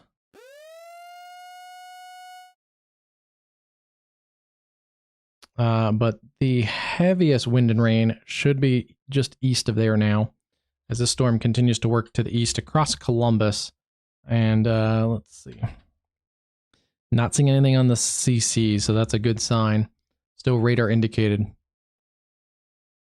The storm tried to cycle, but it did not produce another tornado, looks like, over Columbus.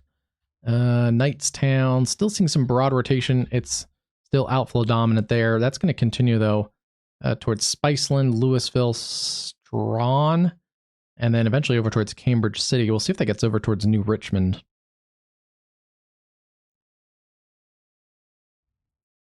And we do have a new tornado warning coming out for that cell around Newton. This is the second cell. And yeah, now that area rotation is just to the southwest side of Newton. And that's going to be headed towards St. Mary or Marie. This is also for Jasper County. So we have three warnings for Jasper County.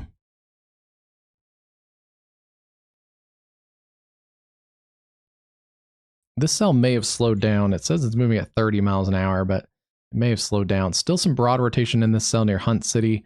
The tighter rotation is just over and just south of Newton. And yeah, this storm has had a history of producing at least one tornado near Bible Grove about 40 minutes ago.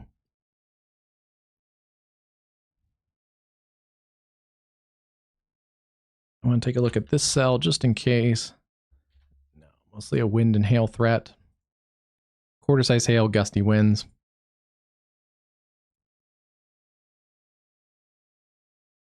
And then Indianapolis, storms are clearing to your west. Still to watch, like, some of those same areas may get some more storm activity, especially across, like, eastern parts of Illinois. Parts that have had tornadoes already. Just checking this cell. It was just severe warned, but looks like that's been dropped. Sumner, Bridgeport, Lawrenceville. Keeping an eye on that storm, though, just in case.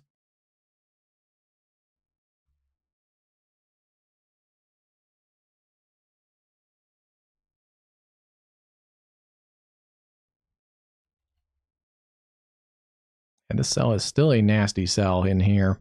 Rotation near Clifford and now east of Columbus. Going to head towards Hartsville and then Greensburg.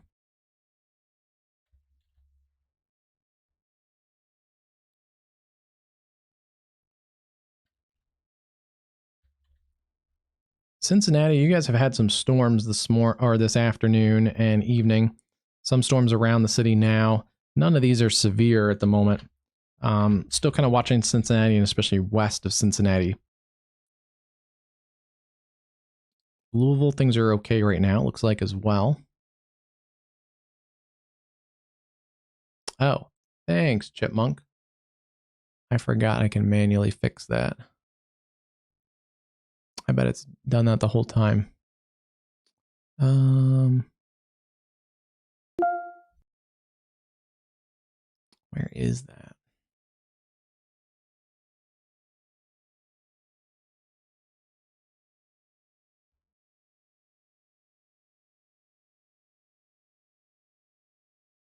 I need to add that to my pre-stream checklist because I was running from an appointment earlier today that I did not expect tornadoes when I made that like 2 months ago. And then here it is. Yeah, I need to add that to my pre-stream checklist.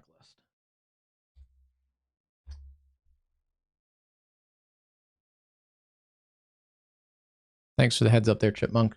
We're keeping an eye on the Dayton area too, but so far, looks like you guys have a couple showers and storms around, but none of those are severe at the moment. I'm kind of watching this one to see how long this rides along I-70 out towards Knightstown.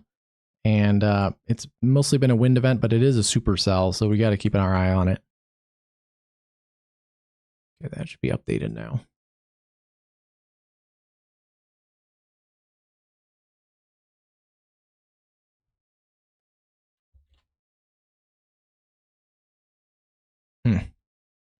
Still a super nasty cell here with rotation near Clifford. Hartsville, Hope, and yeah, just west of Greensburg, you guys are in that tornado warning. This includes Shelby, Decatur, and Bartholomew counties in central Indiana.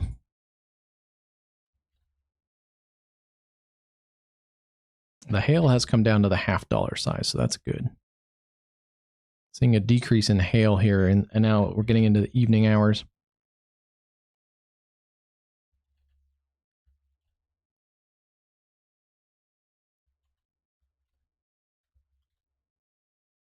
Don't see anything crazy with the cell. There is rotation in here near Newton. Pea-size hail for 30 seconds in Arnold. Was that earlier today, or I don't think there's anything back there now. That must have been with that cluster of storms that came out.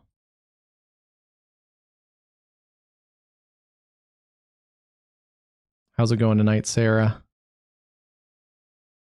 Oh, yeah, south is... Okay, those cells are all out here now.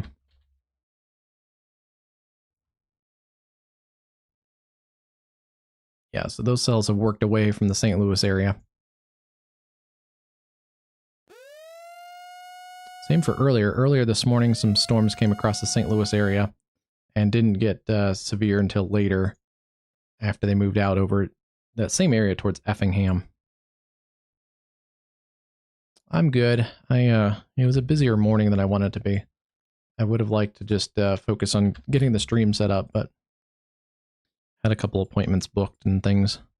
This has been a little bit of a weird severe event because the models didn't really hone in on this until yesterday. The models were kind of mixed on it, and then they started uptrending most of the day yesterday. We're getting an updated tornado warning, so check back in. Ooh, that is starting to strengthen a little bit. This is now east of Columbus towards New Bern and Hartsville. You guys got to keep our eye on this one. Still radar indicated. They have dropped the hail to 1 inch in diameter. But yeah, this cell may try to cycle again. Yeah, it's going to get, unfortunately, it's going to get cold again the next couple days. Probably into the weekend for St. Louis. Another big kind of winter trough dips in, and then it's going to be cold again.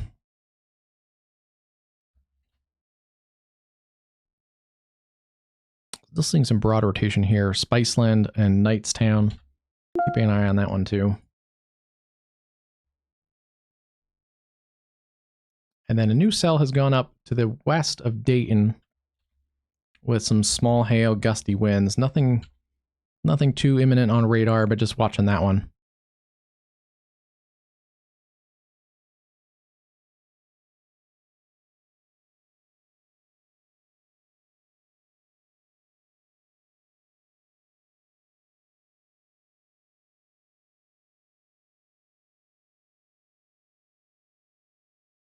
Here's this cell coming across the Newton area.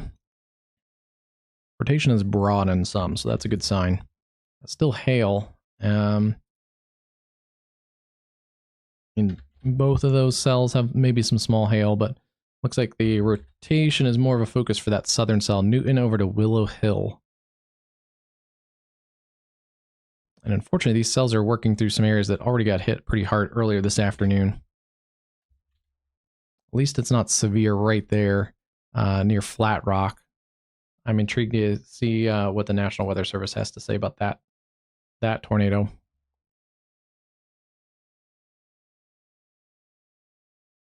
And it looks like west of kind of east central Missouri still has a red flag warning. Gusts 10 to 20, or sorry, winds 10 to 20, gusts up to 35, and the humidity has dropped off 15 to 25%. Should die down a little bit through the evening.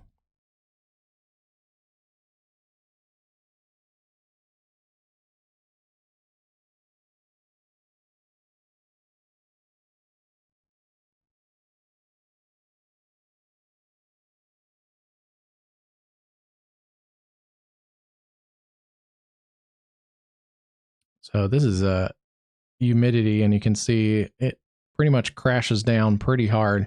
as that cold front passes, it's going to get really dry again across Missouri. And it looks like stay fairly dry over the next couple days. And then with this is where those tornadoes have been. They've been right along the edge of just the higher humidity down to the south, but where there's still enough shear at the mid to upper levels and also a little bit of cool air injection. So they've been right at that interface between the higher humidity and also more warmth down here. So that's been interesting. Yeah, they've really stuck kind of like right on this corridor. This has not been one of those outbreaks where we see like tornado here, here, here, here. Like, it's not one of those. Sometimes we get those Ohio Valley outbreaks and they cover multiple states in the Ohio Valley, and this one has not been.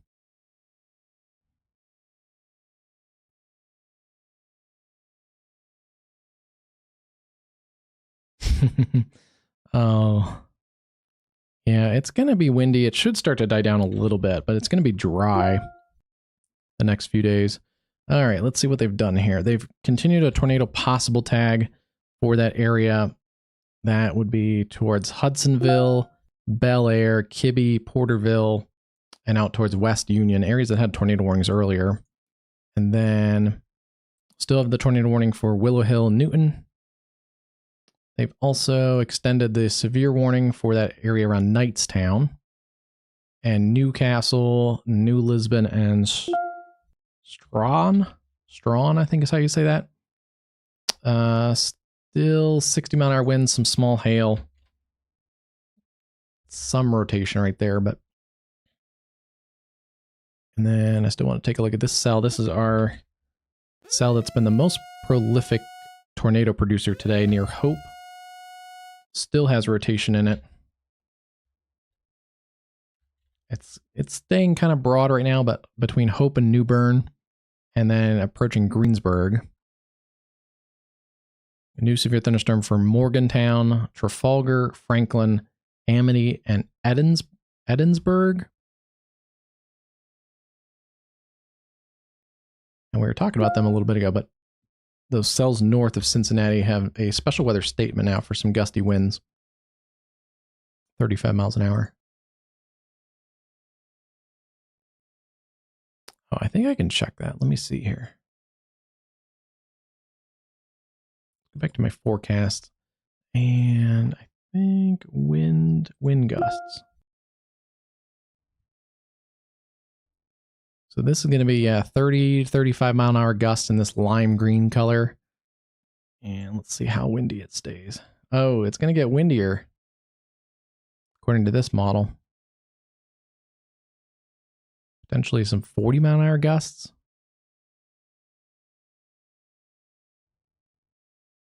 As that low kind of lifts off, and then windy across the Great Lakes, it looks like.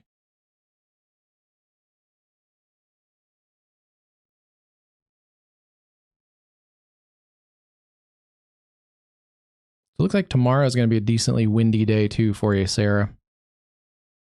Another day of probably like 30 mile an hour, 35 mile an hour gusts. So if you don't like wind, not a great day tomorrow. And I wouldn't be surprised if they extend some of this fire weather then. Let's see. Let's take a look at this cell again. There's actually two cells that are severe warned in here. It's going to be southwest of Peoria. Quarter-size hail, 60-mile-an-hour winds. Interesting to get some decently structured cells there and some of that cooler air.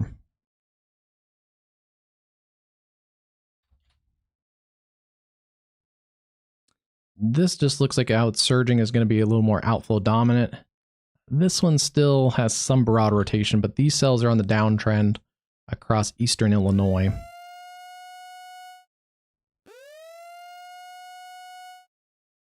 And they're going to extend again that cell near Newcastle out to Greens Fork, Cambridge City, and just west of Richmond.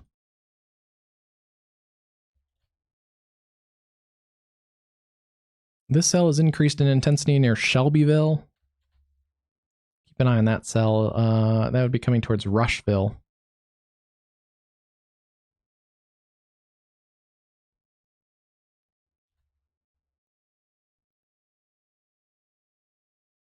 Yeah, that one is starting to come up in intensity a little bit.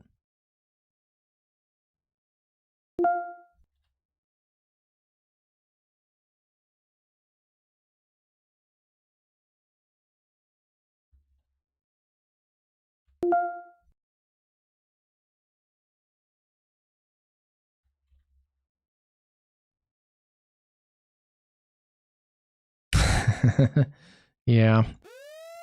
I would guess, just looking out further, it's going to be a fairly cool end to the month, so you're probably going to get some more wind and cool temperatures, I think, looking out for quite a bit of most of the rest of February.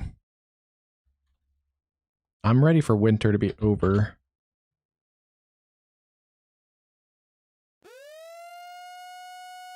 I am definitely ready for winter to be over.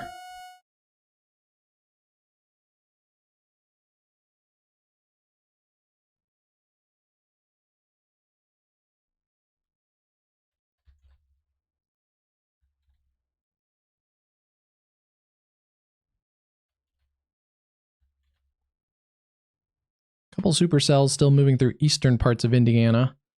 Keeping an eye on those. And then let's change our camera location. See if I can get a camera actually working.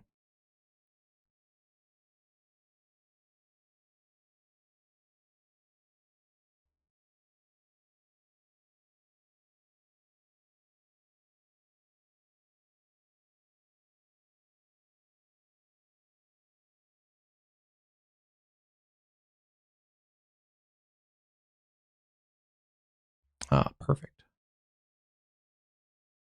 All right, this is at Greensburg on the edge of our tornado warning. And this is a nice elevated view too, so we should be able to sample this storm again with a camera position there.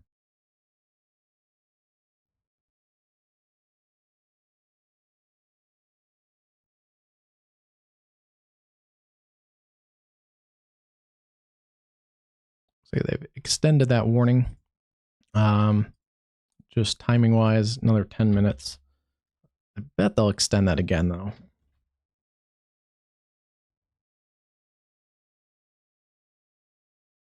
Quarter-size hail, 60-mile-an-hour winds coming through the Newcastle area, Hagerstown, Cambridge City, west of Richmond. And I can see the lightning picking up on that camera out of the corner of my eye.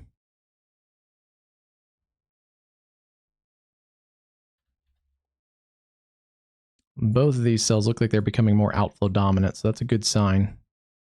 Still damaging wind threat, still some hail in here too. I just want to check this cell near Lawrenceville. Still may also have some hail in it, as it approaches the Wabash River around Vincennes.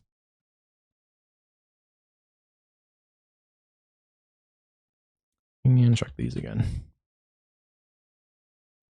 These should be elevated storms. They shouldn't pose much of a tornadic threat. But some small hail is likely possible, as well as gusty winds.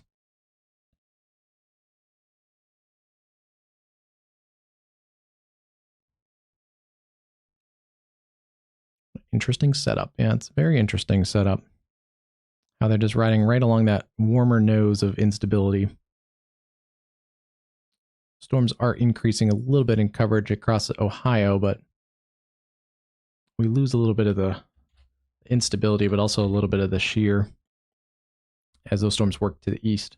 So severe weather should stay confined to the Indiana-Ohio border for the most part.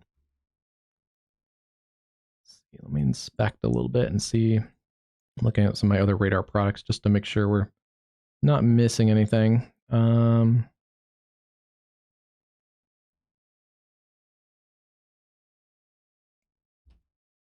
There's some good lightning on that camera.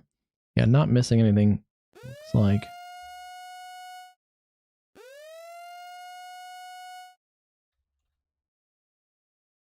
Mostly a wind threat across this area. Franklin, And then they have extended a severe thunderstorm warning, not a tornado warning, through the rest of Greensburg. So this is on the downtrend. That'll affect areas like St. Maurice, New Point, eventually towards Batesville. But similar to those cells that are in Illinois, this does appear to be a little more outflow dominant. See that surge of wind in that arcing pattern. Still some rotation, but it definitely has not gotten tight enough that they're going to, looks like just kind of let this, oh no, they're just going to cancel it straight. Well, I thought they just let it go another 8 minutes, but they're going to replace that whole thing with a severe thunderstorm warning. It's good news for Greensburg. Heavy rain coming down already.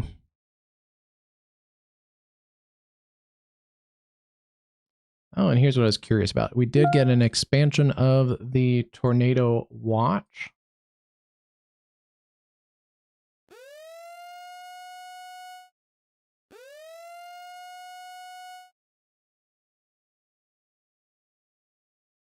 Let me see.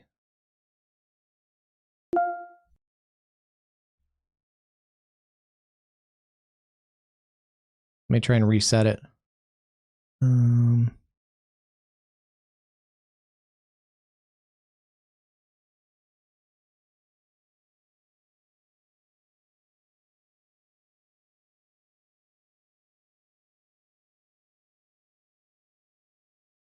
Try to reset some stuff.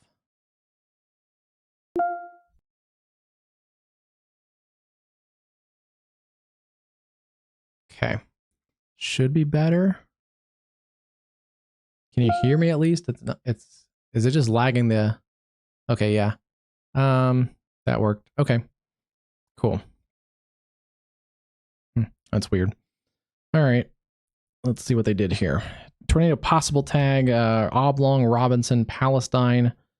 Yeah, that storm has definitely backed off some of the intensity. And more of a multi-cell cluster now than two individual supercells. We'll keep an eye on those as they continue to work towards the Wabash River. But they have extended. Let's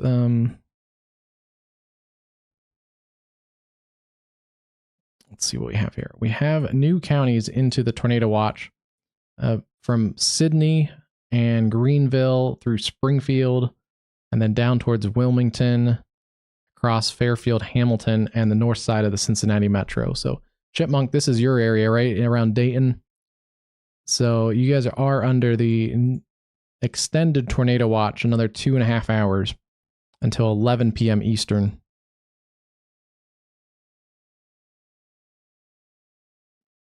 Sounds good, Sarah. Have a good night. Sounds like a good night to paint with the wind and cool temperatures coming in.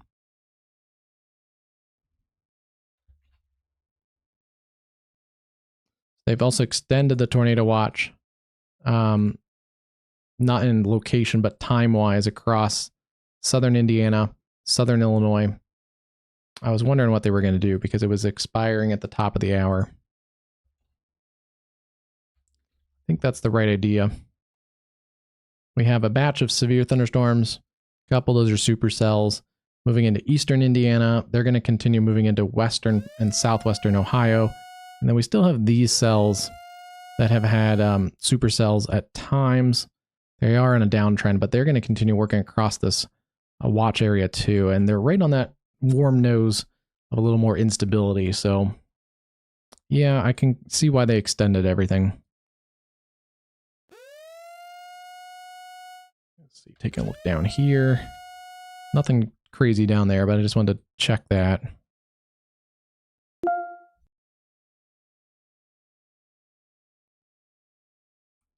And let me see if I got an update on some of those tornadoes we had earlier.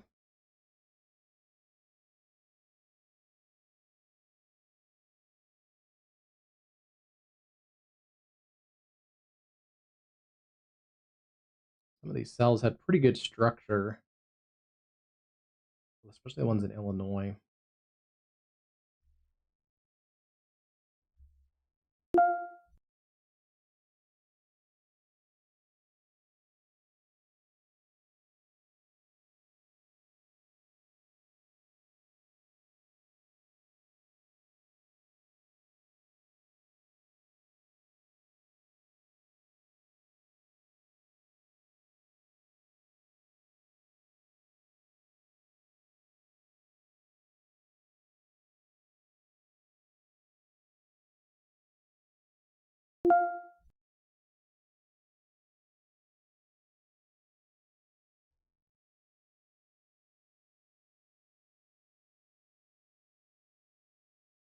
You'll see below me there some of those new counties in that tornado watch now.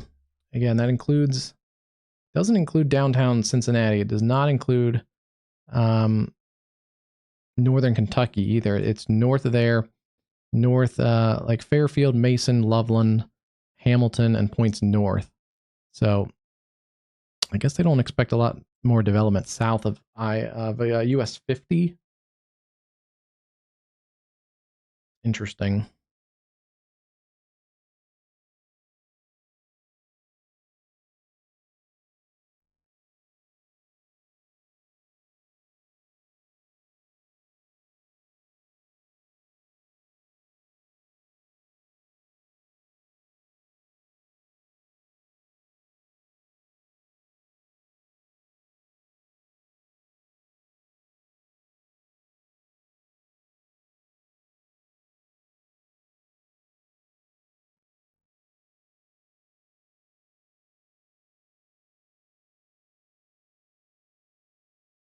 Trying to see if there's any updated reports from go with this.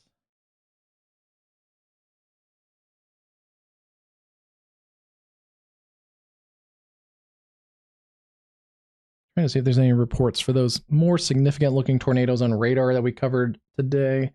Just curious. On like the west side of Bloomington.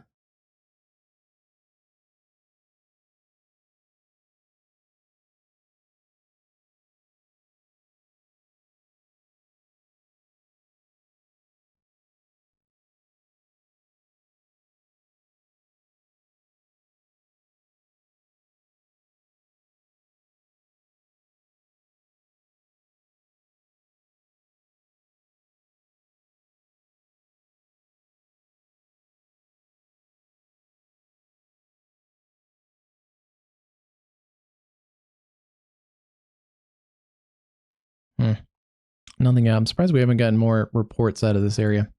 All right, let's go back in and dive in and check our severe warned storms. We are finally clear of tornado warnings right now.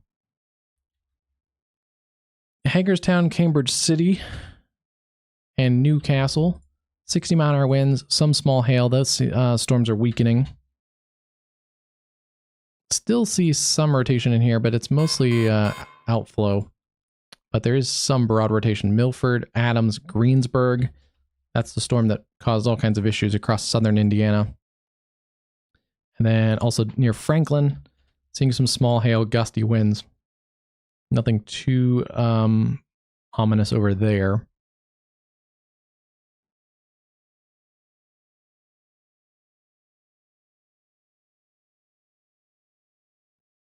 I thought I heard more warnings, but weird.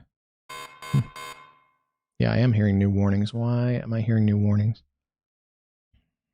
I don't know. Maybe they just haven't populated yet. Still have some small hail, gusty winds in these cells approaching Peoria. So if you, especially on the southeast side of Peoria, Groveland, Morton, it's going to get rocking and rolling here in a little bit with those cells. And then these cells are generally on the downtrend in eastern Illinois. One stronger cell south of Mattoon and Charleston. And then these were tornadic supercells earlier. Not anymore.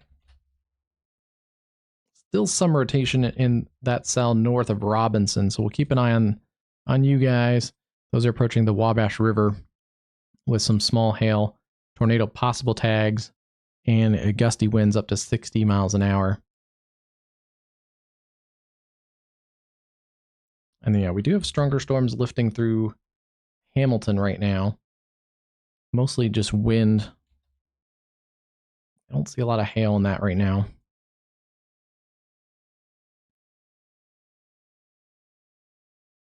Those are going to continue to actually lift towards the north. It looks like that cell that went up near New Paris and just east of Richmond has backed off a little bit north of the Dayton airport. That's going to continue to head up towards Troy.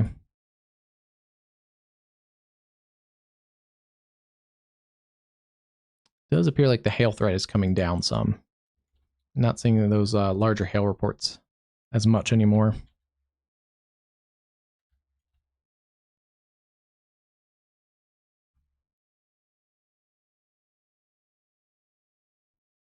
It's coming down in Greensburg. There's the lightning. Pretty heavy. It looks like maybe some ponding on the roadways too. And some ponding, it looks like, in the median.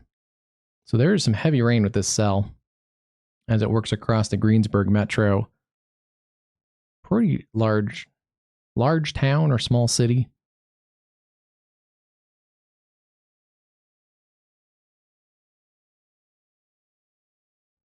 Still a lot of lightning with that cell.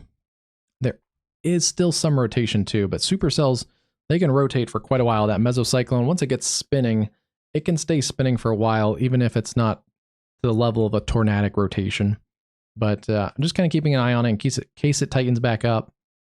It's staying broad at the moment, but actually there is a little bit more localized area west of Greensburg, so just kind of keeping our eye on it. It should continue to get into a less favorable environment. Some good news is, I guess when they updated that tornado watch, they did trim off some parts of it. Vandalia, Effingham, Olney, Mount Carmel, down towards Evansville, Jasper.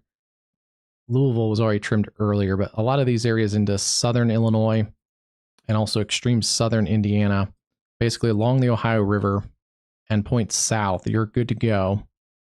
Salem, Indiana, those areas. So it's basically more of a focus right where we said earlier, where those storms interact with the warm nose of instability.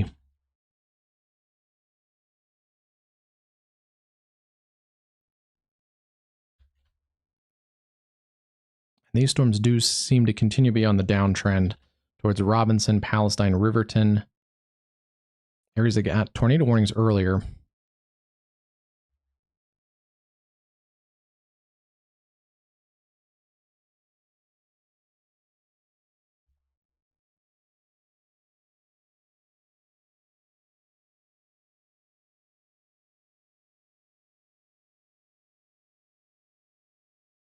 Just kind of keep our eye on any isolated severe storms down there.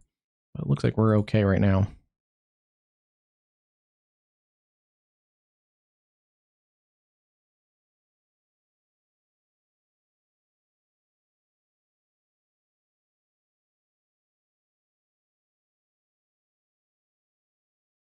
And then there are a couple stronger storms into Illinois. Mount Pulaski, just south of Lincoln. Could have some small hail in that cell. Some gusty winds. And then watching these cells, they do seem to be on the downtrend as they come into the Peoria metro. But those could be a little punchy at times. It's up in the cooler weather too. Let's see what the temperature is up there.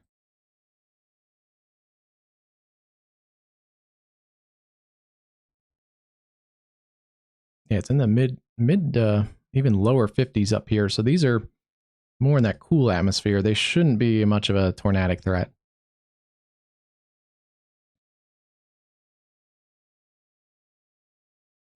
'69 around St. Louis, 66 or much of southern Illinois.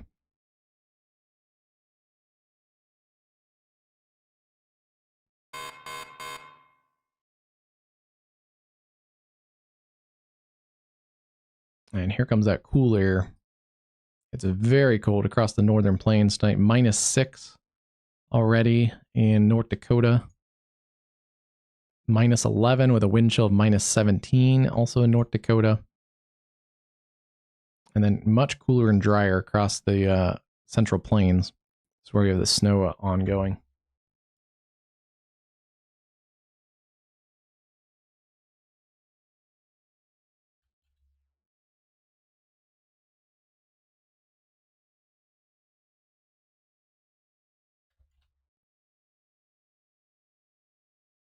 Still watching this storm. Let's see on the camera. I like this camera position, but there's not many trees to see how windy it actually is. It doesn't appear to be at our exact camera spot, which is I believe it's like right there. I pretty much see the rain just kind of falling down, straight down.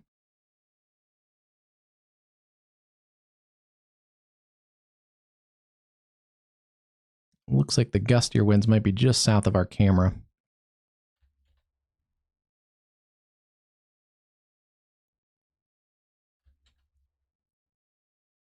They extended this a little bit, and I believe they downtrended it again. Let's see. Yeah. Backed it down to 60-mile-an-hour winds, and also, I believe they decreased the hail. Yeah, less than 1-inch hail, so it's mostly just a wind threat at the moment. It's good to see that storm starting to settle down.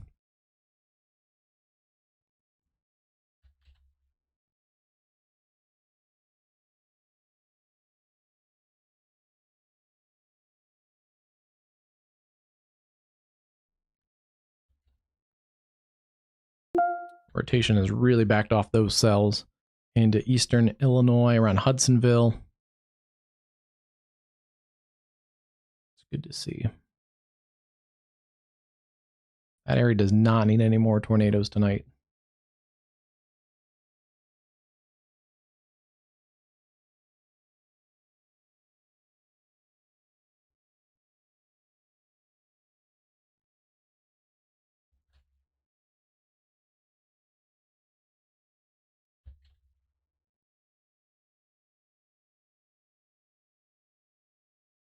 Storms are weakening in eastern parts of Indiana. The severe warning looks pretty minimal in that cell around Hagerstown. That's north and west of Richmond. Some gusty winds in here, but the hail has come back. Definitely looks like a reduction of the strength in those storms. And then same here. They've backed it down to less than 1-inch hail, 60-mile-an-hour winds, and they've reduced the tornado possible tag. So that's going to continue through Sullivan, Shelburne, Cass, and Jasonville.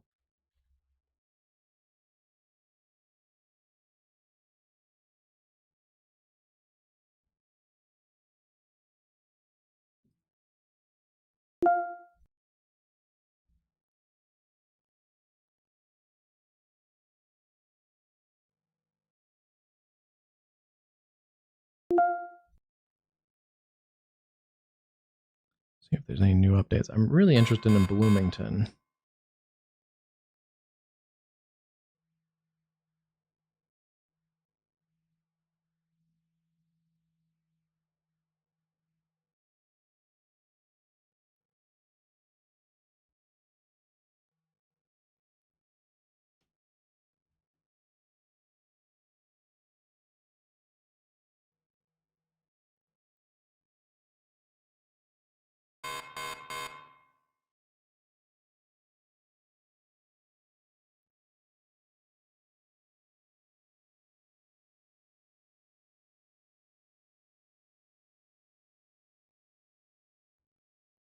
Surveys will be interesting tomorrow and maybe the next couple days.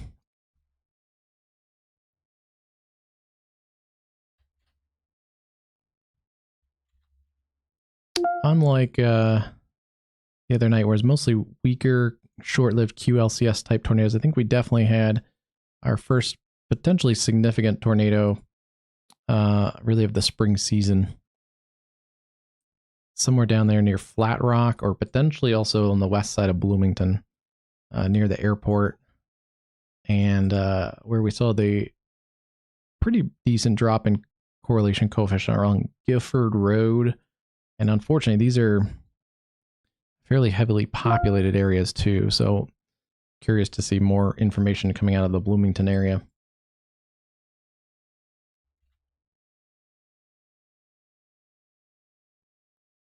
We had it. Is this earlier? No, this was a little bit ago. Inch hail and around Anderson. And then taking a look here, let's take a look at our Cincinnati area. Yeah, storms north of Cincinnati. Kind of keeping our eye on this one. This is the one of the stronger storms right now near Greensburg.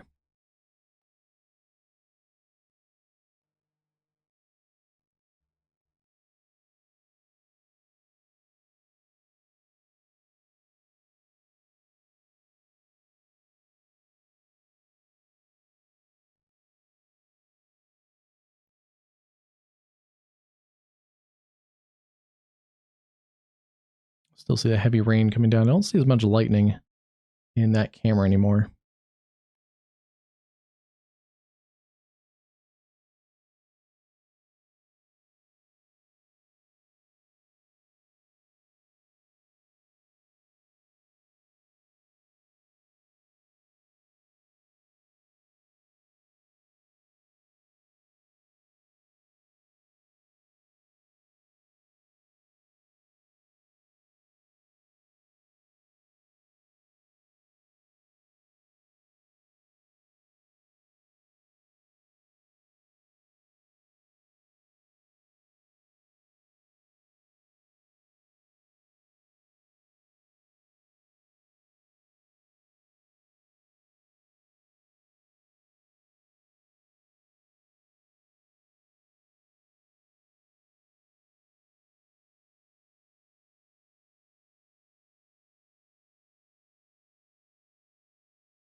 Let's take a look at this cell again. Okay, they dropped a special weather statement out ahead of it. That's a good sign. Still gusty winds. Seen a couple pictures and video of people that say it's Bloomington, but I just don't know. I'm trying to get a confirmation. Let's see about this one. It's really hard on social media nowadays.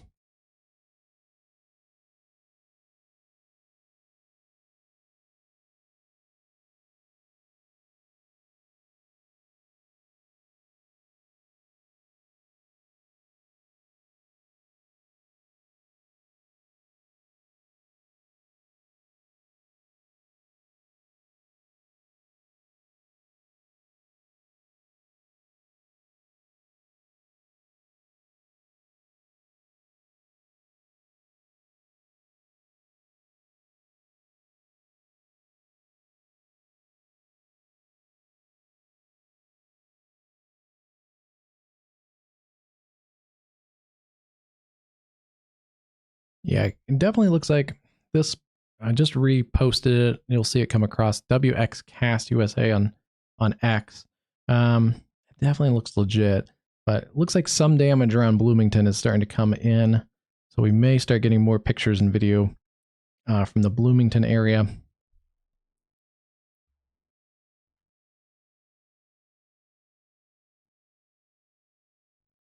I've seen pictures of trees down, some roofs kind of lifted away.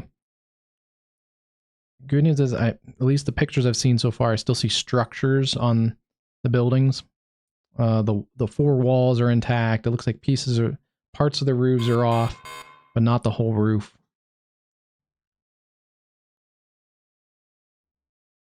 But sometimes pictures come out first of the less damage, and then, the areas you can't get to have the worst damage. So we'll see about that. But for right now, does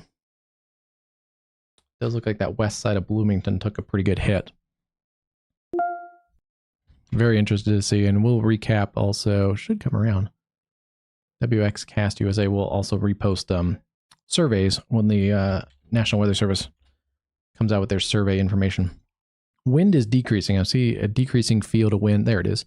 WXCastUSA, X and Facebook. And then if you're new here, like and subscribe here on YouTube and click the bell icon and get notifications when we go live, when we post forecast videos, all that good stuff. Just click that bell icon and you'll get notified when we post. We also put out a morning briefing, usually mid-morning, each morning, just kind of a written version of detailing the weather with some of the graphics and stuff too. These cells are definitely on the downtrend. I want to take a look at these cells back here. This one's still kind of beefy near Hudsonville, Graysville, over towards Sullivan, with potentially some small hail in there too, quarter-size hail. And this cell here, south of Charleston, may have some small hail as well. It's not being warned for anything, but wouldn't be surprised if that gets a special weather statement at least. And then we did get a warning extended through the southeast parts of Peoria for that cell near Tremont, Morton, McCaw, Groveland. This is going to be an elevated cell. It's interesting. It's closer to the winter weather than it is closer to the warm sector. So that's an interesting cell over there in Peoria. A few other storms in central Illinois, but not expecting a lot of severe weather up that way. And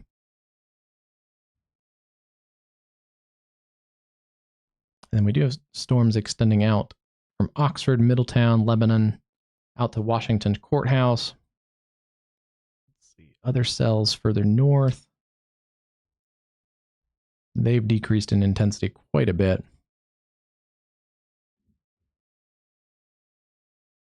It'd be great to have a Nexrad at like Lima to see some of those cells a little better.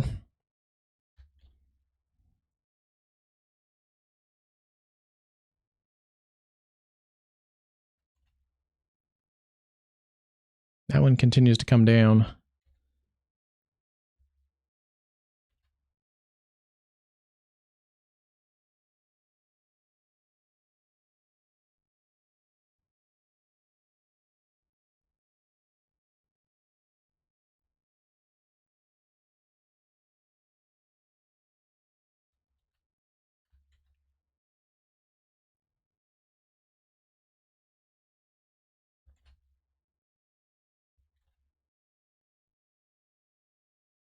Yeah, general downtrending, it looks like that's the case.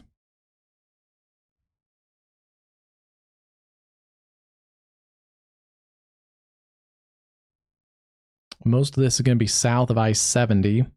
So especially south of I-70, that's where I think the highest severe threat is. Indianapolis, technically, you're in the tornado watch for another 2 hours, but with a lot of that storm working through and those storms kind of working through this area, I think this is going to be a little bit of a rain-cooled atmosphere across Indianapolis. There still are areas that haven't gotten a ton of precip, especially in the last afternoon. So they may have been able to rebound from morning and early afternoon storms.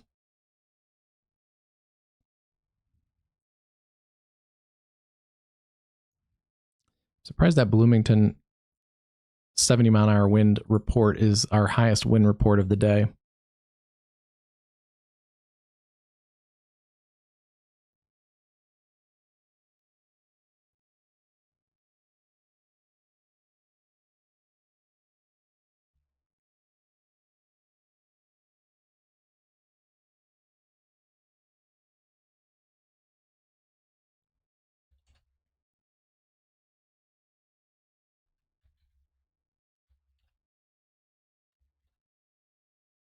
Interesting how those supercells do rotate for quite a while. Still is a little bit in there, but general downtrending as well. It's on the weakening stage, coming north of Batesville towards Young's Corner, Brookville, and then if it does hold together, it could be over towards Oxford or Hamilton. And let's see, let's get a time on that. Still at 35. That's been consistent.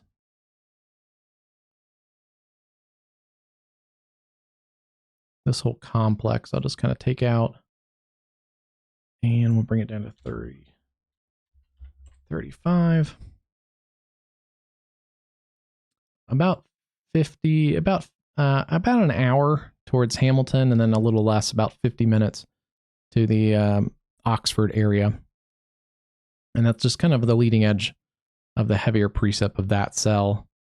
There's definitely other cells still in here, so you're going to get a few rounds of storms, but none of them are particularly strong at the moment.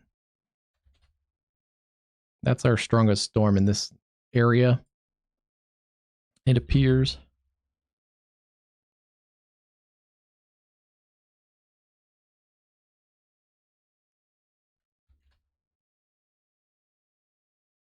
And that's downtrending too. That's a good sign.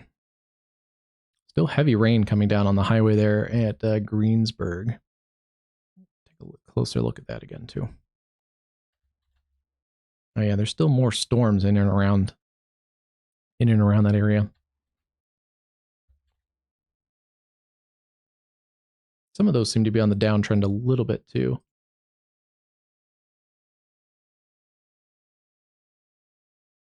If this was warmer, if it was like March or April, and that instability was a little bit higher instability, we could have had some bigger issues. And luckily the instability kind of stayed suppressed down here. If the instability worked a little bit more north, where a little bit of the cooler air loft was in place, like that could have been also not a great situation. But luckily the instability stayed pretty tight along the I-70 corridor. And we didn't get a lot of severe weather up in this area.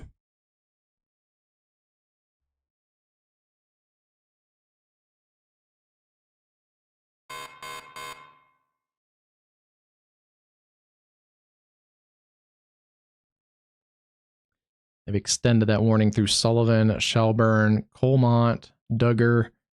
Some areas that got hit pretty hard earlier today, but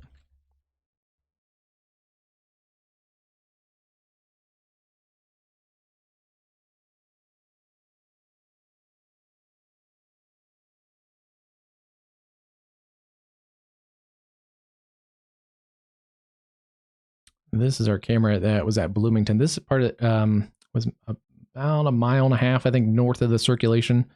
So things are functioning there.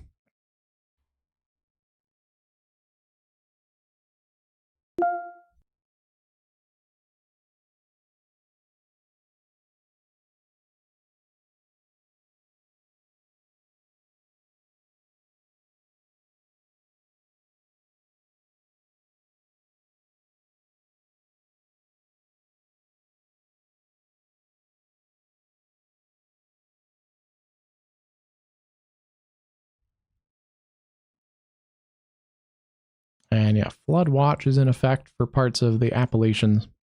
Let me back out of this here for a second. Yeah, in the green colors, you may be able to see that. Flood watches across much of central and southern parts of West Virginia, and then a lot of western Pennsylvania. Those flood watches go for another 10 hours in Pennsylvania, or 8 hours, through Friday afternoon. So there is going to be more rain approaching those areas, and with any snowmelt from the higher terrain across the Appalachians, that's going to add to any flooding situations.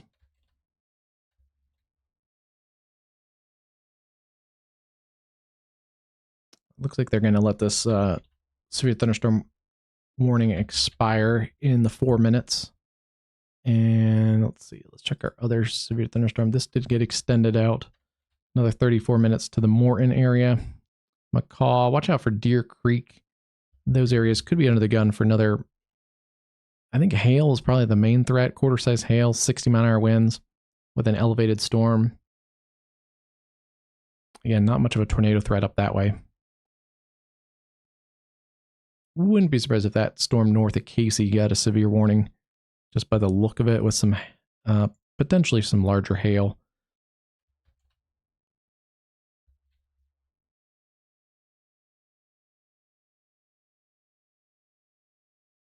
I wonder if they'll trim some of this off, because I think it is rain cooled up here. It looks like the storms are trying to stay below the Indianapolis metro.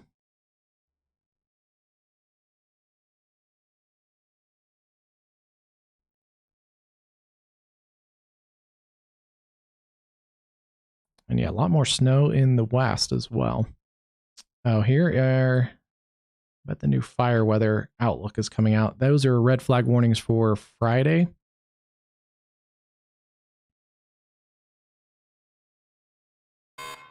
Yeah. So I was saying earlier, they were probably in the middle of putting out the new fire weather outlook, but covers everything from basically Lamar and Pueblo, Colorado, all of eastern New Mexico, and then West Texas.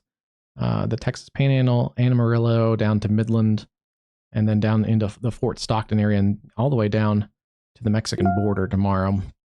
So another day of red flag warnings. It looks like most of these in Missouri and Arkansas and Oklahoma are set to expire in about an hour. But yeah, another day of very dry conditions, warm and low humidity out in the southern high plains. We did get a special weather statement for those storms down in Tennessee, north of Jackson. Storms going up a little bit there near Greenfield, McKenzie, Gleason, Huntington. May get an isolated severe storm down into the Tennessee Valley this evening.